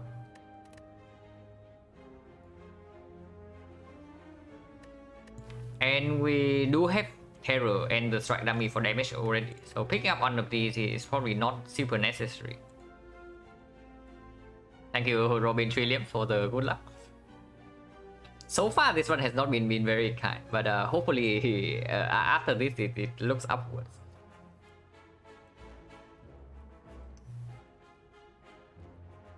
But yeah, probably next week.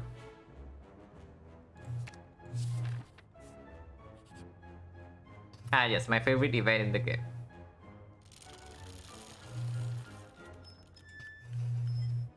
Okay, how many curses in a row is that now? At least 3, right? The last 3 times I have seen this event, it has always been the curse. But yeah, -1 remove, I guess. I not a skillful player, unfortunately. Yeah, Lex View also cost 3. The little get stuff. I would get stuff every single day over the curse.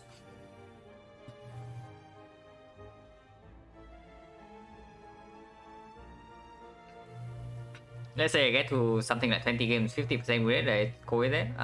Probably not. Because like 50% is still within the variance range. But our hand right here is also pretty bad. So what are we doing in on this turn? I mean, we can Lex Sweep defend and that block we only take 2, but yeah, next turn we suffer. Because these guys do not stop attacking. On the other hand, we can also do defend dash masterful staff and that's like a lot more reasonable. Get down the casino and practice.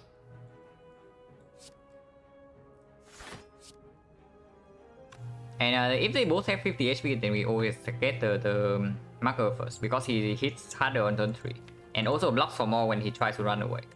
And yeah, we are right next to a shop, so we absolutely do not want these guys to run away.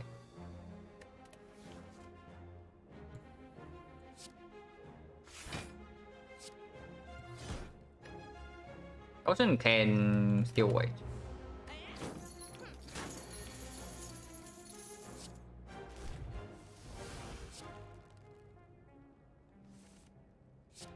Okay, XecnaR.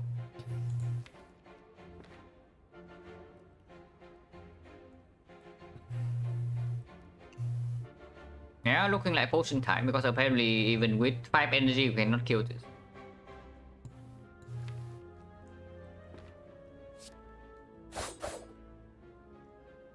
Oh yeah, potion time. And blocking twice still, right? Because Terror is coming next turn and this guy also only has 50% chance to attack.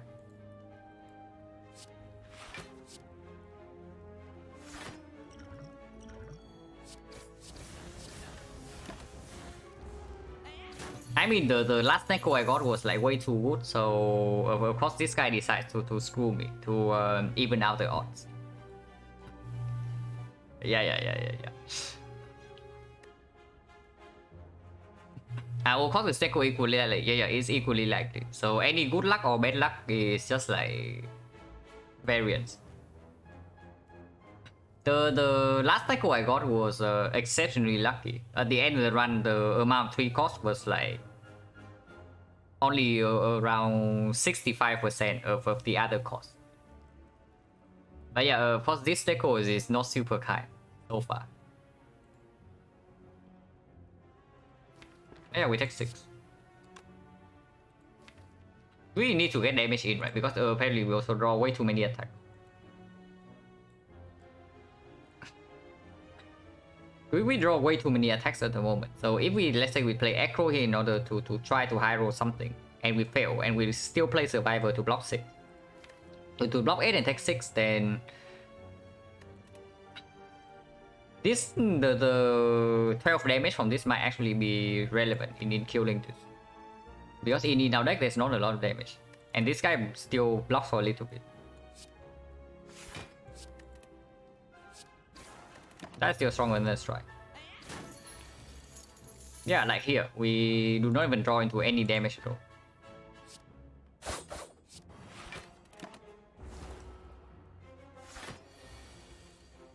Oh my god, he's actually getting away.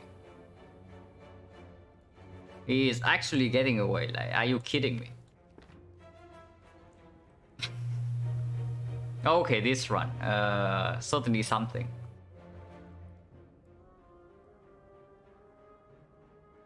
Yeah, we cannot kill him. We are 2 damage off. And these also exactly need to roll like 3. Actually, we are not 2 damage off. We are 1 damage off. Like dash and then strike here is like exactly 19 and plus 1 poison. Okay, I am being like taunted right now.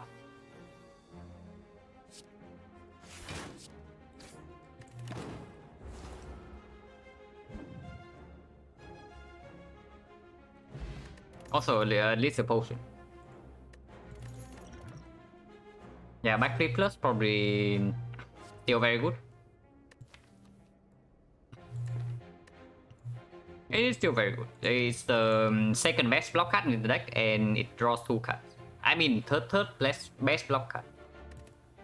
It is the 3rd best block card and it still draws. So still very good with the Zeko. Store to back up, yeah. Hopefully the store can deliver with like 400 gold. Okay, more than 400 gold. Paper crane with the leg sweep. Yeah, paper crane, creeping cloud, card remove. Like probably fairly clear. And maybe you can buy a potion, maybe you can buy football. Maybe you can buy tactician, but with only one acro it seems super fishy. But decay remove probably super clear and paper crane probably also always happens. So we can do that. 38, 76, 100 and so we cannot buy footwork and creeping cloud and card remove. But we can buy remove the cloud and a potion. So with this shop I probably actually want to take this elite. Because here's the thing. If we do not take this elite right, and then we go right from here, then either we are running straight into this burning elite or we are forced into a second shop. So that's probably also pretty bad. If we take this elite and we have to double shop, like, at least we get something out of this, like other than like complete garbage. Because yeah, if we have to double shop and only take one elite in this act, then what the hell are we doing? Yeah, probably nothing. If we can at least get this one elite, and then even if we have to double shop here, it might be okay. And one elite right now is like worth 60 gold because of the membership card. And yeah, the DK removes clear. And Creeping Cloud is also clear with the paper crane. So we definitely buy a potion. It's either weak potion with the paper crane, but we have neutralize plus, leg sweep, and the cloud right now. So we actually have 6 weak in the whole deck cycle, and we draw 7 every turn. So not super likely that this potion will be relevant, but the energy potion will always be relevant with a Snecko. Energy potion is more expensive though. But if it's something like boost stabbing, we all Gremlin leader, we also need to play Terror on side. So energy potion already plays there. It is probably just energy potion. And yeah, we take the elite first. Breaking slavers.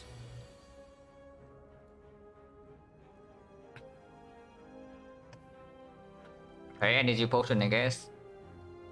But not this turn. I mean, we're taking 24 here, but not much we can do. Okay, weakness or bottom deck. Okay, not bottom deck, but not on turn 1. We had some new losses today as well. Might be coming. Okay. You say losses, you might be correct. So far we have just lost like 1 run, but might be too soon. And yeah, we also have 40 HP. So even if we take 24 here, we still have 16. And afterwards, we have immediately a fire into potentially dodging this. So no reason to potion here. If anything. Okay, what's the potion chance? 1, 2. 1, 2, and we did get 1 potion, so 40%.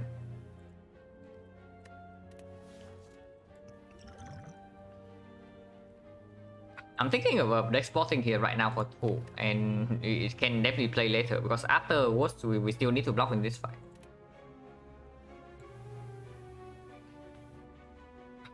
Probably should do that.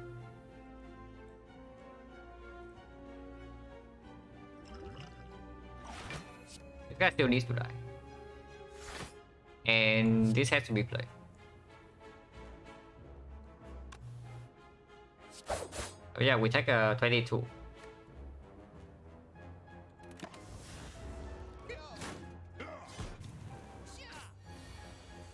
Okay, Snecko. Yeah. I get it, Snecko. Snecko is telling me that this is the wrong choice. I want to believe, but the Snecko doesn't want to let me believe. But yeah, we can still energy potion after backflipping, so we definitely play the backflip.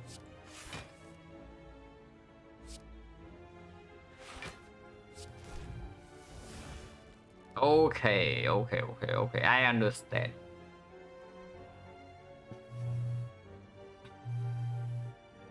Yeah, what the hell are we doing? Are we just dying next turn? Because we are going to be both weakened and vulnerable.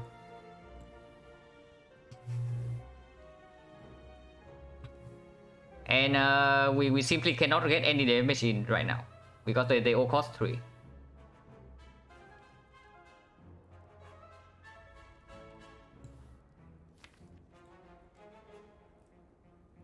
And yeah, we know that we only draw this 7 next turn.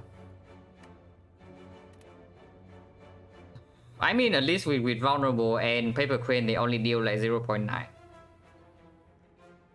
Maybe it can be mitigated somehow.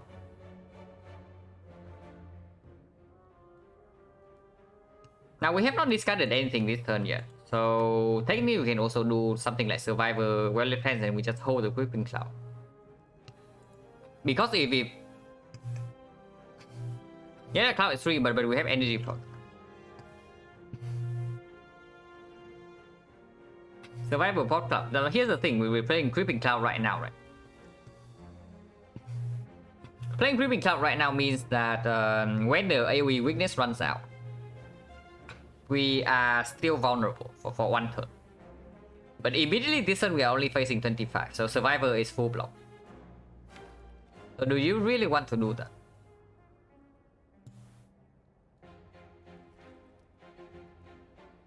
Five energy can only get 4. No, we have the kite. We have not used the kite this turn yet. At least I think so. Yeah, we have not. So Survivor gives 1 energy.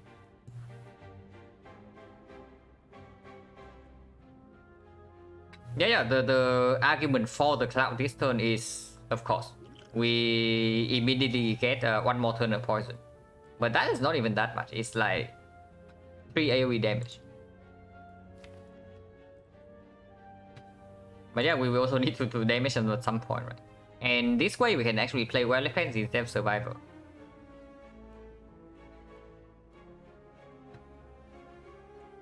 So yeah, probably I want to do that instead.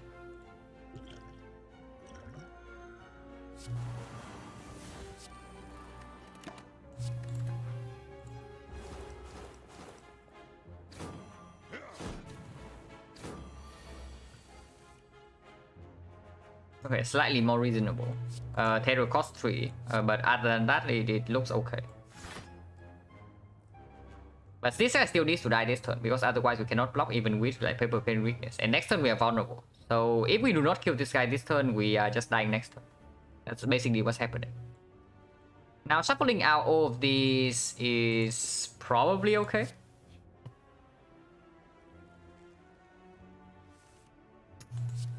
Yeah. Okay. I get it. I have to die here.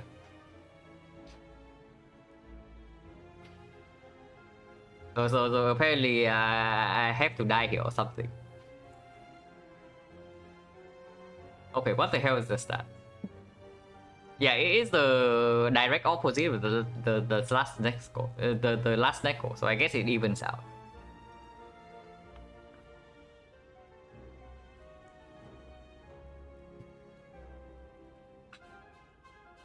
But yeah, this is definitely not the fight for the Neko to low roll, and we even have 2 freaking potions.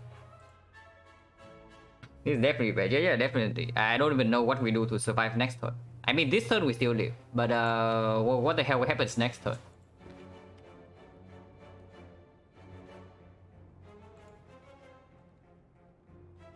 And we have already played. Okay, how much are we facing here? We are facing 31, so we still actually need to play 1 more block. So 2 energy has to be committed on blocks.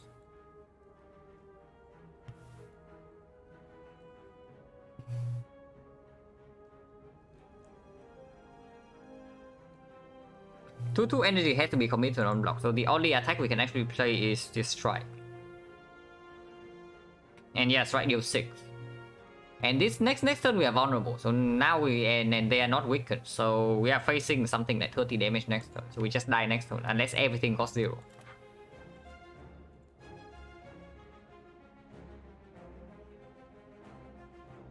And yeah, nothing to do here, right? We just have to play a block card and hope for some insane high roll next turn.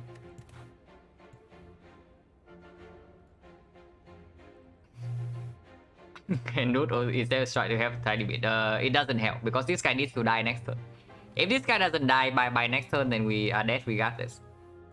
So the weakness on this guy doesn't even play next turn.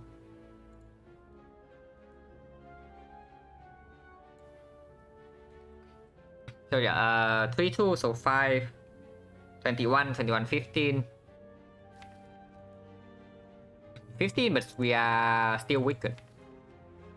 Okay, so we actually need to draw into some insane dash sticky strike. It means that we have to keep survivor in hand. So the defense card we play here is the defense.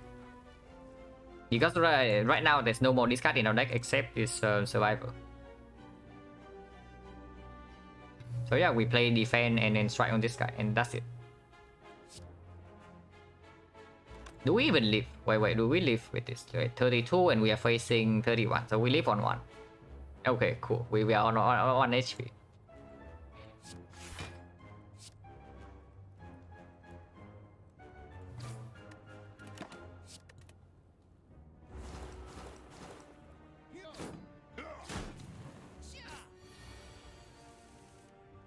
And yeah, sticking strike dice cost 0.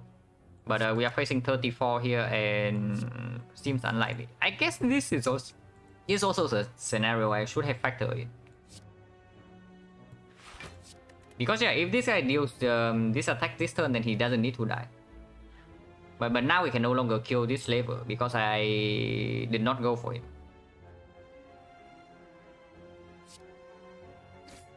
So this fight honestly could have been won then.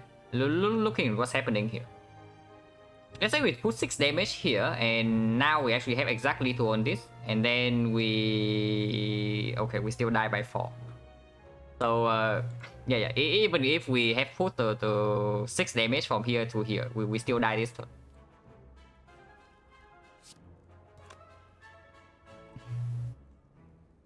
Problem here isn't Neko. Yeah, it isn't just Neko.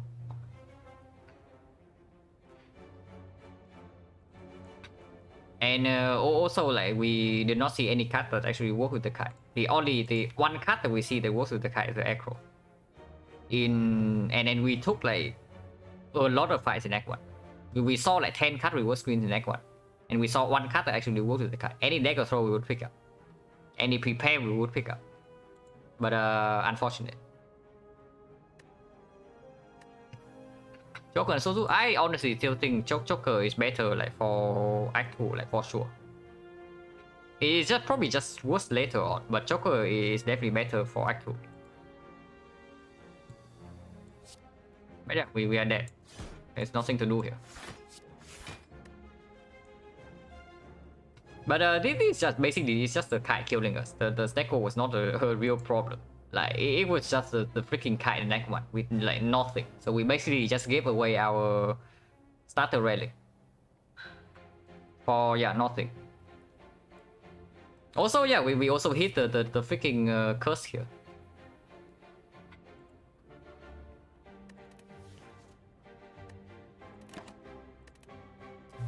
So what can you do? Sometimes Echo decides you die, so yeah, you die.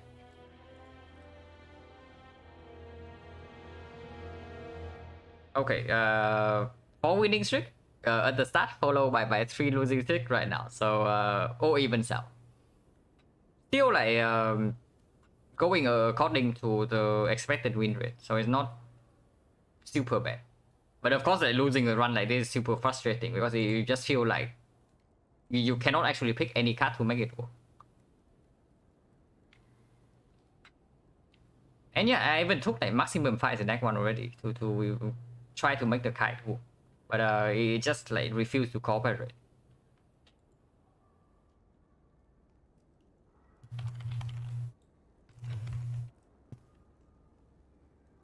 So give me a few minutes. Yeah, I enter some stuff in the spreadsheet first.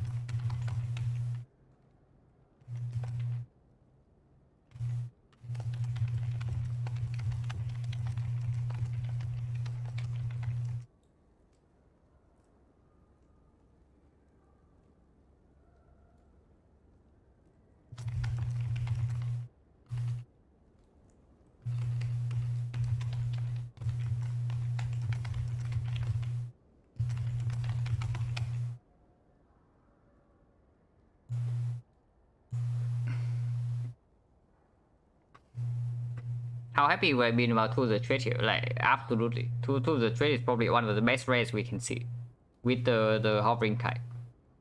Because 4 energy Snecko is insanely stronger than 3 energy, like for sure.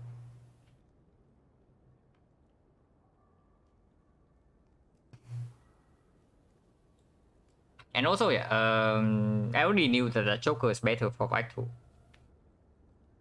But this one is like behind enough that I want to believe in this like Snecko Eye. Typing an email, no, just typing on the that spreadsheet.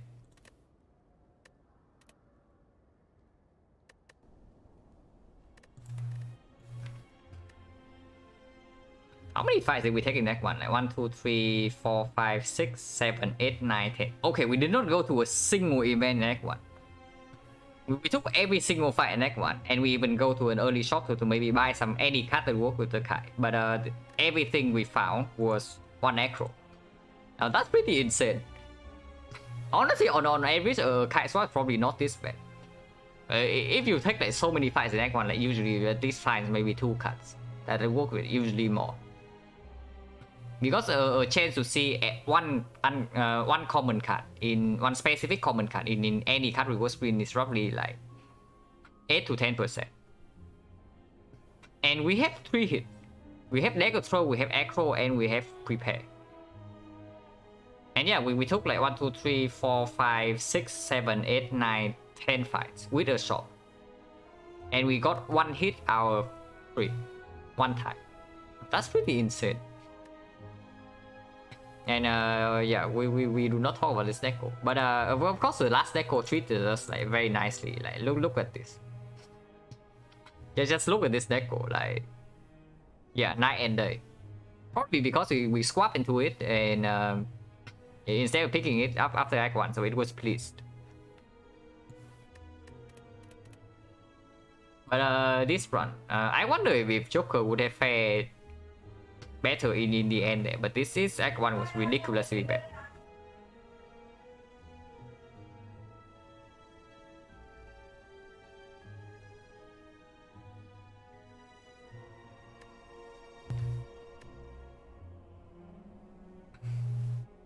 But yeah, I wonder about the card picks in Act 1. And we still took 2 elites in the end. So it was not like we were dodging elite in Act 1 even with terrible card rewards and basically an actively harmful neo bonus. Like boss swapping here is actually just hurting us immensely in Act 1 because we just lose a mega prep for nothing and another neo bonus.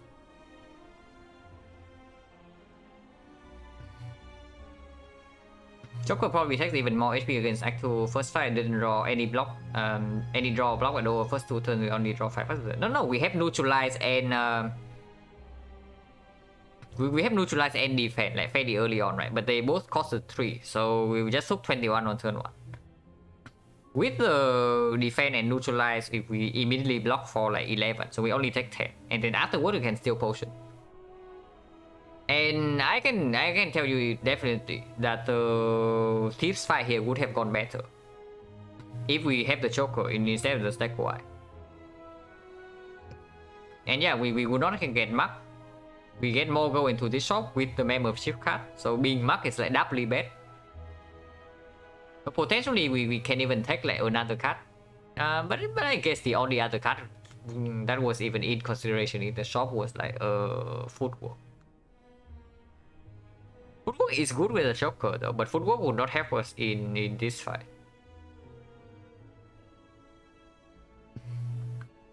And swap into it can at least pick cards that work where it is from the beginning. I mean, it's not like this deck is bad.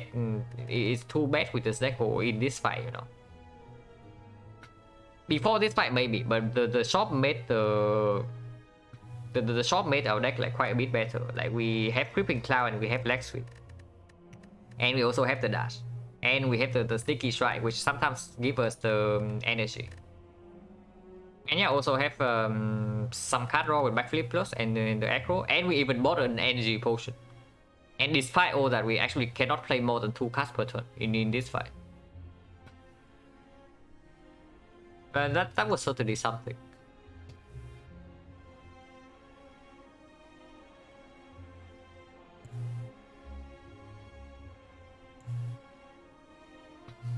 But yeah, it's still pretty early, but I probably need a small mental reset.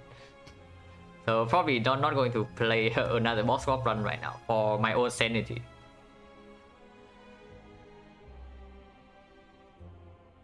So let's see if there's anybody streaming. Yeah, sanity is generally prop. Yeah, definitely. Because honestly, right, if Now this some runs like this really suck compared to not boss swapping, because like in a run where I do not boss swap, I always feel like there's something I can do. But a run like this, like after Act 1, I don't even know what to do. But that is precisely why it needs to be done, right? Because I don't believe that never swapping is the optimal way to play. I believe that almost never swapping on silent is probably the way to go, but never swapping is probably wrong.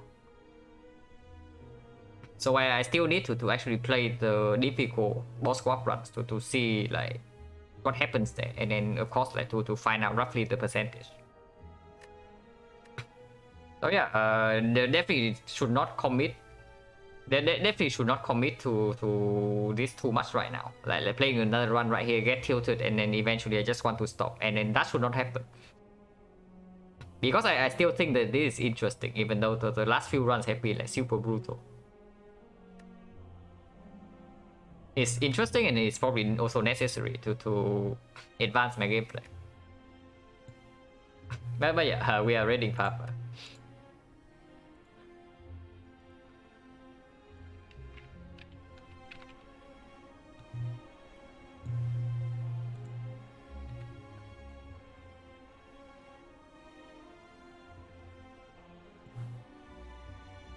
Psychology is part of the game, getting tilted is part of boss swap.